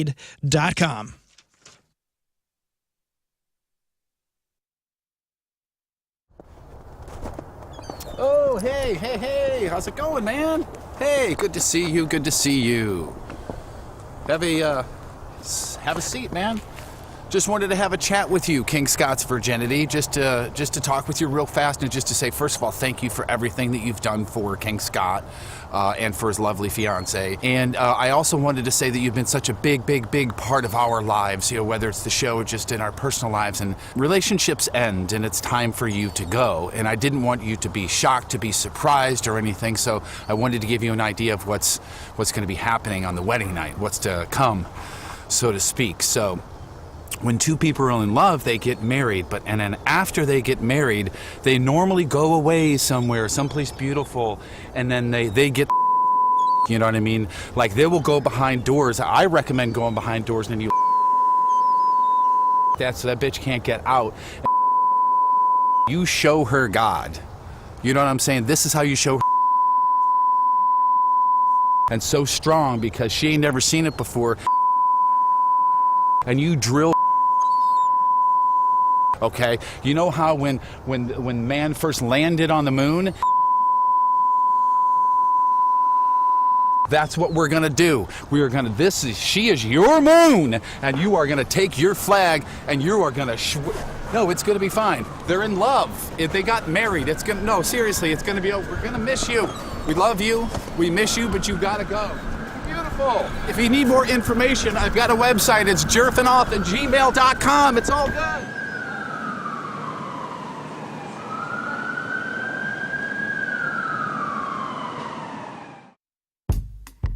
is kind. He is supple. He is magical. He is stainless. He is sensual. He is raw. He is power. He is limber. He is untouched. Heating your house. Yep, it's that time of year. So if you got somebody in your house, like I have somebody in my house who suffers from severe allergies, please have Zero Res come over and clean out the air ducts. Clean out the air ducts. You want a healthy home. Your air ducts are like the lungs of the house. If they're dirty, your indoor air quality suffers. Plus, all that pollen's in the carpet. Get them in there to clean the carpets. Basically, every surface in your home can be Zero Res-fied. So get in the best. Check out the 5,900 raving customer reviews online with a 4.9 Google rating and see what all the hype's about it. Zero Res. This month, get 3 rooms Zero Res-fied from St. Louis's #1 carpet cleaner, starting at just $119. And take $75 off the air duct cleaning. You owe yourself and your family breathe healthy, happy, and clean. Call Zero Res, 314-474-2020, or book online anytime. ZeroResSTL.com and say you want the Riz Show special. Spelled backward and forward, spelled the same at Zero Res.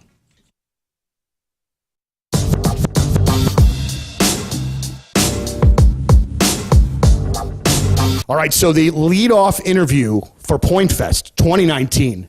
My guy Claudio from Coheed and Cambria. How you doing, man? Thank you so much for being here today. Thank you for having us. You know, I believe the last time that you were here, and I so wish that I could have talked to you while that it was happening. Coheed was playing a show at the pageant, and oh my gosh, the hubbub about your hair was on that day, man. Like it was so fascinating to watch some of your fans completely lose their minds about that. And I'm curious from your perspective because, you know, I mean, I know that the music is so important and everything that goes involved in this is such a big deal. And the hair thing to me seems like it would be something that you would be a little uncomfortable with as far as like the direct attention of it all. How do you take it? Do you just think it's kind of a goof and move on with it? Yeah, absolutely. I mean, I was just having a good time. You know, doing this for a living, you don't want to take yourself too seriously. And I know that that's something that a lot of people think with Coheed and its whole like concept and, it's just so inflated. But at the same time, it's like we're really just out here to kind of have a good time, and that was just a way to kill time and just have fun. So what was amazing to me was that you had made a social media post about it, and then like an hour later, like all of the websites picked up on it. So it was just like social media crazy for a few hours. Like it just really caught fire, and I was like, Riz Jewelry, NinjaBling.com, the exclusive jeweler of the Riz Show. Moon. Flowers are blooming. That's right. Love is in the air. I mean, it's wedding season. It's engagement season. You want to start your marriage off on the right foot. Or just start the year off on the right foot. Maybe you blew it on Valentine's Day. Maybe you blew it for an anniversary. Maybe you got an anniversary coming up, and you're like, you know what? I need to make good here. Something that's going to last forever. The feeling is going to be great for not only the gift receiver, but the gift giver as well, because you know that you went to the best of the best in the business. People travel from all parts of this country to come to St. Louis to make sure that they're buying the best of the best from Moritz Royce. And that's any budget, by the way. I love when John says, people come down from Chicago. You don't think they got jewelry stores in Chicago? Yeah, that city is enormous. One of the biggest cities in the world, and people come here to go to Moritz Royce Jewelry. That says a lot. Makes a difference. They travel far and wide. It's Moritz Royce Jewelry. Go to ninjabling.com, get the phone number, get the address, make the appointment. The exclusive jeweler of the Riz Show, Moritz Royce Jewelry, where you get the jewels and not the shaft.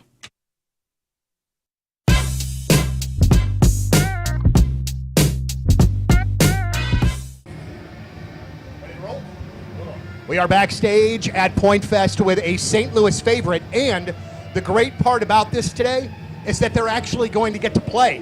Ladies and gentlemen, highly suspect backstage at Point Fest. What's going on? Welcome back. It's wonderful to see you as always. But I would also like to tell you that Natural Born Killer has been one of our favorite songs of the year so far. It sounds great on the air, and it sounds like a great highly suspect song. So let me ask you, Where did that come in the recording process? One of the first, one of the last. Where was that? Smack dab in the middle. Oh, okay. All right. I always wonder if, when it comes out as a strong lead single like that, if where it was in the creative process matters. You know what I'm saying? I think once we heard that riff, it was like, okay, this is like the sports anthem style riff. We just kind of knew it would be the one. Yeah, absolutely so. So a new album is out now. All right. How quickly do you see the audience singing songs back to you? Like Almost immediately. Yeah. Yeah. And you are Luckily. And you got to be kind of like amazed and taken aback by that a little bit. Oh my God, it's a blessing. It's incredible. I can't remember words to songs I love from 20 years ago. I can't remember the words to the songs that we wrote, so I struggle. You know, here's like kind of a weird one, and I'm very curious about like little things like this. I was at a show the other night. Pearl Jam was here. They played the Enterprise Center. And you have half of the venue that have phones up and are trying to record the entire show. And then you have the other half that are seemingly annoyed by those that are recording. As a band, do you care? I hate it. You hate it. It's the worst. But let me ask why you hate it. And I hate it because I'm a short guy. Inevitably, somebody in front of me has got it, and then I'm not seeing anything. I'm dancing the entire show. As another short guy, it bugs me too. You know, it's killing the view. Like, I want to see the show. I also wonder who's watching these videos. That's the thing, is like you take a cell phone video, and then what? You listen to it, it sounds terrible, you're never going to watch it again. It's like, take a picture, and put your phone down, be present. Right. You know, back in my day, we didn't even have the option to do that, so. It's crazy to me when I see people complain about Jack White's phone policy, where he won't let you got to leave it in a bag. And maybe. All right, so you've decided to buy a home. Good for you. You know, you got to build some equity, stop renting. So what are you going to do? You're going to call the realtor first? No, that's wrong. The wrong move. The right move is calling Kevin Putney first. Kevin Putney at the 123 Mortgage Team. 314-862-0123. Let him work out the home loan for you. Get yourself qualified, get yourself approved. They'll do it quickly for you. Then you call the realtor, then you find the house, and then you put your offer down. Boom, you're moving. Or what about the house you're in now? What about lowering your monthly payments? Or maybe shortening your loan term? Refinance, do that. Or if you're looking to redo your bathroom, redo your kitchen, access your home's equity for renovations and other major expenses. Kevin will do all that stuff for you. He makes it simple. He makes it painless. It's as easy as 123. 314-862-0123, online at 123mortgage.com. Kevin Putney, equalizing opportunity. All loans subject to underwriting approval. Restrictions apply. Call for details. Cross Country Mortgage, LLC, NMLS 3029, NMLSconsumeraccess.org, 123mortgage.com, 314-862-0123.